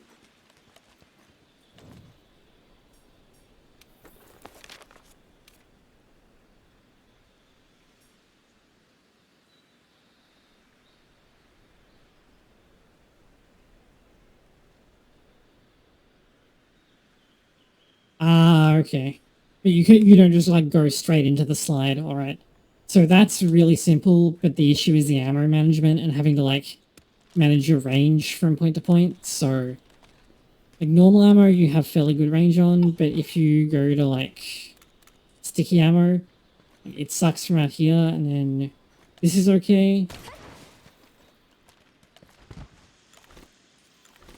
Spread ammo, you're out of range like immediately. You do no damage if you're out of range, and then if you're in optimal range, it's like, bam.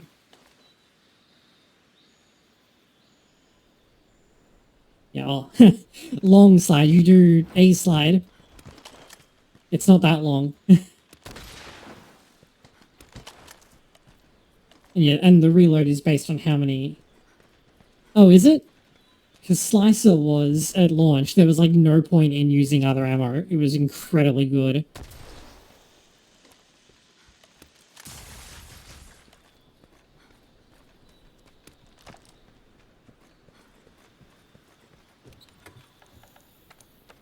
Oh yeah, what do you do when you grapple something with these? I have no idea.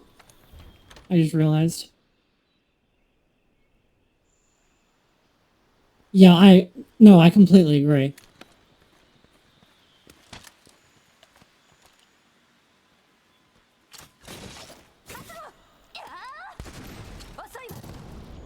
Oh, that's kind of sick, actually. Okay, but this is a light weapon, so it does light attack damage, but that's a cool animation.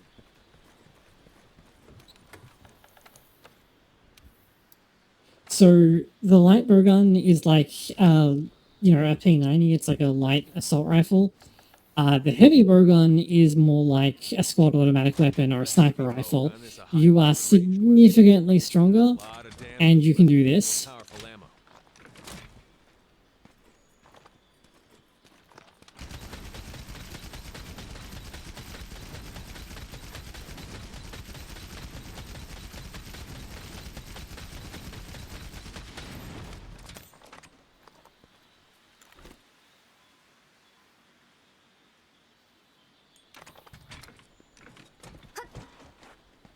Okay. You also have some pretty weird stuff. You have this like support ammo that helps allies, and this that gives like an armor up effect, which is kind of cool. You also get stuff like this, like the... Oh, what are you doing? Oh, it turns you into a mortar. Okay. Ah, yes, I see.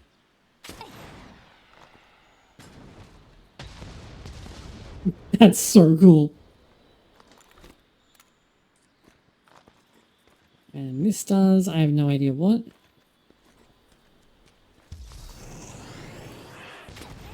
Oh, you just do Wyvern's fire. Okay, cool.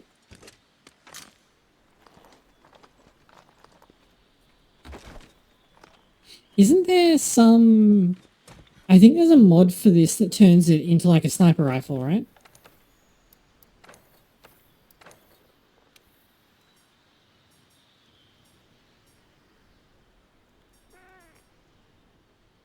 Yeah, these ones, the snipe and blast ones, these change your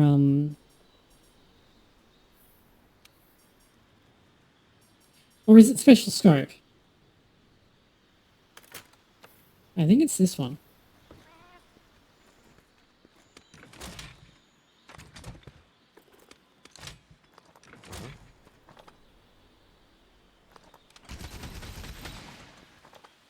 Yeah, no, you press triangle and circle to pop the scope. Which, you can then change, like, the special weapon.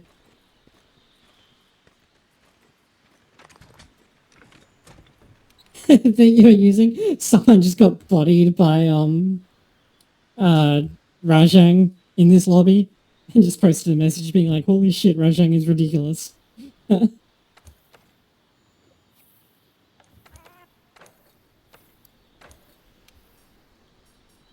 Like, you can also put a shield on so that you, like, guard attacks if you want to be melee, and these change how the, attack works. Like, Wyvern Snipe basically turns it into a sniper rifle. Okay. These are actually pretty interesting. It's the ammo mechanic that kind of turns me off, because it's like, I don't want to have to, like, keep making consumable ammo just to play the game.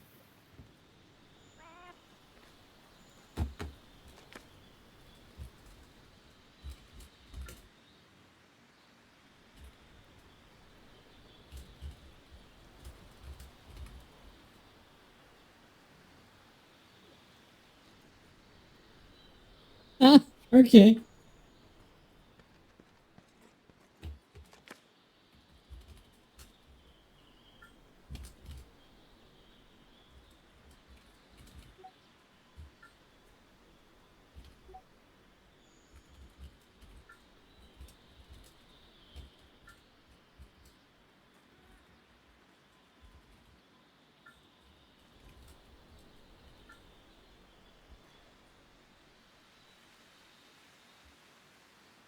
As I try to help someone else.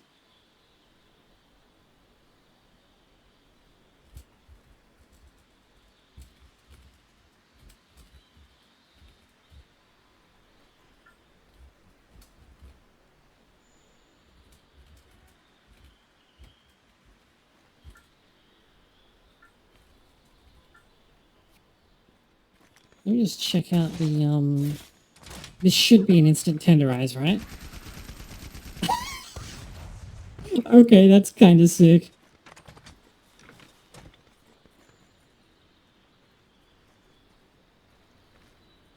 Yeah, especially early game, it feels like it would be really rough to ask you to, like, manage ammunition consumables in addition to everything else, since you're, like, struggling just to get potions at that point in the game.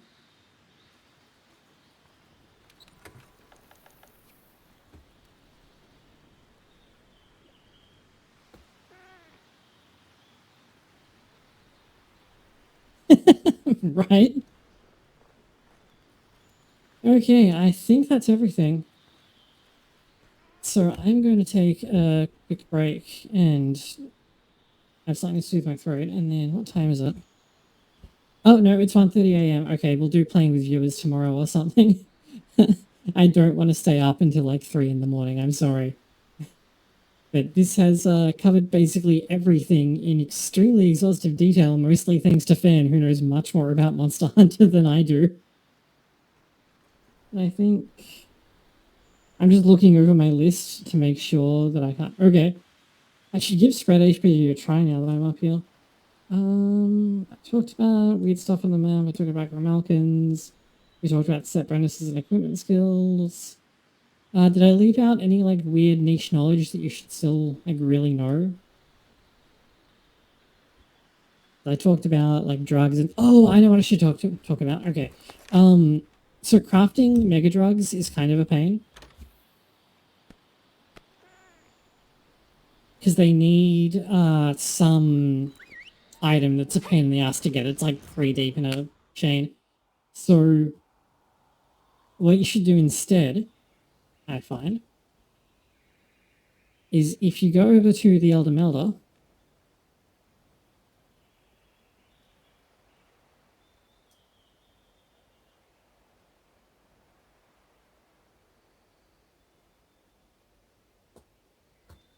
if that ever loads. We're halfway there.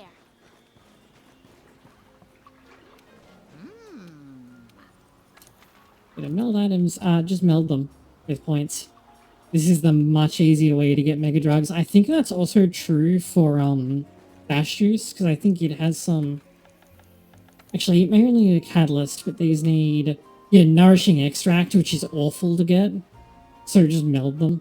Dash Juice you can make using... Like, you can just use Catalyst, which is just Bitterbug and Honey.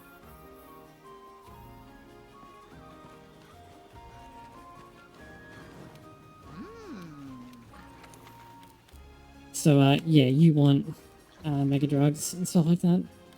Should I talk about some, like, unique monster stuff? It's kind of weird. Oh, hey, whoa. Why can't I just get the... Oh, I see. Okay, cool.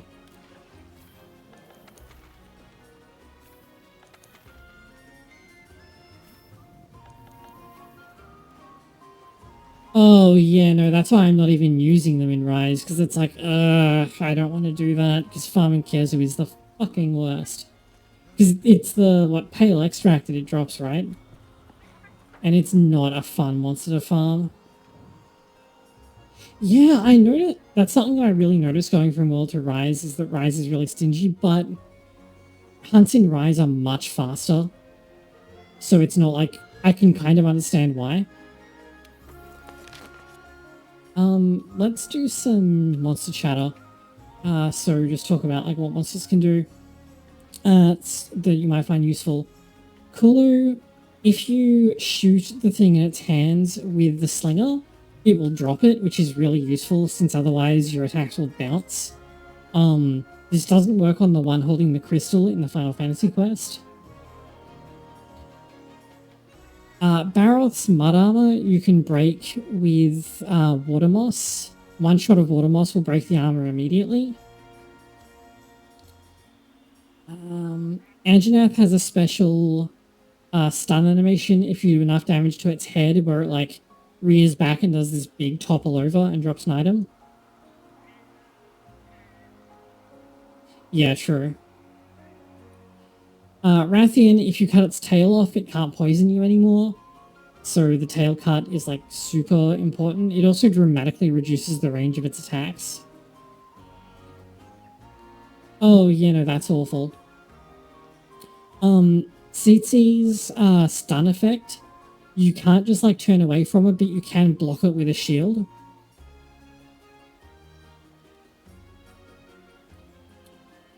Radoban and Uragan, if you knock them down and go to their back, you can mine them while they're lying down, which is kind of wild.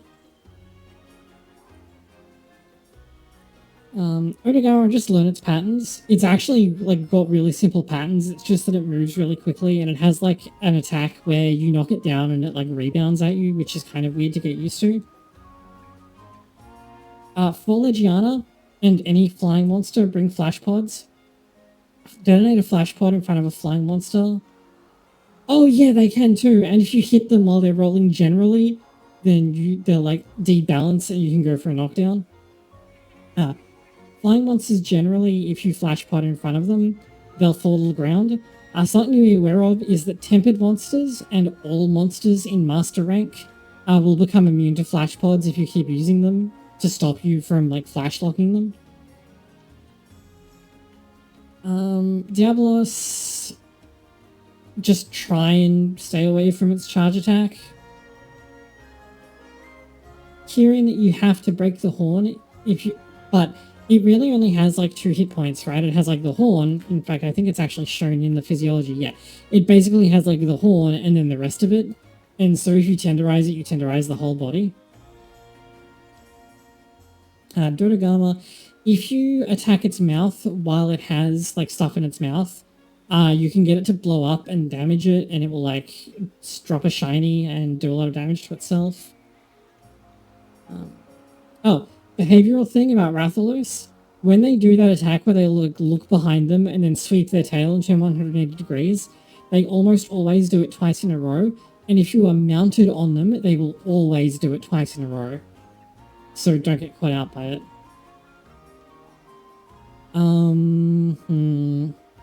Deviljho has the same topple animation thing that Anjanath does. You can make use of that. Lavaseoth, if you hit it with fire element weapons, which it's otherwise resistant to. You can see here when hardened, its armor will heat up and become soft, so then you can attack it. So you can either fight it in a lava area, or you can use like a slinger pod on it.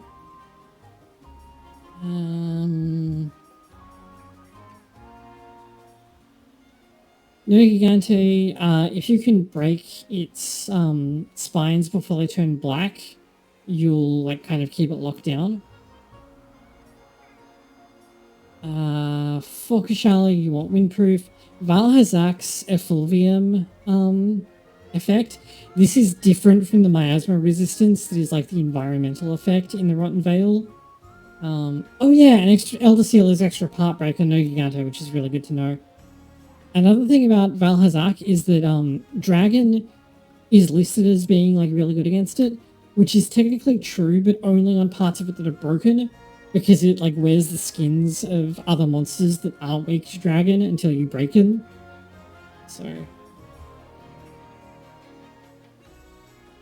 oh yeah, getting in close to Valhazak is like the worst thing in the game.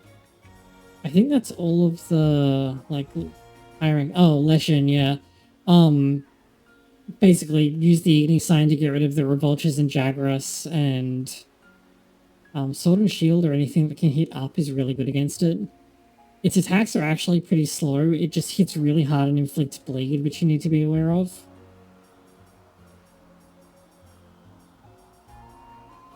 Oh yeah, this is Teostra. Sorry, Lunastra, which I don't have unlocked yet because I forgot. But Lunastra's attacks aren't stopped by fire element resistance. They're actually, the damage is actually reduced by using a cold drink, which is wild. I don't know who figured that out.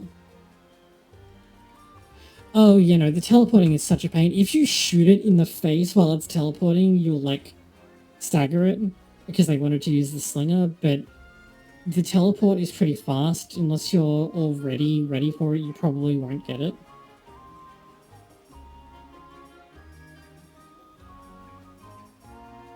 I feel like that covers basically everything you need to know, that the game doesn't like handhold you through the first time you go through.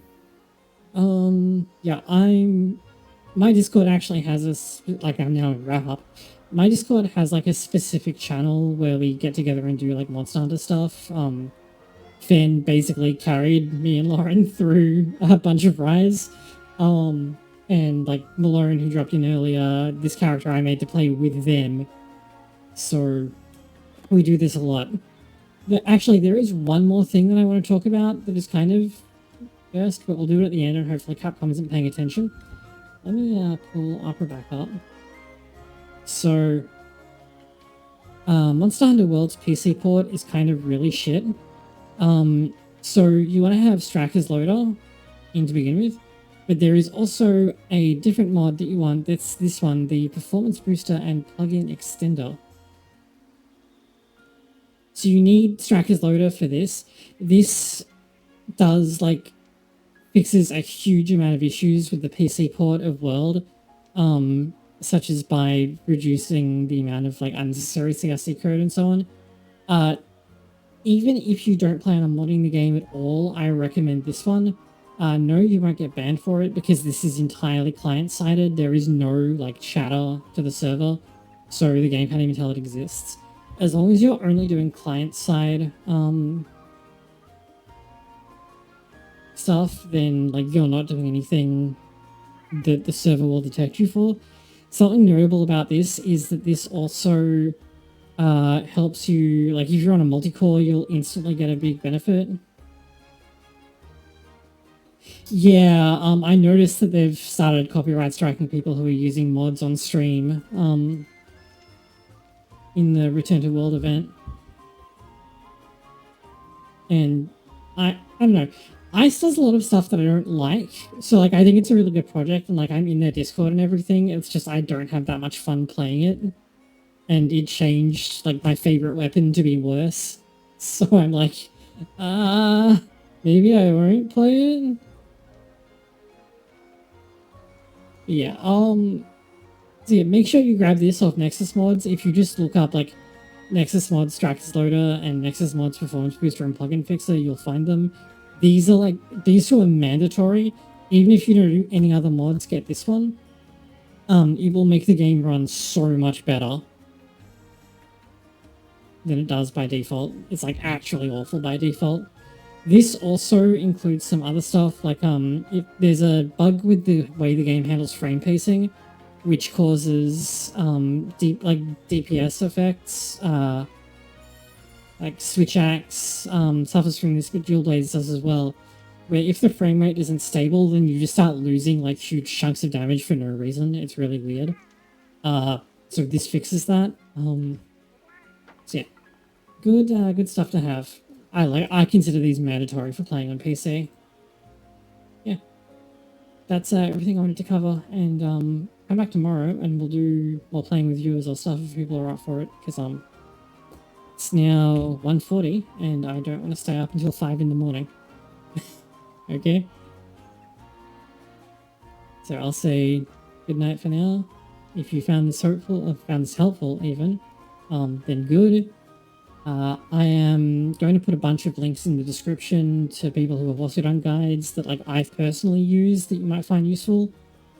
This was just I wanted to just cover everything in one video and show it in motion, so even though it was a bit slow and winding around, it showed the actual game in play rather than just cuts, so hopefully that was good. If you're watching this on YouTube, please like the video if you did. It's ridiculous how much that helps because of how YouTube's algorithm is. And yeah, I'll see you soon.